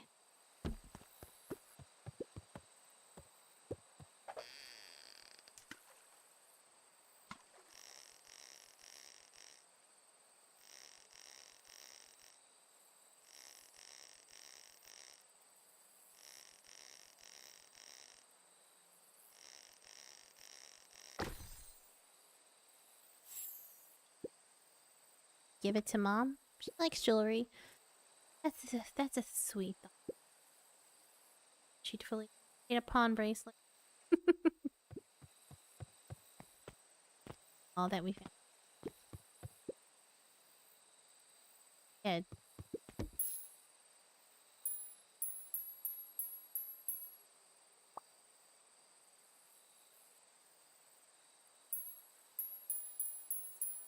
Luca gently baited. Good for skimming the...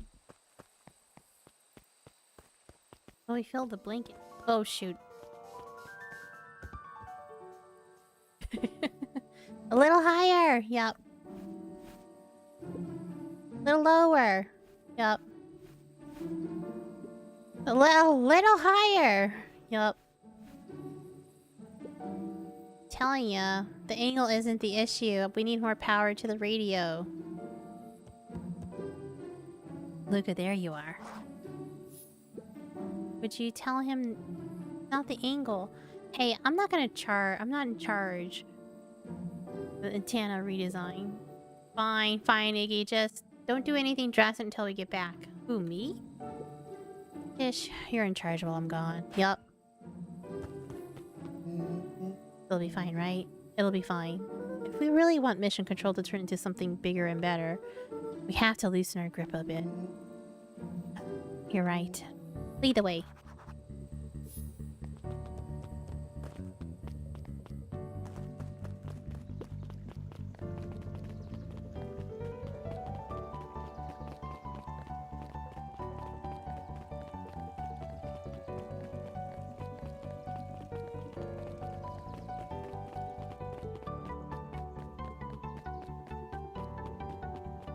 Rolo's so He's so cute.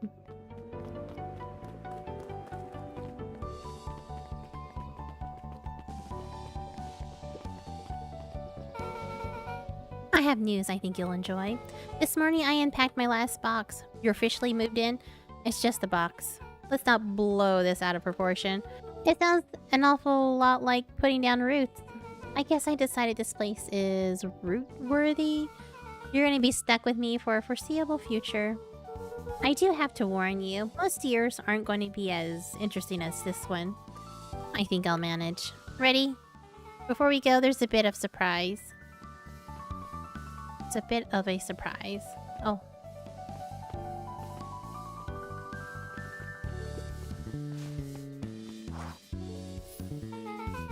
My mom's prepared this tree especially for you. They didn't have to do that. It wasn't just them. Just about the whole town pitched in. We all owe you. It should do okay in the cold of old Beacon Pines. And thrives as things warm up. That's perfect.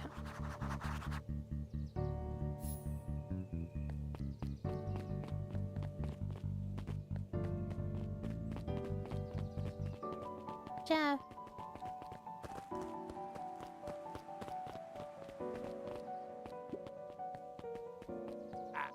Ah, you got it. Now that's a good looking tree. You know, special occasion and whatnot. This rides on the house. You're gonna want to hang on tight to that little tree.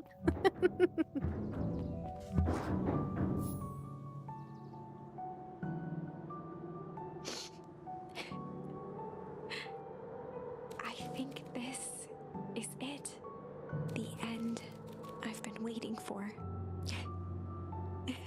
Honestly, I'd begun to lose hope of ever finding it. But then you came along. I don't know exactly how to thank you. It's hard to explain how much this means to me. It's funny, now that our time together is finally ending. I'm at a loss for words. Let's just watch the end together.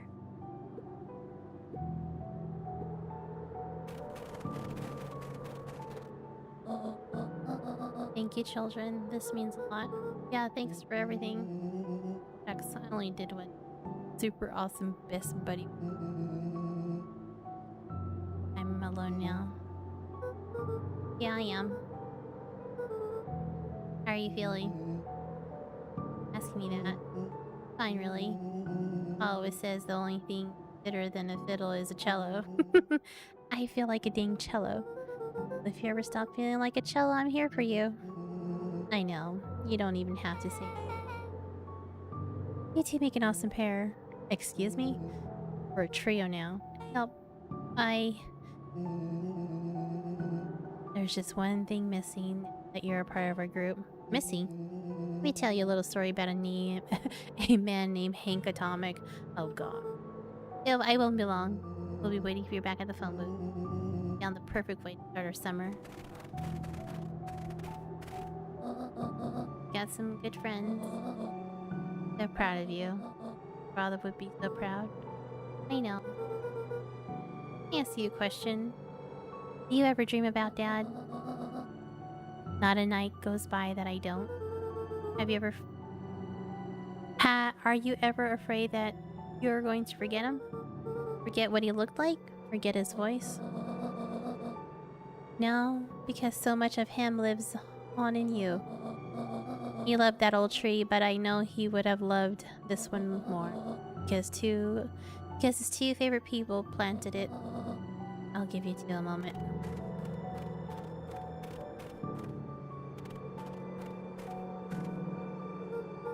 Hey, Dad. Dr. Modwell says that over the next few years, this place should warm up. So you won't have to be so cold for so. I think I finally understand why you left that night. There were things you believed in. Big things. Those beliefs were the things. Oh. If you wouldn't have stood up to Sharper, stood up for what you believed in, you wouldn't have been the same person anymore. You had to go, but that didn't mean you loved us any less. I might not visit you as much as I used to. I know you understand.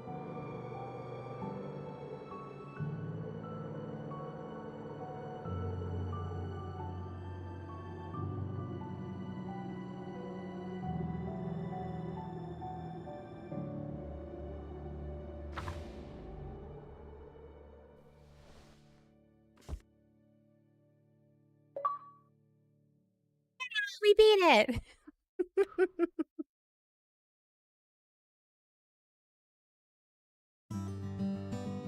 Yeah!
On that note, we are going to end the stream. We'll start, I don't know what we'll start. We'll start a new game. I'm debating. Oh, I'm debating The Evil Within and Outlast 2. Oh, I don't want to do those. But we'll start tomorrow at 9:30. But I do hope you enjoy the rest of your day.